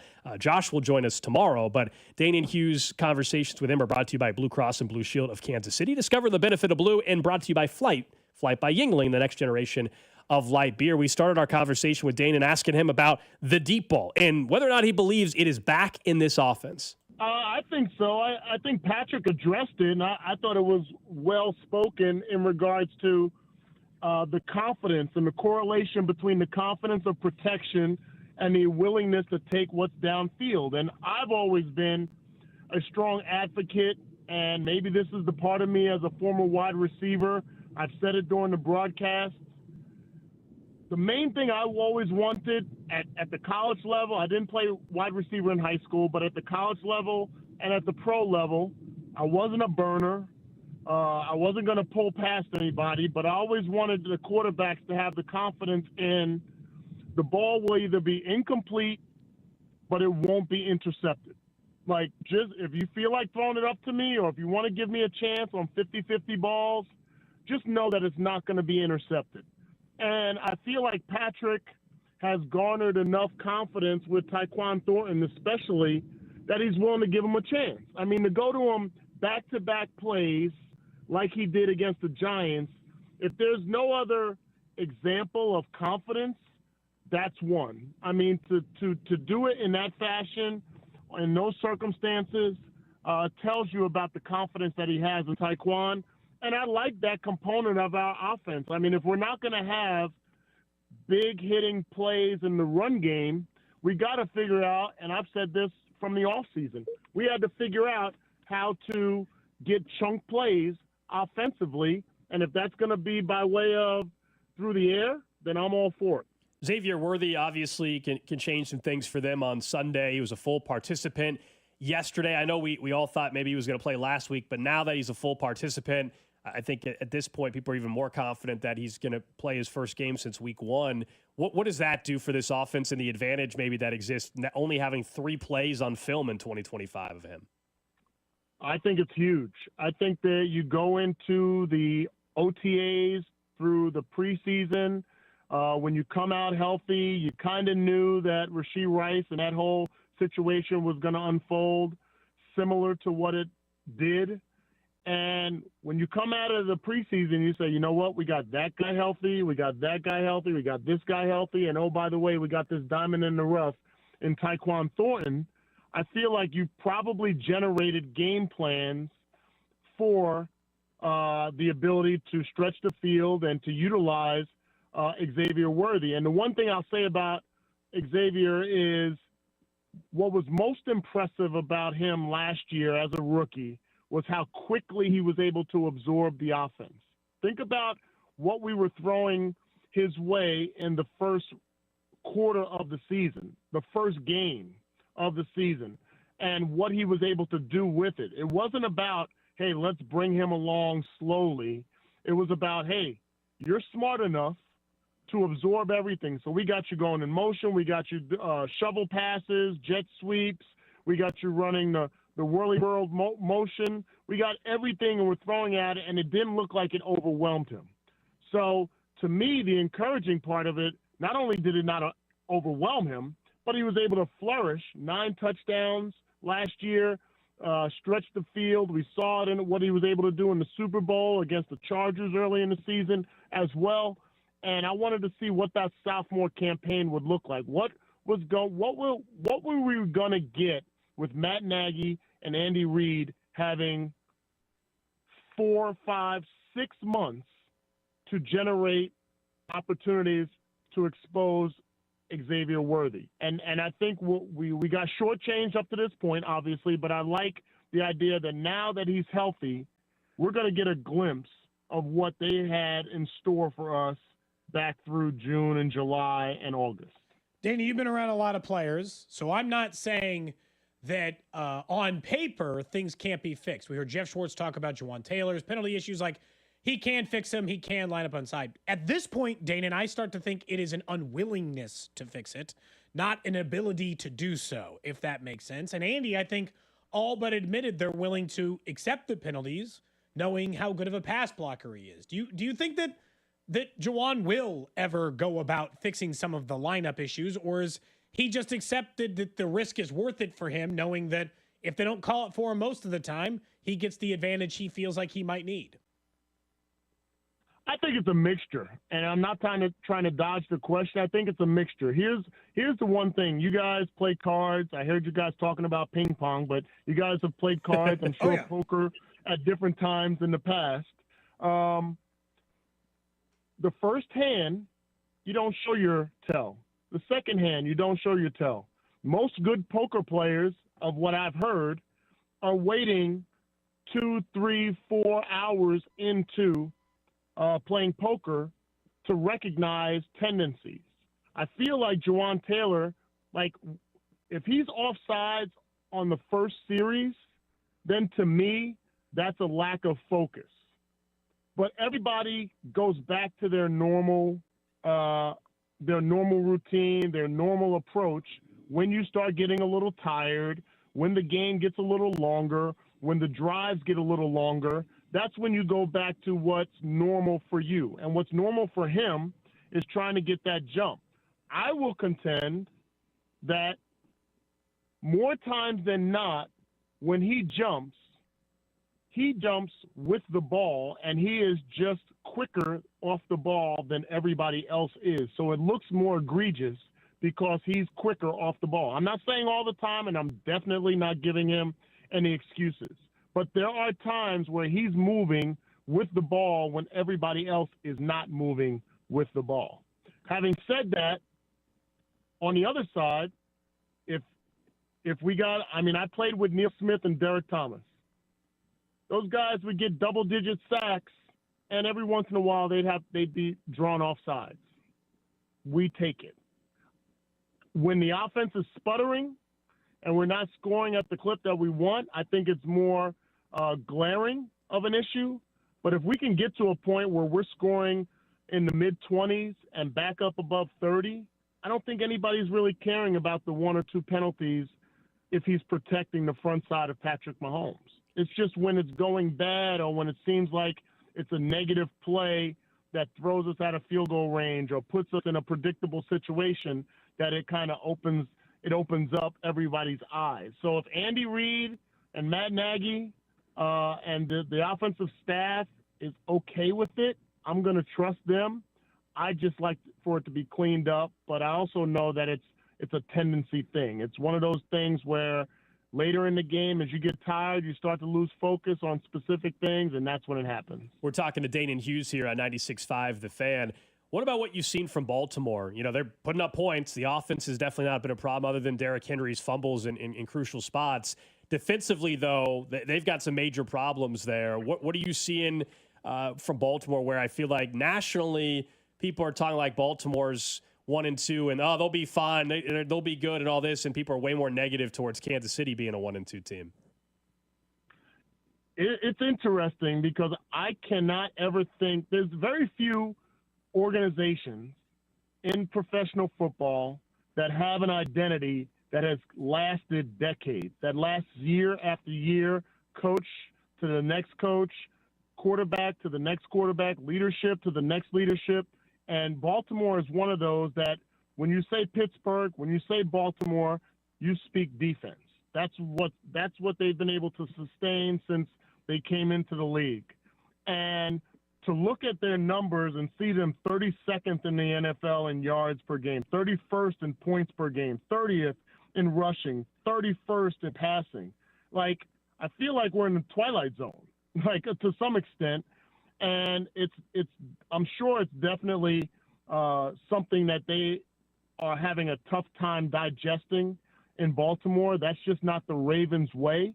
I'm assuming they're going to try to correct it, and they're going to look to this opportunity to change things around defensively. But offensively, I mean, Lamar Jackson is Lamar Jackson. They have some weapons. You can expect Derrick Henry to try to come out and prove that 3 fumbles in the last 3 games and costing them 2 games because of it is not who he wants to be or who he wants to be remembered as in a Ravens uniform. So we're going to have our hands full against their offense, but the defense with their injuries, there's some opportunity for us there, and we cannot allow this game to be close. And in a close game, low scoring, and that plays into their hands. And so we got to open up the gates a little bit, get them in predictable situations, keep Derrick Henry on the sideline so that they're throwing the ball more, and spy Lamar Jackson, and we'll come out with a win. But take advantage of a wounded defense has to be at the forefront of our minds this week. I thought it was interesting you said there towards the end, Danan. So do you think, maybe I misheard, you think a lower scoring game favors Baltimore more than Kansas City? I think so, because Okay. I think if we're not scoring offensively, we're playing into the confidence build that their defense needs. Gotcha. You know what I mean? So they've given up you're talking about yards per play, 5.76 yards per play. They're giving up 32 points a game. So if they come in here and we're in the fourth quarter and it's 17-14, like there's a confidence build in that they can say, you know what, we're finally doing our part. Look at our defense and what we've done in the first 3 weeks. Well, we can look back at specific games. The Giants game was relatively close until the fourth quarter. To some extent, the defense on the sideline could be like, hey, guys, we're doing our part. We gave up 9 points. And there could be a confidence boost in that. And now you're looking at the other side. Now do your part. So I don't want the Ravens to have any of that come Sunday afternoon. I want them to be still questioning the identity of their organization when they leave town about 7:30. I know that they wanted Christian Fulton to be in the mix in order to allow Trent McDuffie to move around. It feels like anytime Jalen Watson is healthy, I'm reminded of, oh, cool, they're fine at corner just as long as he's available. It's when he's not available that they're trying Williams or trying Najee Johnson and like moving things around that make it look like a problem. It seems as simple as when Jalen Watson is healthy, they can stop anybody. Oh, absolutely. I mean, I think he's definitely a solid number 2 corner. He's very physical. He understands the scheme that Spags is trying to play. I like his presence in the blitz game between he and Trent McDuffie. You go back to that Eagles game, and I think I mentioned it last week. When you talk about putting your foot on the gas pedal from the beginning, we had every defensive back blitz in the first series of that game except for Brian Cook, who was playing center field as a free safety. That tells you about the confidence, but it also tells you about the versatility of guys like Jalen Watson. Now, Christian Fulton is a huge asset because, one, we didn't know what we would have in Noah Williams. We didn't know what a rookie would bring to the table, being isolated man-to-man on an island opposite Trent McDuffie. And he stepped up and he's played well, but he's still a rookie. What Jalen Watson being healthy does, as well as Christian Fulton, if he's able to get back on the field, it allows Trent McDuffie to move inside.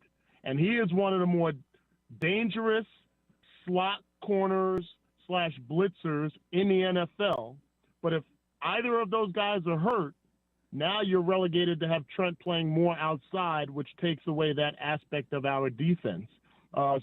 Yeah, having Jalen Williams be healthy is great. Having Noah Williams, Jalen Watson being healthy is great. Having Noah Williams be a guy that can be depended on and grow as a rookie. And then if you're able to get Christian Fulton back in the mix, like that makes our complete defensive backfield very, very formidable, one of the tops in the league.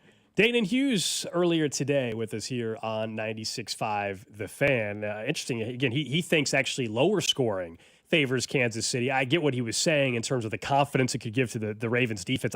For me, it's just I don't know if the Chiefs can get to 30 plus points scored offensively. So that's where I would assume it hurts them. But watch this. Watch on Sunday the Chiefs win a game 38-31, and then all this is thrown out the window. Danan's right. And that would be amazing, I think I prefer a game in the 20s. I would too. Now, if they got to 38 and there wasn't a defensive score or two involved, I would say, well, this offense, all of a sudden, okay, the offense is rolling again. Only needed Xavier Worthy back. Didn't even need Rashee Rice yet. And then I would really think the Ravens defense just flat out sucks if that happened.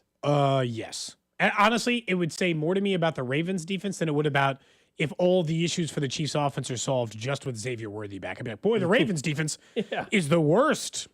The end. I don't know that I would look at it any other way besides that. I will say, Gold, I want to ask you a piece of what do you think it'll end up going down? When, maybe like a month ago, you and I were talking about Major League Baseball MVP to find out that Cal Raleigh was not the favorite at the time. So I bet it at that time because I'm like, this is insane. Yeah. Cal Raleigh should be the MVP. You know what? I almost bet it out of principle because I felt like it's the year of Cal Raleigh. Why wouldn't he win? Doesn't guarantee to win, though. I know, but like, why wouldn't he be? Are they going to actually give him this award? He had 60 home runs. He better get it. He's minus 220 now to win AL MVP. That's not high enough. Aaron Judge is plus 170. I've already seen the narrative out of New York. They're already laying the groundwork that, this will just be an anti-Yankee bet or, anti-Yankee vote if you don't vote Aaron Judge. Anti-Yankee. Now, I will say there was a breakdown someone gave. I thought they made a compelling case for Judge. They did bring up, like, as much as we said, hey, defense